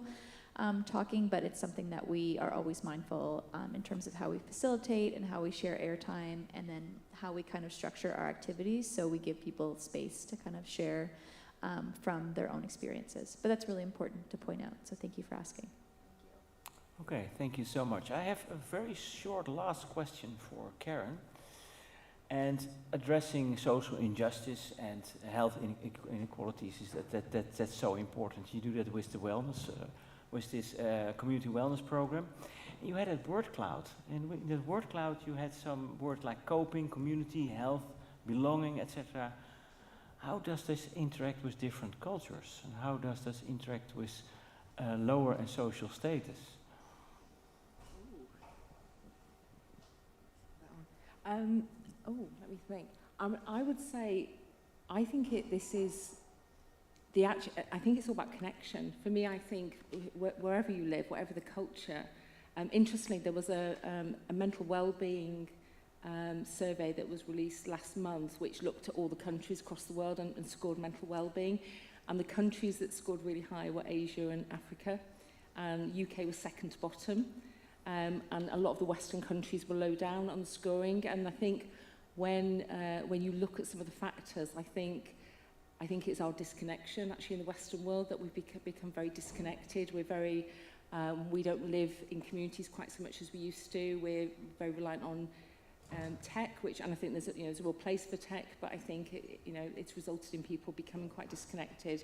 Whereas I think in the countries that scored higher, it was very much they live in communities or tribes where people are really connected. Yeah. People aren't excluded if they commit crimes. They don't get punished and marginalised. They actually get brought further into the tribe and given more love. So I think, and that's what we find. I think, my belief now is that we've really overcomplicated healthcare, and I think actually when we go back to basics, I think 70% of the healing that's done with the people we work with is those basic human needs, which is connection, Exactly. sense of belonging, sense of purpose, and actually I think that sort of Yeah, they're very, very much lower in the pyramid of Maslow. Yeah. Exactly, Yeah, and so that applies whichever country you live in and yeah, whichever doesn't culture matter. you're in. Okay. Yeah. Thank you so much. I want to thank the presenter. Thank you so much, and thank the audience. Thank you so much, and have a good conference.